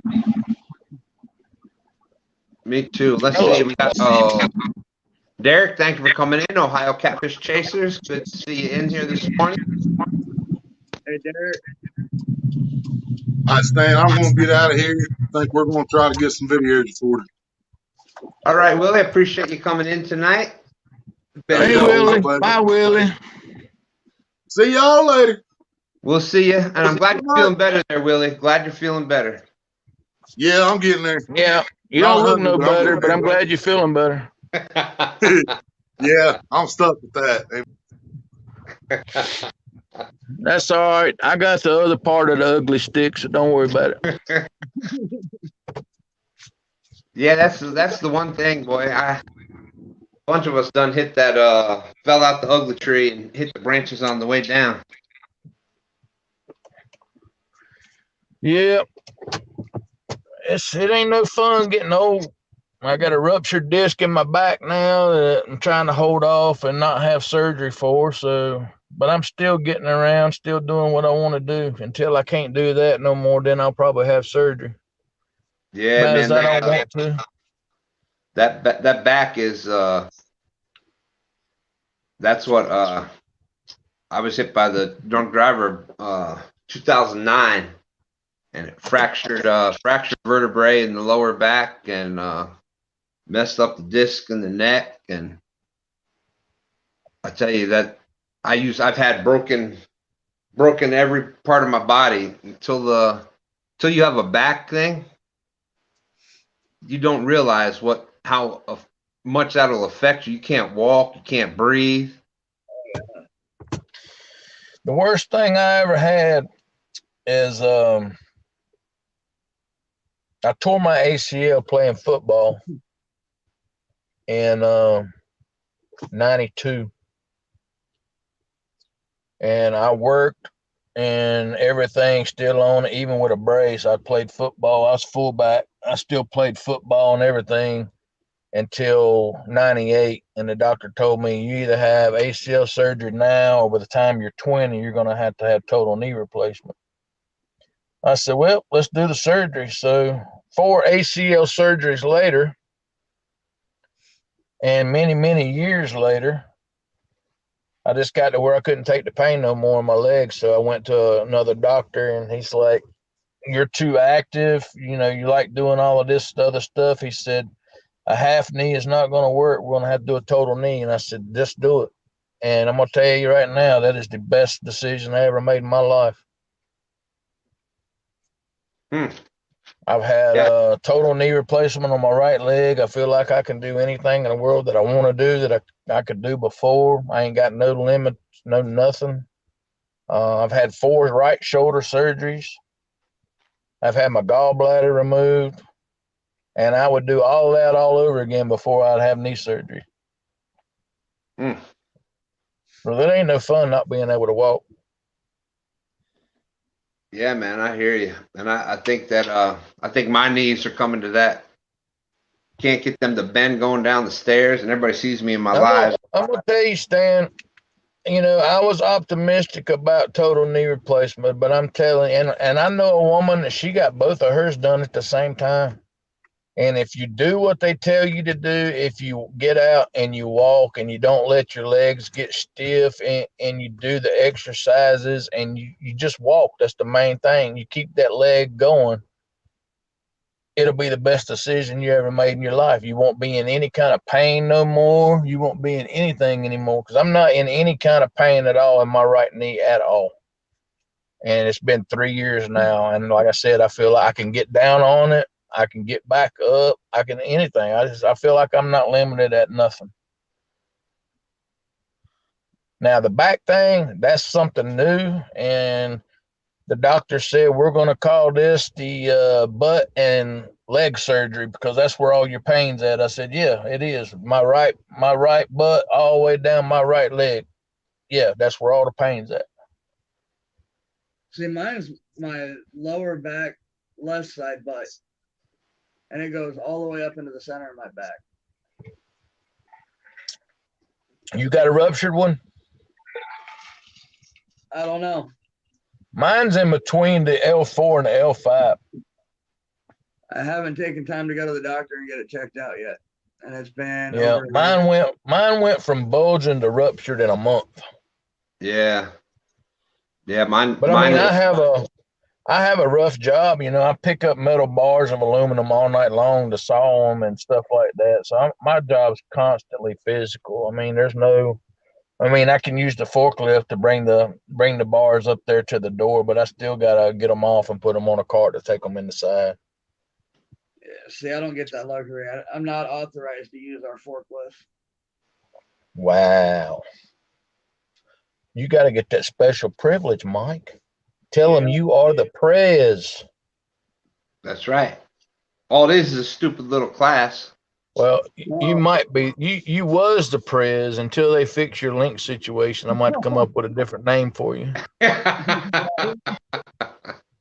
I mean, they might have tried to. What's that when they try to get the president out of office? A coup. Yeah, a coup. Oh no, what's that called? They did it to Nixon and then Clinton. They tried it with Trump.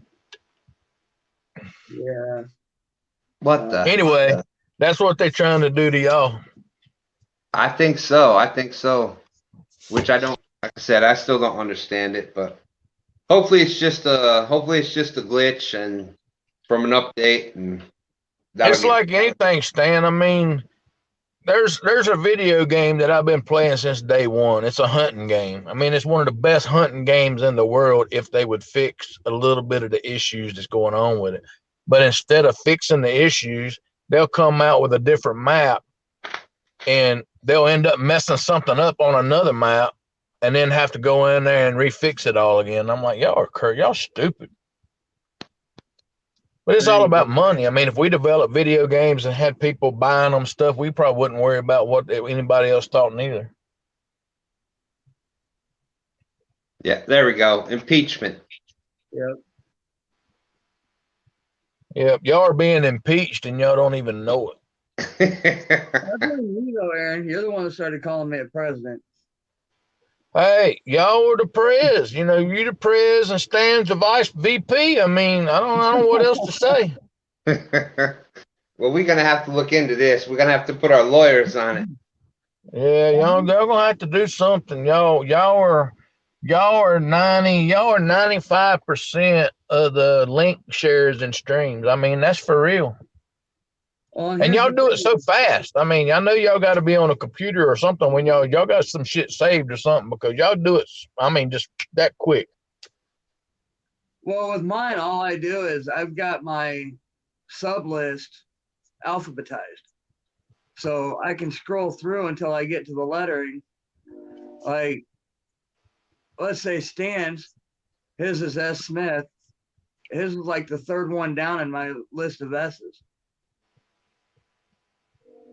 So I know exactly where to stop. If I go past it, don't take me long to get there. Yeah, see, y'all got too technical. Y'all too quick at it.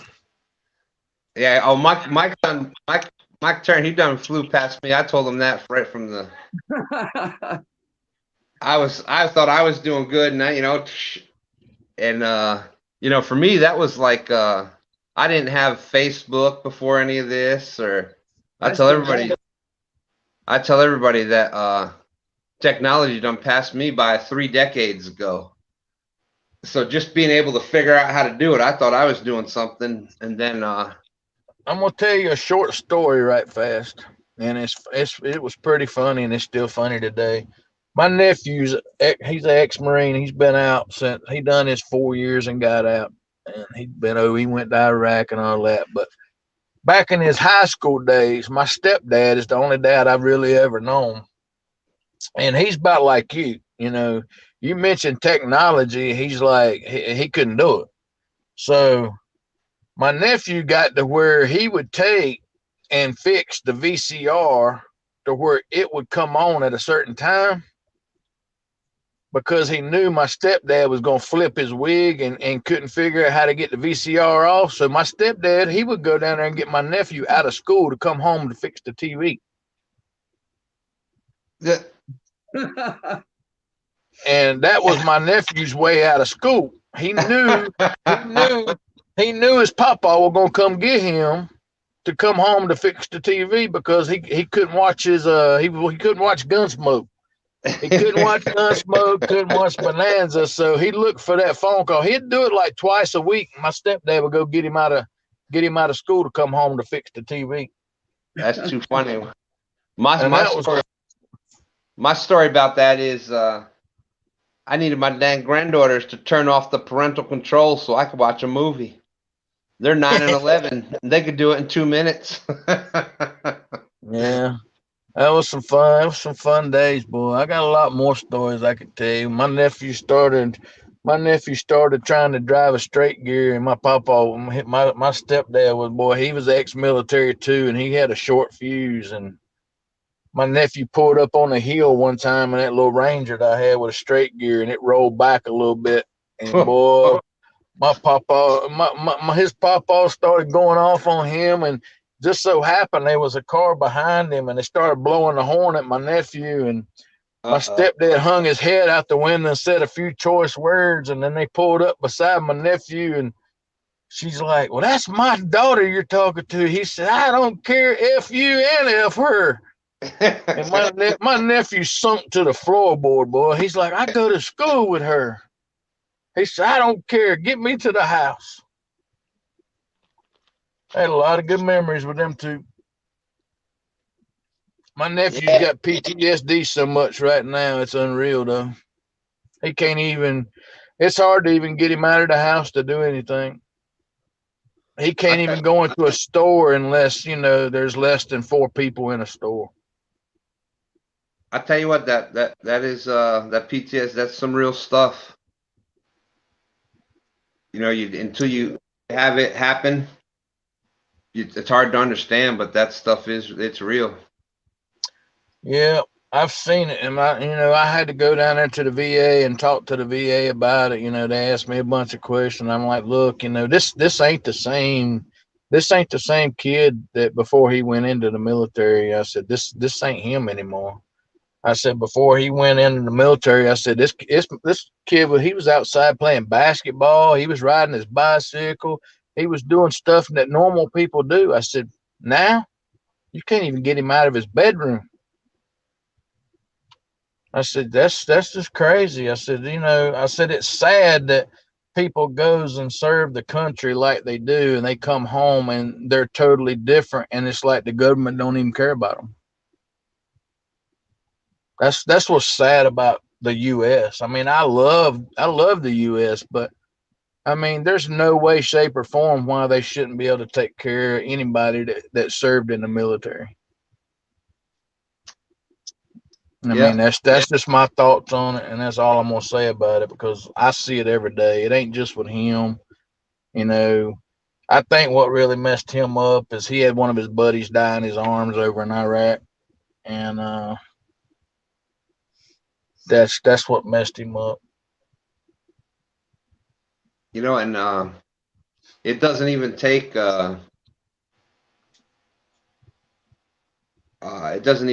something as that. It could be you know, I got I still have issues with it, and mine wasn't military. It was just that from the last accident where I was rear-ended, my the driver's I had a van that was rear-ended when I was driving home from work, and the rear tire ended up behind my driver's seat, and I still have issues with if somebody comes up behind me. I don't drive anymore because I don't trust vehicles will be stopped, and I still in my head I still see them moving,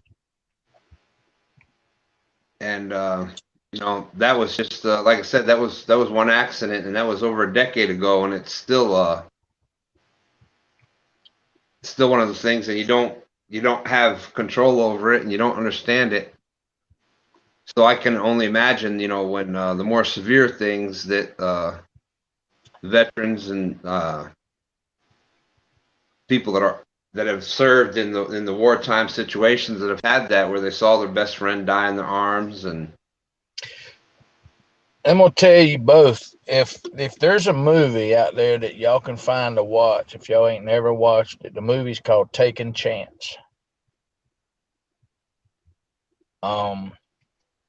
At the end of Taking Chance, they start showing the real people, and the drill instructor or the recruiter that recruited my nephew is in the end of the movie.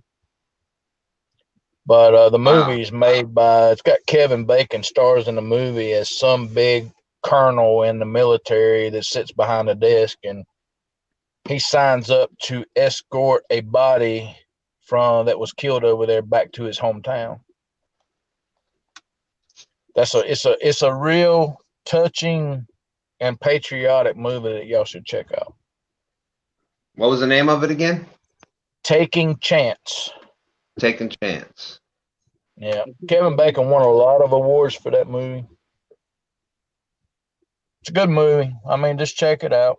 It's awesome. I mean, it shows you what America is all about in other people's eyes that you wouldn't think about. Yeah, that's that's what bothers me when I see the stuff that's happening nowadays. My family has been military since probably going back before World War I.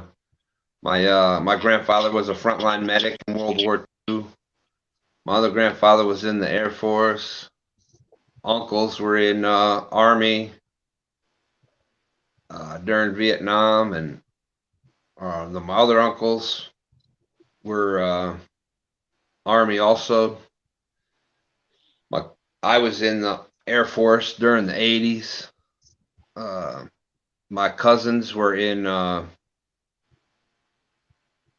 the stuff that happened in Desert Storm and then Afghanistan to this day. So every generation of my family back to wherever has had military. And then just to see people, hear people, you know, talk about how bad the country is. Go to any other country and try to have the rights to say the things we do, or you won't find it any place in the world. And the sacrifices that people have made for that, and to see people spitting on the flag or stomping on it, and that's just. Yeah. But anyway, the worst part of all of it, Stan, is whenever they was starting to protest funerals. Yep. That was the worst part for me. Yeah. But hey, listen, I'm at home. I enjoyed the show, Stan. Appreciate you going live. Nice talking to Mike live now instead of having to type a bunch of little words in that spell check always screws up. Because my little fat fingers ends up hitting the wrong thing, and I always hit send before I look at it, so they don't tell them what I type in sometimes. But it's always a pleasure with y'all too, and anybody. I mean, there's a lot of nice people, that comes in here and does this, but y'all are one of a kind, and I appreciate everything y'all do for everybody. And just keep it up if YouTube would allow it. We'll figure out a way. Because I'm gonna send YouTube a message if I can't get the press to start sending out links again. Well, I actually looked into that before you went live, Stan, and I texted Willie about it, and I said, "Look, I can't." I got in and tried to talk to the support, and their support crew is actually just a community tab. So I've never seen anything like this where you've got a social media platform such as this with no technical support, no way to contact anybody. I looked through the comments on when y'all was talking about it on my other phone at work, and it's not the first time that this has happened. It happened in 2016, it happened in 2017, it happened in 2019. So it ain't the first time that this has happened to people. So I'm assuming if they knew about it then and they rectified it then, that they'll rectify it before it's over with anyway. But that's the first thing I did. I mean, you can find anything on there, Google. All you got to do is type in "can't post links" and boom, it posts. It tells you everything that's went on. It will happen earlier in this year too. So it ain't the first time that it's happened. It's happened before. Yeah, I'm sure there's that's why I hate to see the dang updates a lot of times, because it's like, oh crap, what the hell is that update gonna screw up now? Hey, somebody was probably excited to get home to their woman or something and forgot to turn that button on before they left. Well, that was the other thing I did, is I went into my settings to see if there was something that had changed, but everything was just like it was. Yeah, I don't know. Hey, y'all have an awesome morning. I might try to stream this morning. I don't know. I might just wait and stream in the morning from Kerr Lake. Is probably what I'm gonna do. I think we're just gonna try to catch some bait fish and maybe catch a catfish or two if we can, because we ain't caught a catfish in the past 2 outings. And shoot, if I could catch a brim, that's a plus. That's a skunk free buster for me. I'll throw a red worm or a night crawler in a heartbeat just to catch a fish.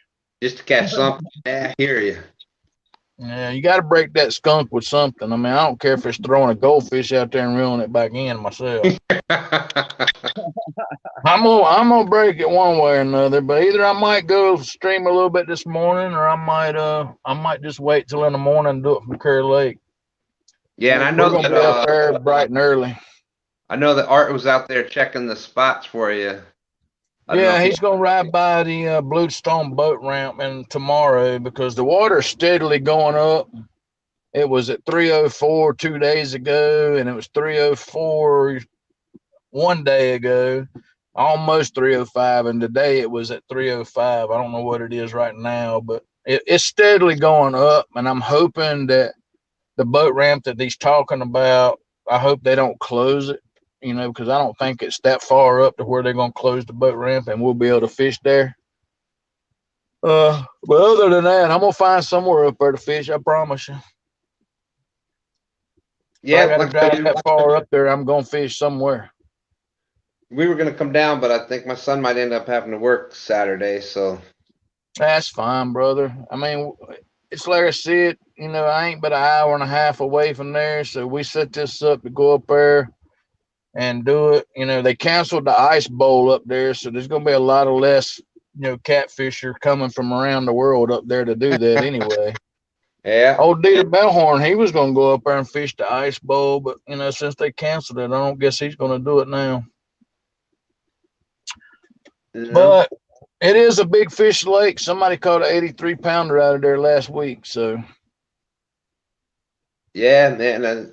and some of these people, you know what I'm saying? I mean, y'all get to fish the good rivers like DMV. DMV and Chunky, they're fishing the Potomac. And what they're using for bait, it might not even work in lakes. Like Combat Curl, he fished. I know exactly where he finished. I'm from Chattanooga, Tennessee. He fishes Lake Chickamauga. He fishes the rest of them down there. And he fishes where there is current. I want to see somebody like Carl come to Kerr Lake or somewhere like this and catch something. Teach me what to do at a lake that is going to be different than you having current at a river.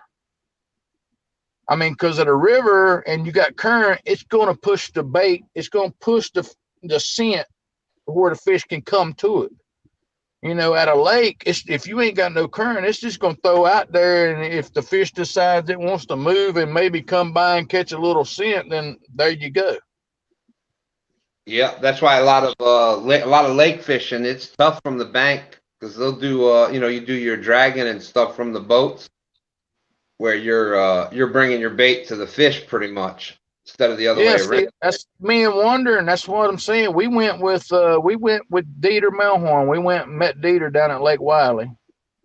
And that's what we did all day with Dieter is, in the first 10 minutes we was there, Wander's got a 37-pound flathead in the boat. And he caught that on the smallest piece of bait I've ever seen. It was like a fillet piece of white perch that I've seen hot dogs bigger than. And he caught a 37-pound flathead on Dieter's boat, and we could still see the boat ramp. Yeah. And it's like I was saying, the stuff that they're using, we might not even be able to catch anything on that at a lake. I mean, that 18-pounder that I caught at Baden Lake, we had went there and fished before. We had threw bluegill, we had threw jello chicken, everything to that exact same spot. We went down there, me and his son, I set up, put 2 rods out, just cut a chicken breast and put a chicken breast on a piece of regular chicken breast, threw it out there and caught the 18-pounder. And then, Wondering, he goes down, fishes off the dock. He catches a 15-pounder on a bluegill head. And that's the only 2 fish we caught all night long. Yeah. But, I mean, it is what it is. The best lake we have around here is Jordan Lake, but you basically got to use live bait there, and all you're going to catch is a channel catfish. That's it. And channel catfish is bad about coming around and just taking that warmouth if it's alive, and they'll crush it, and then they'll go on about their business. Yeah.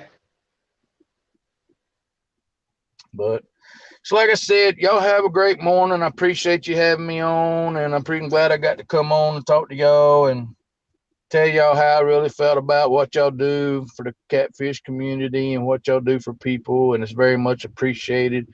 If nobody else will tell you, I'll tell you over and over and over again until you get tired of hearing it. Well, thank you.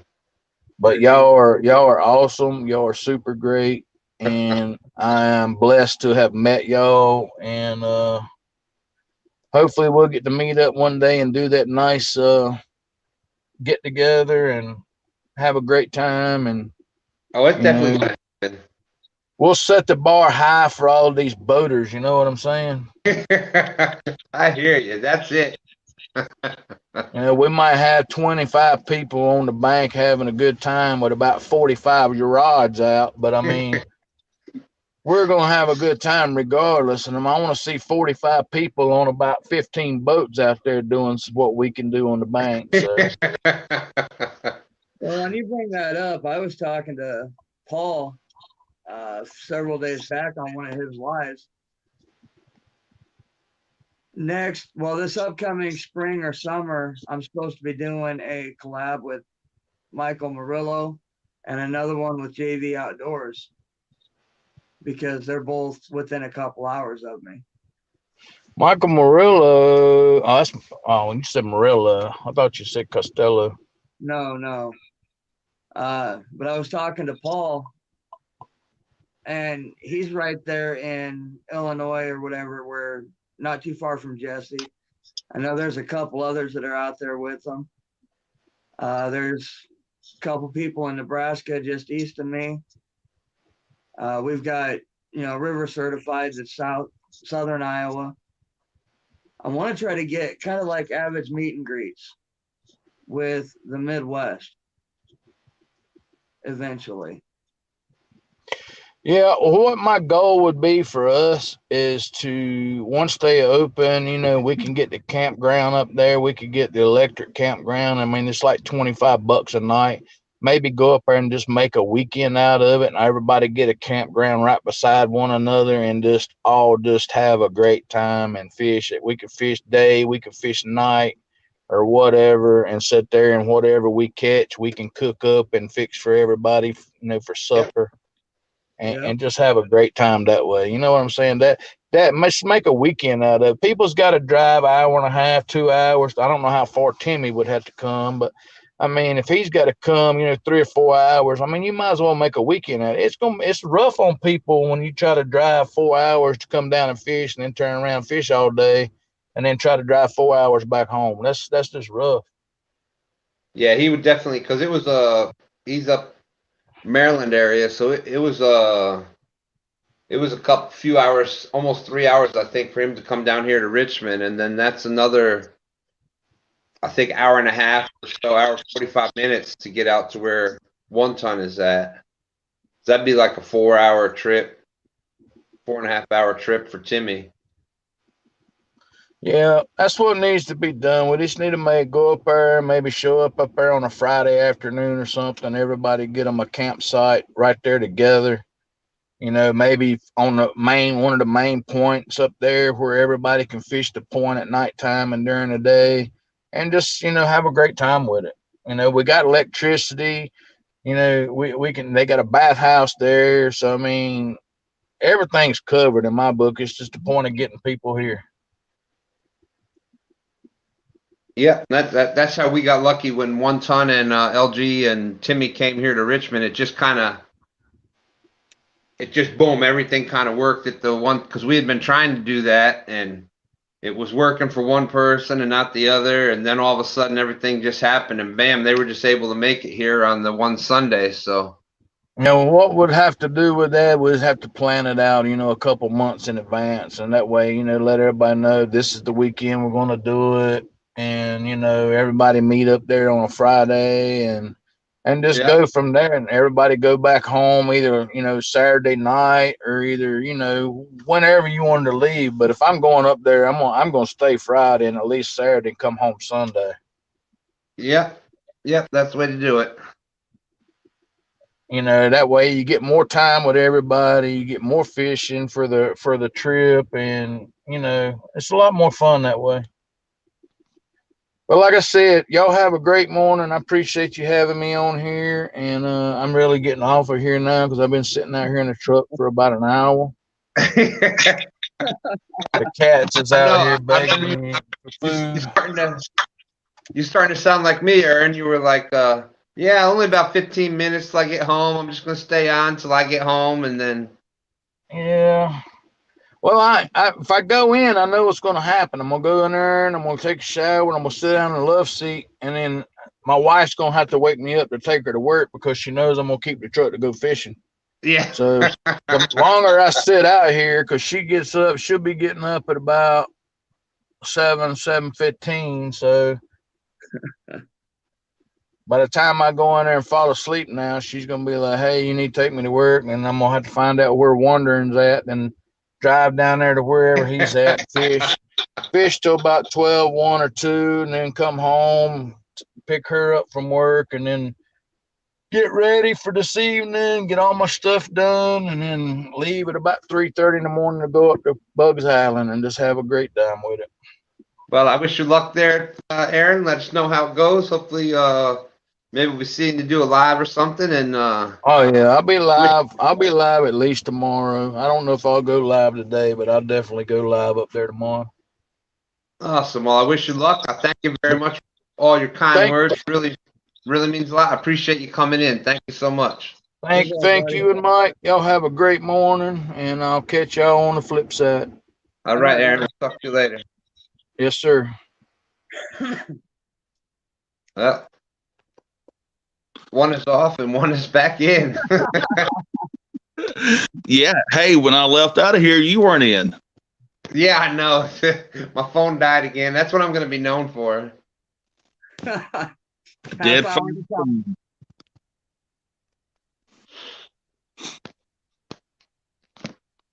Let's see. Be able to see the chat. Yeah, you know how to do that? On StreamYards? Yeah, you know how to get to the chat? I can't see it. There should be a chat button on the next to the link X. Yeah, comments. There you go. There you go. You can't see the screen. You can't see yourself on the screen, but then at least you can.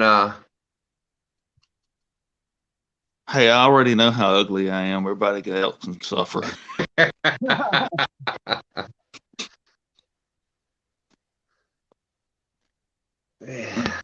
Yeah, so we had Aaron up in here from Catfish Regulators, and he jumped off, and now boom, there's another one, Steven, jumping back up in with us here. Yeah, you know, I come in kind of at the tail end of him, you know, talking about trying to do a meet and greet, and what I would love to do next fall, when the Mississippi River goes down and before it gets cold, is try to get some people together to do a camp out over on the river.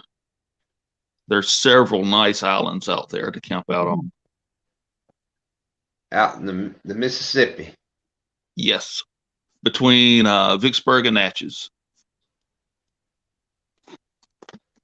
I know. Let's see. You got Creole out further in Louisiana there. Yeah, he's a little further south. You got Sean T and a couple others around. Yep. Sean T. Yeah. Sabrina is out from Louisiana area. Yeah, I don't know if she would want to go camping with a bunch of men, but she would be more than welcome. Well, I'm just trying to think of where people are. It's funny how, like, geographically, like, you got here in Virginia, you got a bunch of us here in Virginia and DC area and the Carolinas, and then you go out to the Midwest and the Illinois area, and you got the Ohio, Kentucky guys that are there together. Mm-hmm. And, you know, there's a lot of oxbows coming off the Mississippi River that provide great fishing. And then you have a few bayous that run into it and other rivers just right in there between Vicksburg and Natchez. There's just a lot of great fishing opportunity in there.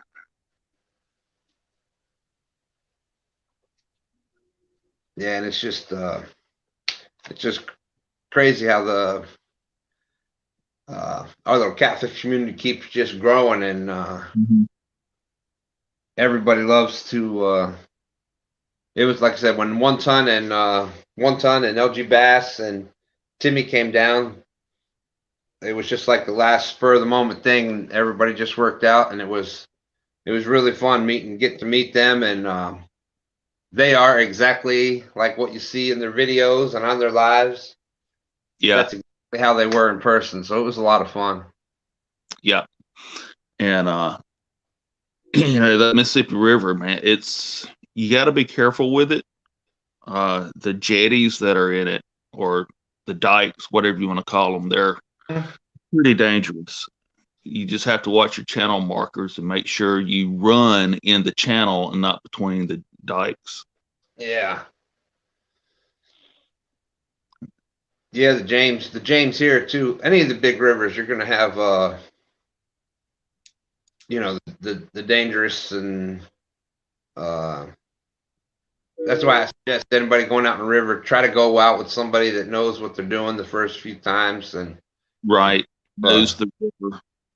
yeah, gives you little odds and ends, and Now those especially, boys, especially if you're not used to like barges and things like that.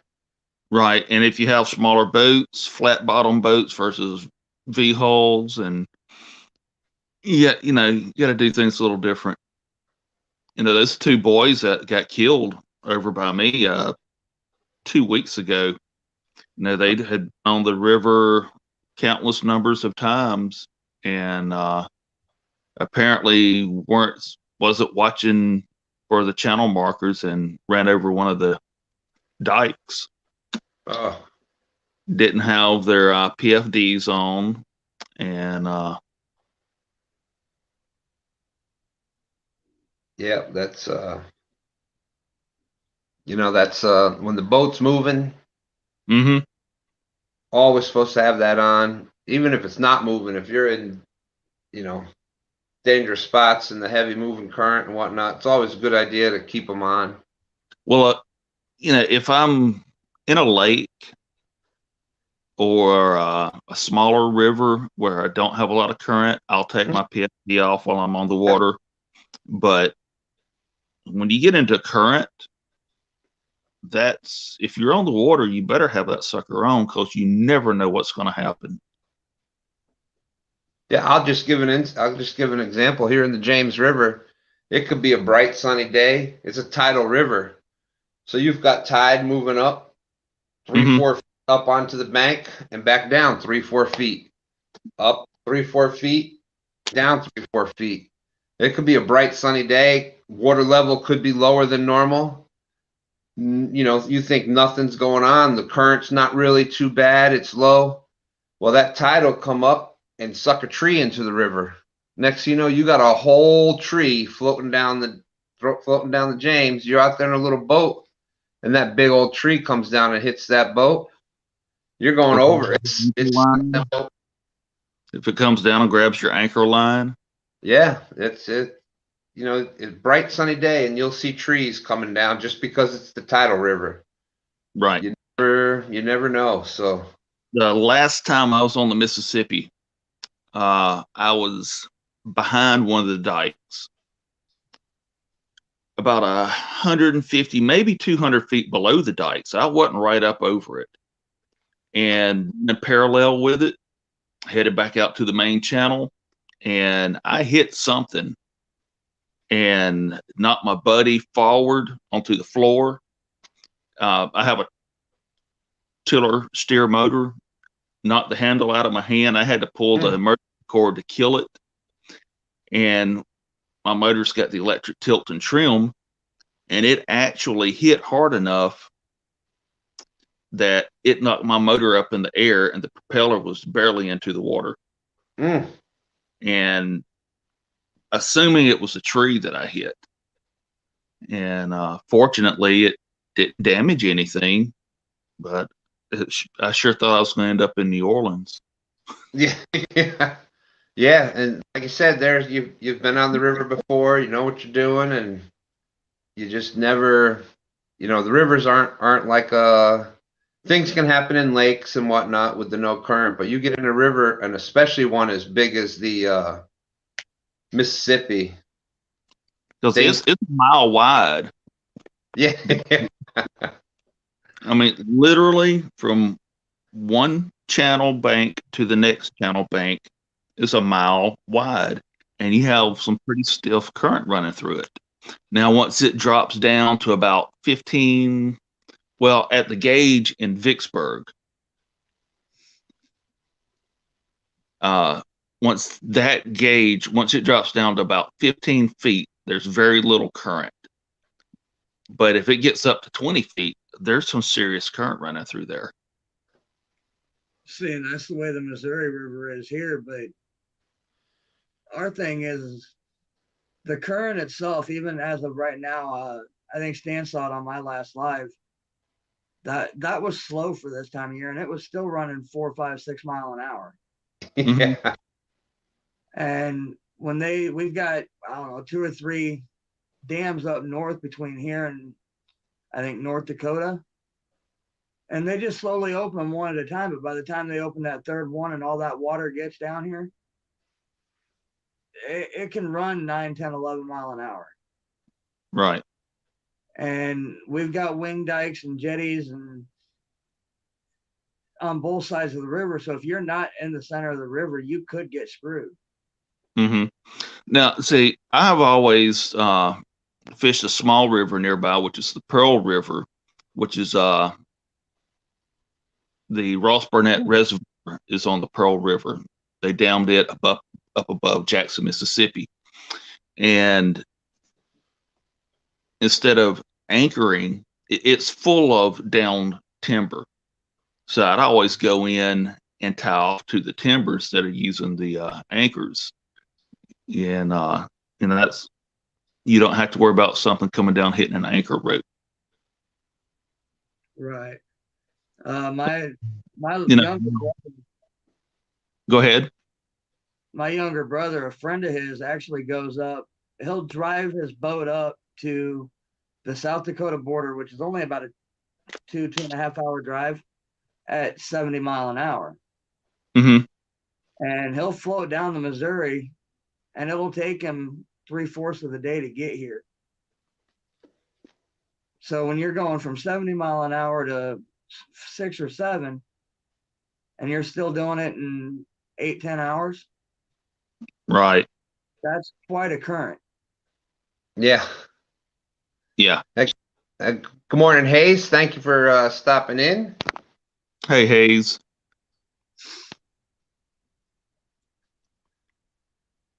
Yep. Well, we're gonna be getting off here very shortly before too many of the morning people waking up will start coming in, and then I'll never get off of here.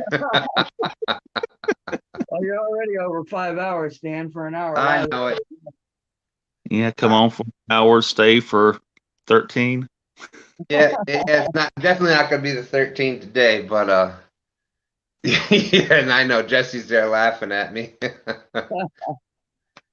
It just people everybody kind of forgets about that late night crew that's on, and you got shift. Yep. And all from work at night, it's hard just to say, oh, I'm going to stay up all day, because your body is not conditioned to staying up all day. Right. Yeah, it's tough. That third shift is a tough shift to, it's a tough shift to do. A lot of us have, I used to do it, and then, hopefully it's going to change come about the end of February. Switching your shifts around a little? Well, they're getting my replacement trained, and I'll be going to days. Well, there you go. Gotta go make donuts, Hayes. That's right. Yeah, I used to manage restaurants for like 20 years. And when I first started, obviously, like assistant manager and stuff. So you got all the night shifts and this and that. And then went up to, general manager. So you were the one that had to be there during the day. So that was the hardest change, trying to go from being third shift and overnight kind of person to being where you got to wake up at 3 a.m. to be there at 4:30 or 5 o'clock in the morning. Yeah. And then my wife, who's on here now with us, Dee Smithy. Yeah, Dee Smithy. That's my wife. She used to do. She took care of developmentally disabled adults and or challenged adults, however you want to say it, in a group home type thing. So, and she did third shift there. So it's still.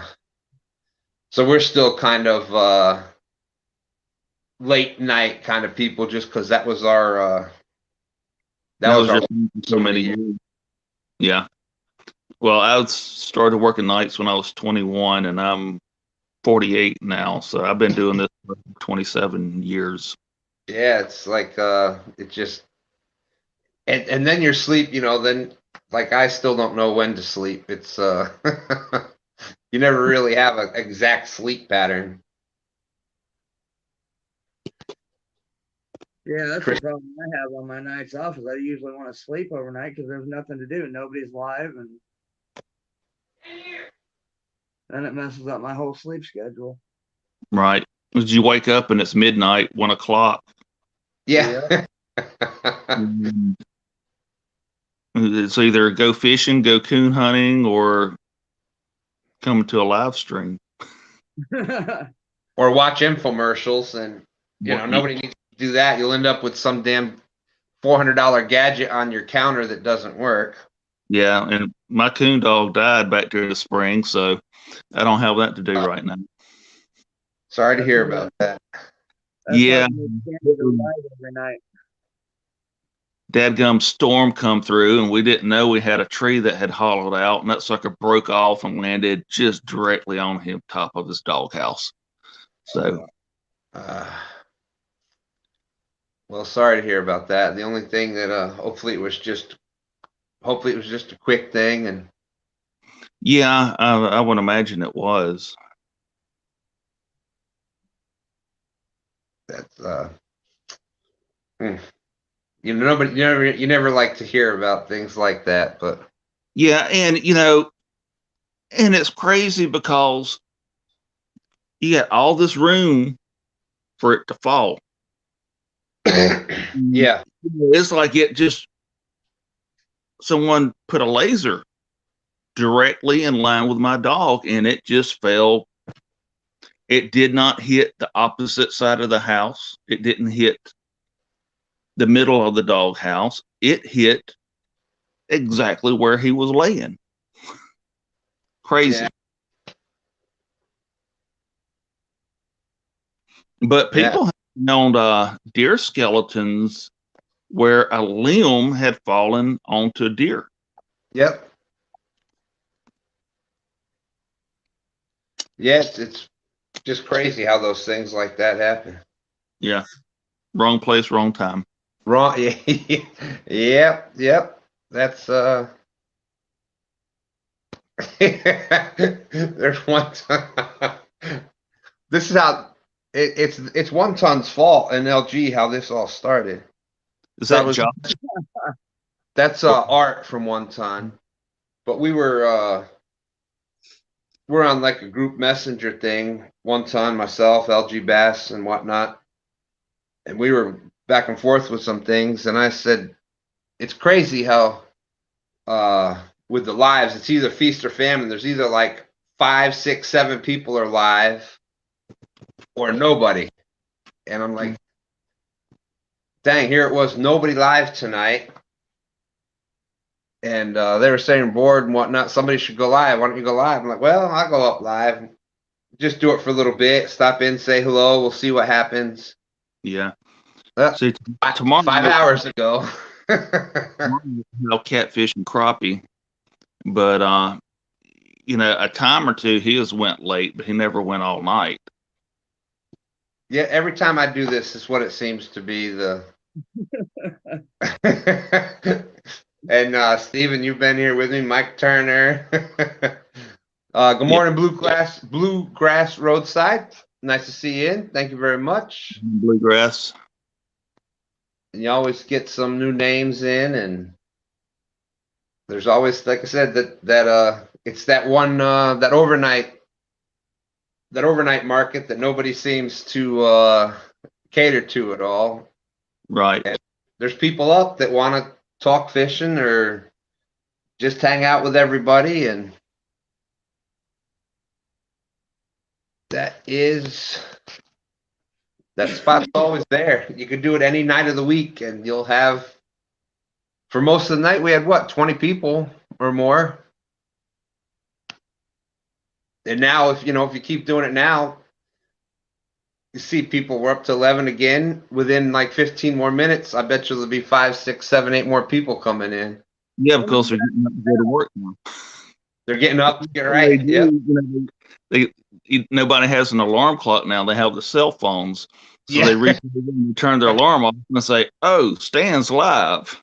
Yeah. Let me stop in and say hello. Dan, how many you got in here now? Because Just jumped up to 13. I was wondering, because besides Art, I'm seeing Aaron's back in here. Setting Hooks is back in here. Yeah.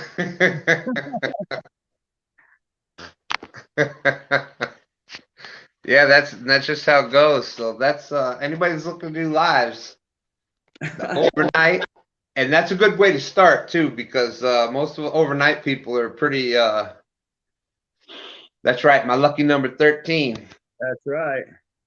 But the overnight people are. It's a good place to start if you're looking to just start doing some lives. We're pretty easy bunch to get along with, and that'd be a good place to start doing a couple of lives where you just get your feet wet and see how it goes. And Right. Because Steven, have you been on any other lives? No, I haven't. Only yours. Well, I appreciate that. Thank you so much. That means a lot to me. But that's what I'm saying. It's this group, the overnight group, seems to be people are a little more. I don't want to say more accepting, but it's just a little more laid back, I guess you would say, right? Yeah. Come talk about just general chit chat stuff, and it doesn't have to be about well, this is how I drift. This is how this is my biggest fish. Yeah, that stuff still comes up throughout, but yeah. This is true. Yeah, we went from everything. We went from every topic tonight. We talked about catfishing. We talked about karaoke came up. We were actually singing for a little bit. Food, of course, always comes up. My church, there's several people. They just want me to keep wanting me to join the choir, and I'm like, no, nobody wants to hear me sing. They all say, "Oh, you have such a good bass," and I'm like, I'm not doing it. Yeah, I was gonna say you got that deeper voice going, so that's what they're looking for.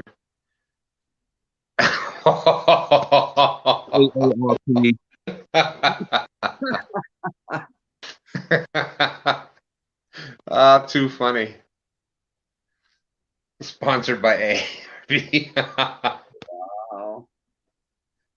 Hey, come on now, Aaron. If it was AARP, we'd have been in bed a long time ago.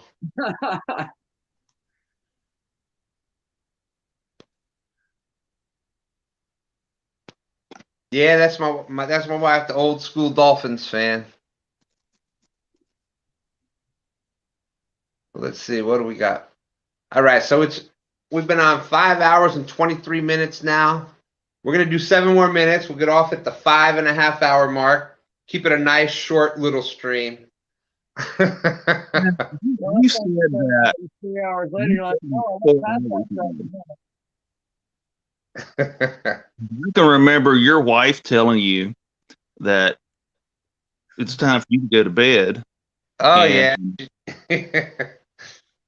Yeah, that was 3 hours ago, I think, right? I would have you in bed by 7 or 8 in the morning.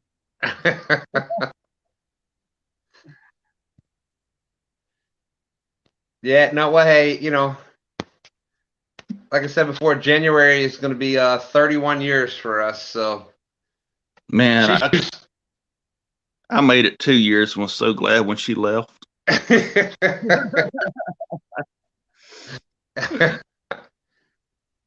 Yeah, well, I was trying to find the one in there before where she said she was trying to get me to go out fishing today, but my son's got to work. So,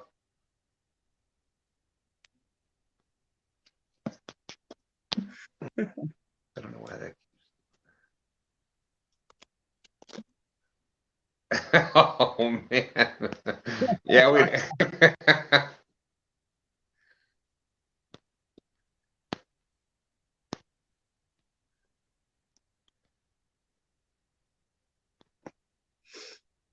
72. Tim, Big Cats and Bourbon's back in. Yeah, we're back up to 14 now. What's up, Tim? Big Cats and Bourbon. How are you? See, now stream's picking back up. You can't go off. I know this is what happened the last time. No, I have to, because that I might not make the 31 years if I don't eventually get off here soon. But that's why I said anybody that's looking to do that overnight, that wants to do just the live where you come in and talk to people, you do it on your channel, get some hours in, and get used to kind of talking to people and whatnot. The overnight is the perfect time to do it because you don't got any other lives going on at the time. You don't got to worry about anything else. It's just it's an awesome time to do it and kind of learn what you're doing. And yeah, I will be getting some videos out before long. I'm getting everything ready to start the crappie season off. I just got me some rod holders for the boat. Just got me a new depth finder. So I'm going to try to get everything ready for about 1st of February. Doing some crappie fishing, get me some crappie heads saved up for the catfish bite. yeah, man, here in Virginia we can't use them, I believe. We can just about anything we catch legally. Yeah, well, we can use it. We could use a whole live crappie because it's got to be counted as part of your. You'd have to have it so that it's counted as part of your krill limit and the size limit. So you're not allowed to cut any of the game fish. You can use game fish here in Virginia, but you got to use them whole and live so that it's counted as part of your. Like I said, it's got to be in season, got to be part of your limit. It's got to be the size limits and stuff. So, all right. You guys have a season on crappie? There's size limits. I don't know about seasons here. I haven't really fished too much for crappie down here. But I think the limit is like 25. I think it's 25 a day. Sounds about right.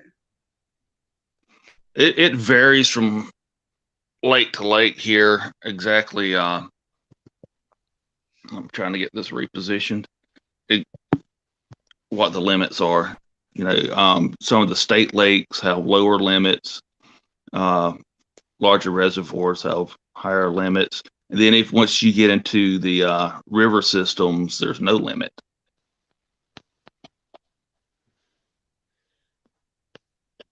Yeah, that's here too. That's one of the things we were talking about during the night also, that if it could be even on the same river, you could go 1 foot one direction. There's different rules for this section of the river, different rules for this section of the river. If they would simplify a lot of those type of gray areas, right, it would make it a lot easier for the average everyday person that say they only might go out 15, 20 times all year. Yeah. Not going to be able to keep up with everything and then it changes every year. So if they were to keep them a little more simplified, it would definitely make it a lot easier for everybody. Right. Yeah, I would love to have some regulations put on the catfish in Mississippi, but there's none. There's no krill limit. There's no size limit, and we've got some good water. The Ross Burnett Reservoir. It'd be a great place for trophy catfishing, but you know nobody's really interested in it right now. And if they put any limits, everybody would cry they couldn't go through and keep everything to catch. Yeah, I know. I can't understand anyone wanting to keep a 40 or 50 pound fish. No, I don't get it either.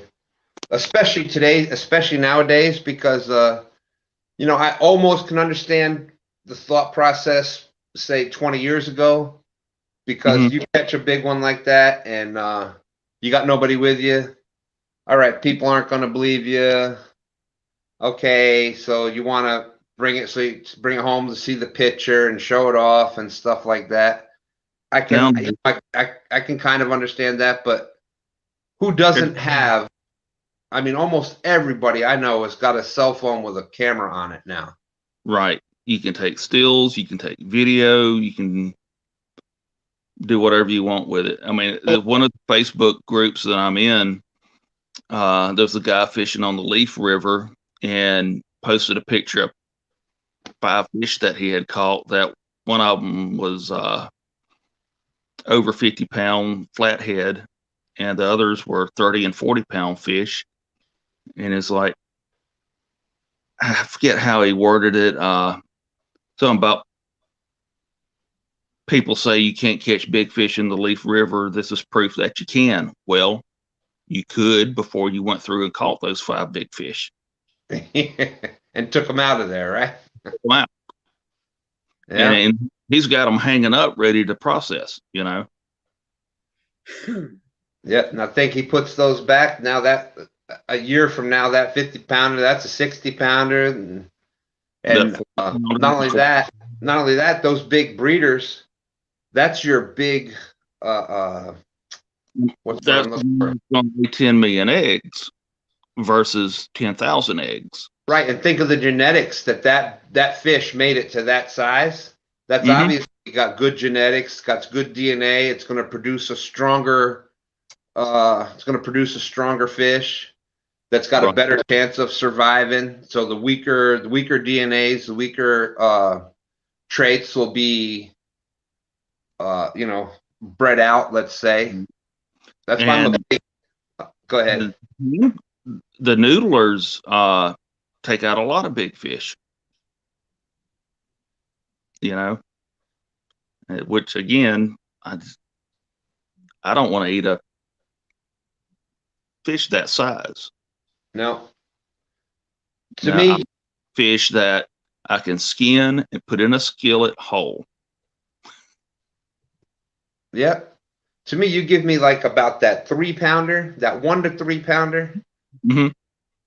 That is just, you won't find better meat. You won't find better taste. You need a few of them. Yeah. But Mississippi is home to catfish farms. So there's an abundance of good catfish down here that you can pick up in your grocery store. It's not Bubba went out with his nets and caught some river fish and took them to the market. These are grain-fed, farm-raised catfish, and they're delicious. So I had rather go to and you look at it, and the meat is nice and clean. Right. It don't have that fishy taste to it. You don't have to worry about the sewer system having a leak in it up the highway a ways. It's like in the Pearl River. I don't really eat fish out of the Pearl River because the city of Jackson, their sewage system is trash. And every time you turn around, they get a big rain and the sewer system floods the river. And you have raw sewage dumping into it. Well, I don't want to eat those fish. Yep, and that's happening in a lot of your bigger rivers. That if any rivers that have the bigger cities on it, when it gets that high of water stages, it's every big city has that same situation where it comes and leaks up into the river.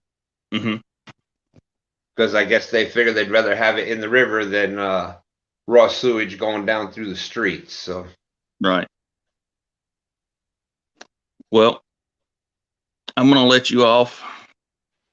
Yes, my friend. Stephen, I appreciate you coming in again. Always a pleasure to have you in, and great to see you out there in all the chats and everything. And I said I'm going to keep trying to do this every once in a while. Maybe we'll try to do a weekly thing out of it and see what happens. But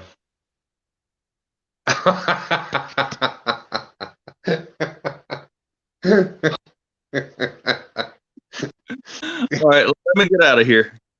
All right, Steven. Have a great day. All right. All right, Mr. Mike Turner. Yo.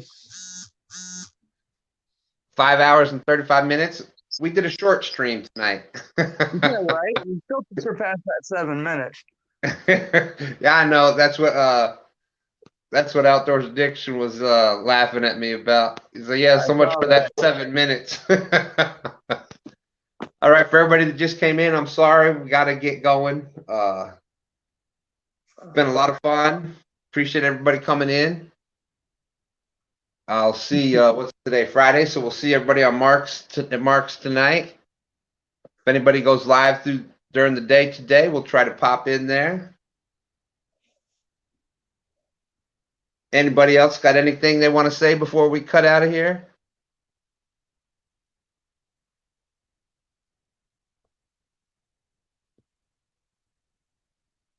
All right. Mike, yourself, you good? Anything else to say? No, I'm good. I'm just sitting back, relaxing. Now I had to change positions. Oh, Yeah. that chair I was sitting on was killing my back. And if anybody finds out about what's going on with the YouTube and being able to post the links in the chat and stuff, keep us informed on that. Let us know what oh damn, 1 ton, that's not funny. Damn, trying to tempt a fat man with a breakfast sandwich. Of course you know I want a dang breakfast sandwich. I've been up all night. I'm damn hungry. Oh, I still got half my dinner sitting here. Aaron wants you to share his stream again, Mike. He wants you to share his stream. He wants the blue wrench. Too funny. All right, well, we're going to get on. What's that? I said, let Aaron be link press for an hour. Yeah, there we go. He might be able to do it right now. He might. But we're going to let everybody get on out of here. Thank you all so much for coming in. It's been a lot of fun. Mike, appreciate you being up on screen with me for almost the whole dang thing again. I think you're up to you've got to be my #1 most houred guest so far. I think you did that just in the first one. Now that you've done this 3 or 4 of them, so I don't remember what the first one was or how long. You're probably approaching like the 30 or 40 hour mark with me on live. So, so we're gonna end it there. Appreciate everybody coming in. And Sabrina, thank you. Yeah, you got to better get those crappie going so you can have them for dinner tonight. But 1 ton, everybody out there, thank you very much. We'll talk to you all soon. Have a good one. Later, all.